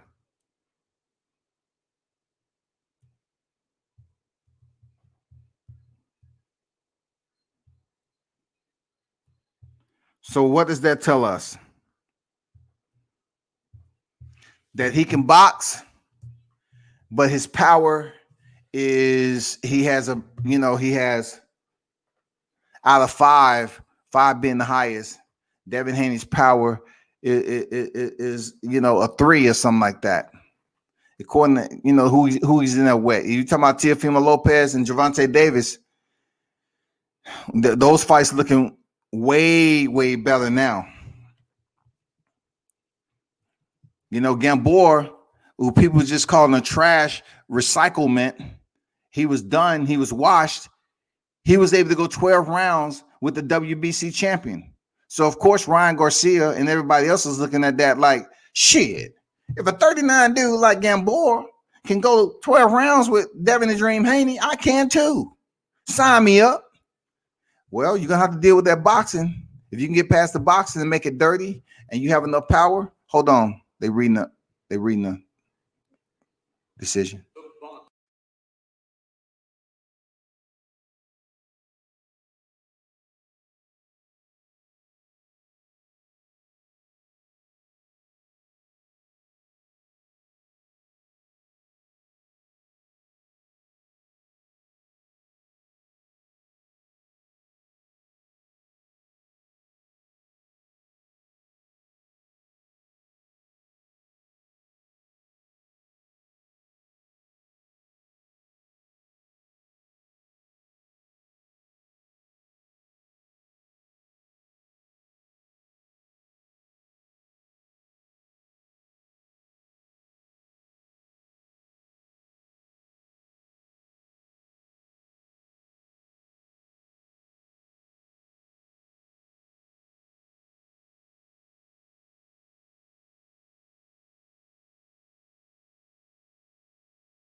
Well, people, looking at that fight, two judges had it a shutout. You know what I'm saying?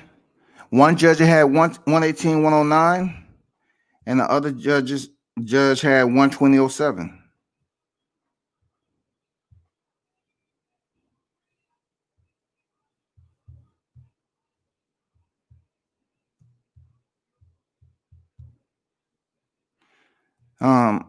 Pardon me, I have to do my due diligence there, people, and post this to social media as soon as possible.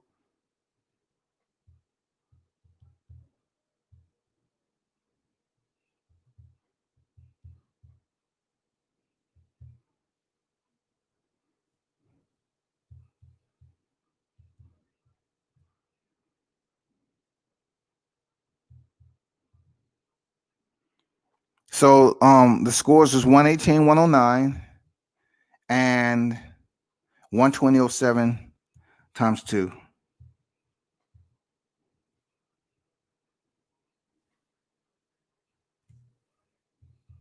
So I wanna hear what y'all think about this.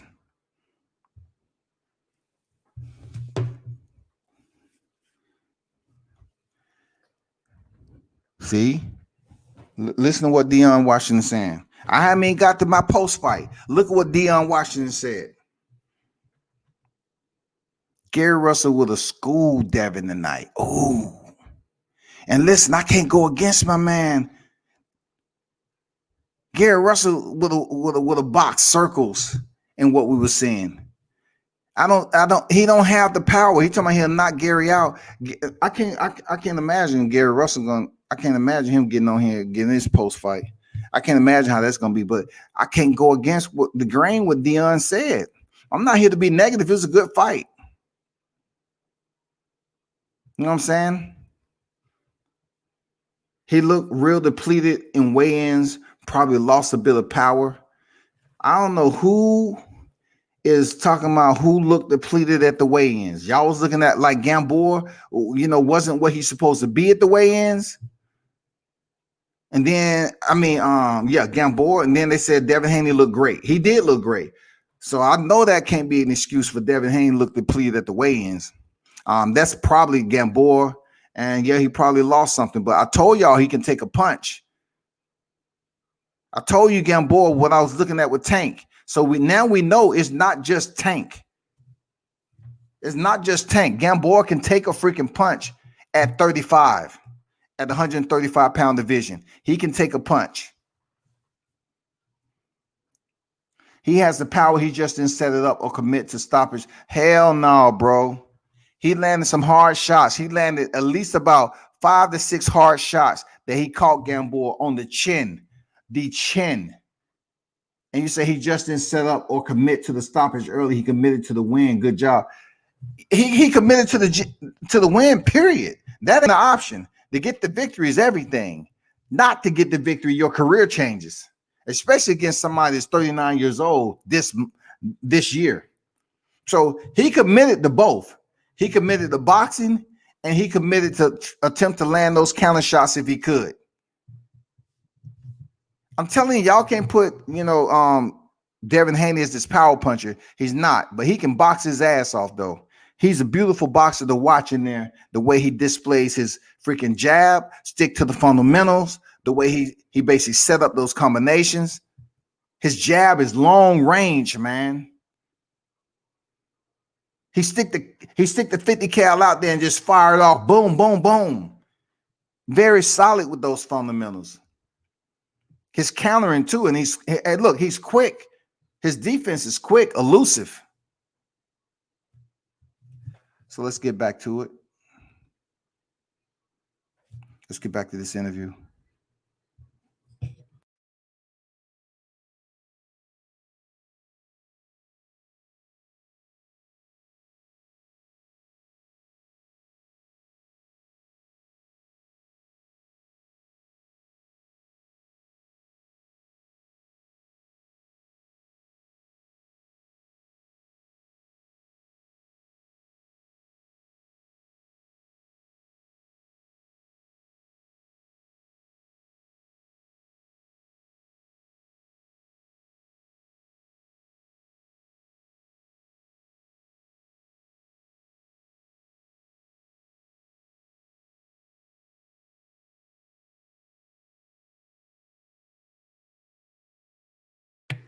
Well, the post fight presser.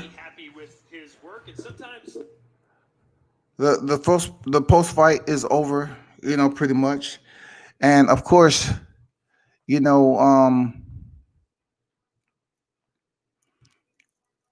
kept it classy, professional, and he said the next fight he would like to have is indeed Teofimo Lopez. That's what he mentioned. Teofimo Lopez. You know what I'm saying? So I can let you take a peek on my snippet.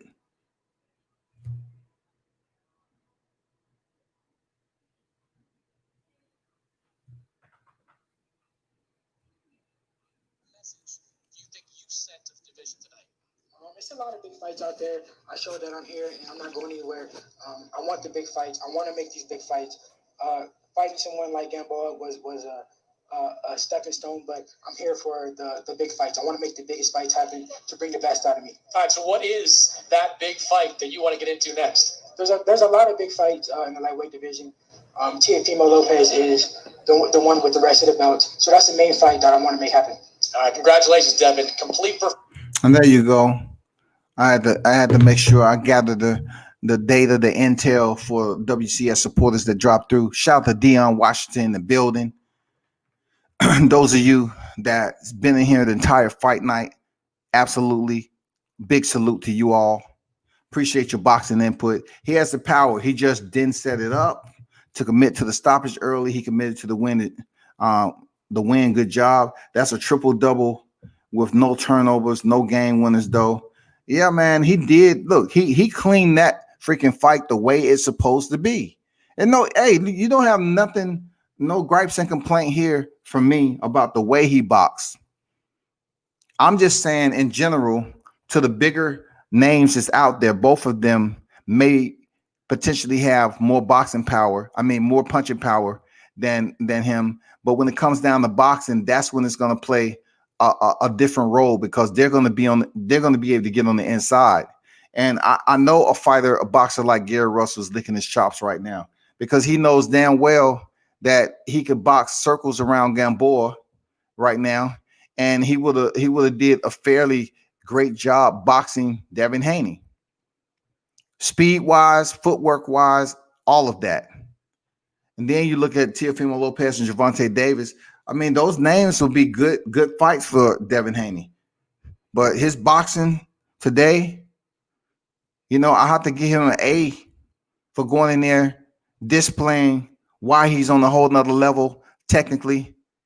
Very beautiful boxer to watch when it comes to the sweet science. The way they're teaching and grooming him and continue to polish up his boxing skills. I got to give Devin a salute for going in there and getting the victory, because I would be, out here spitting hypocrisy if I said, damn, I wanted to see a knockout. I would have want him to go in there and knock out Gamboa, but he did not. But his overall performance was what it's supposed to be, people. A boxing lesson, a boxing clinic. And, it was pretty much a shutout. Gamboa started to do his dirty tactics the same way he did Gervonta Davis. He started to do it with Devin Haney. That's the only way he could result to getting in close and making it dirty. That's somewhat like you saw with Gervonta Davis and Leo Santa Cruz. It was a point in time where Gervonta did an outside leg trip, and Leo Santa Cruz went down like it was easy work. That happens in boxing, man. Haney said he wanted to come out and make a statement. Thanks for the video, bro. Hey, for sure, man. Thanks for dropping in. Thanks for supporting the channel. Pass the word. Get more people to subscribe, build the numbers up. That's what it's all about. But appreciate you stopping through, man.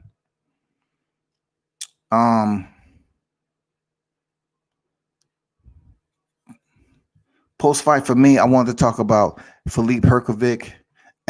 I know Mitch said earlier that you can't give him a grade on freaking Rydell Booker, but you can, because with these type of opponents like Rydell, they supposed to go in there and dominate. So you can grade him on how he performed with an opponent that was supposed to be an easy freaking lesson. You know what I'm saying? This was supposed to be an easy boxing lesson. Go in there, complete the lesson, and leave. Get credit for the boxing lesson. And he did. He landed solid combinations. He wasn't too wild. In some areas, in my opinion, I think he's a bit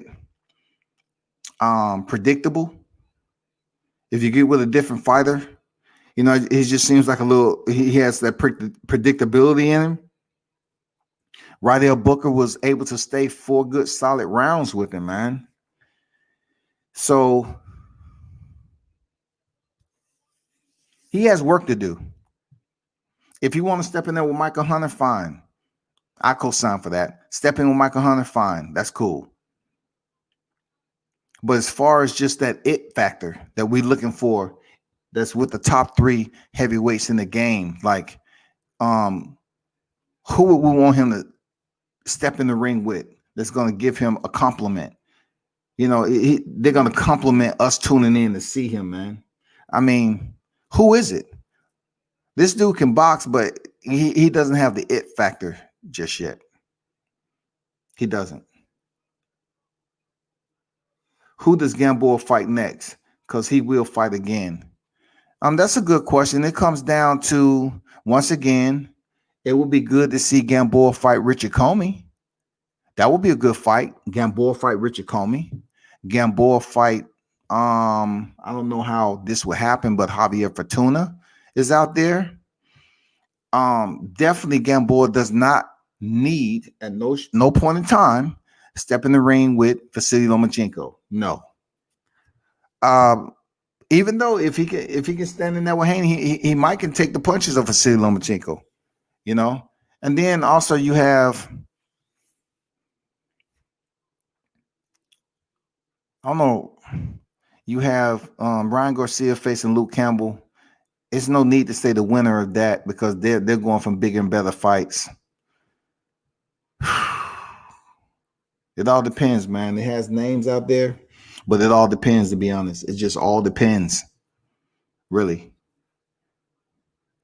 But overall, the fight card did what it's supposed to do, people. It's on to the next. It's on to the next with Devin Haney. And we have to wait till a couple of months pass by, get through the holidays. But if anybody's talking about Gamboa got his ass whooped, obviously they're temporary to the sport of boxing. Someone need to send them a message and tell them to remove the nutsack from their freaking forehead, because he did not go in here and watched Gamboa. Gamboa was just fine at the end of the fight. It was a boxing lesson, and that's it. He didn't have Gamboa in trouble at all during the fight. At all. But I must grade him an A for going in there boxing and allowing us and those who haven't seen him box, to see him go over there and execute the sweet science, and that's what he did. That's what Devin Haney did. He went in there, executed the sweet science. He made it look beautiful the way it's supposed to. You can see some of the attributes that he has attained from certain fighters that are great in the sport, and he execute those in the ring. So that's all I'm gonna say about it. I'm not comparing him to anybody. Teofimo Lopez, of course, I knew he was gonna put a tweet out, but Teofimo Lopez just put this tweet out, which we knew it was coming. We knew it was coming. It's funny. We knew the shit was coming, man. Teofimo Lopez already had the Twitter fingers, man.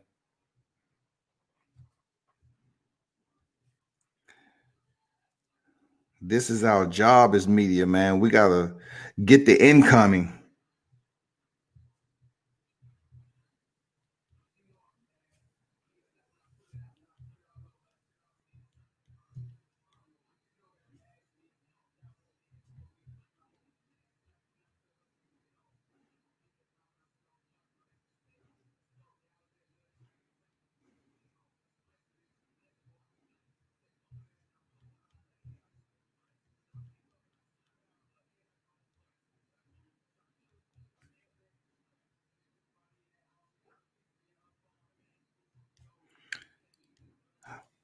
So for those of you that popped in today, be sure to check my YouTube channel out and the interview I just dropped, Ringside.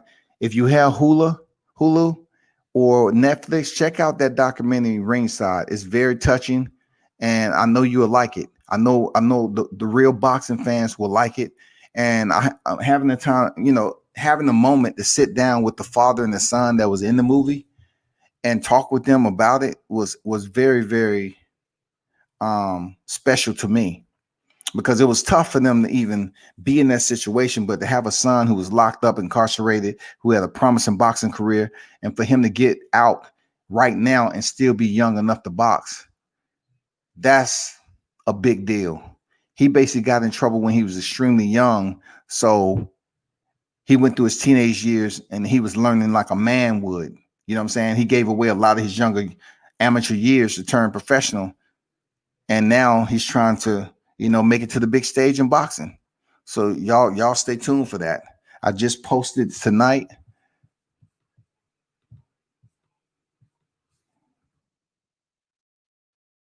And y'all tell me what you think.